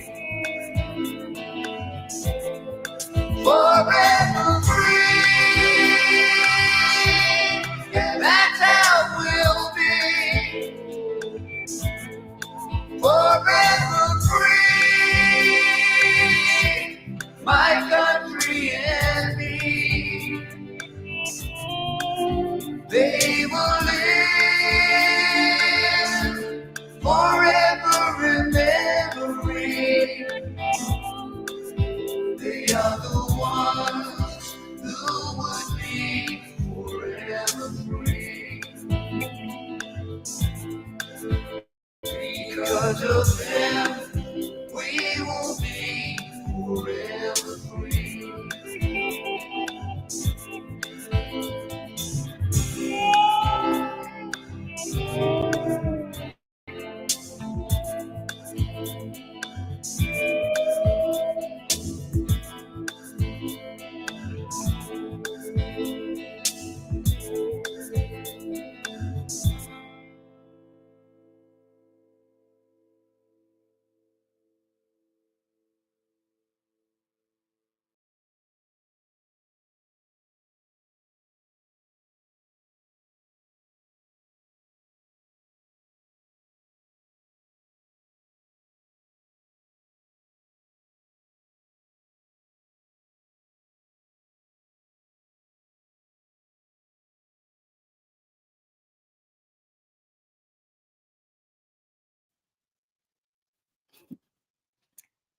Have a good night, y'all. Pray for the ones that are hurting, ones that just need a hug, the ones that are lost. Get some sleep. See y'all next time. Good night.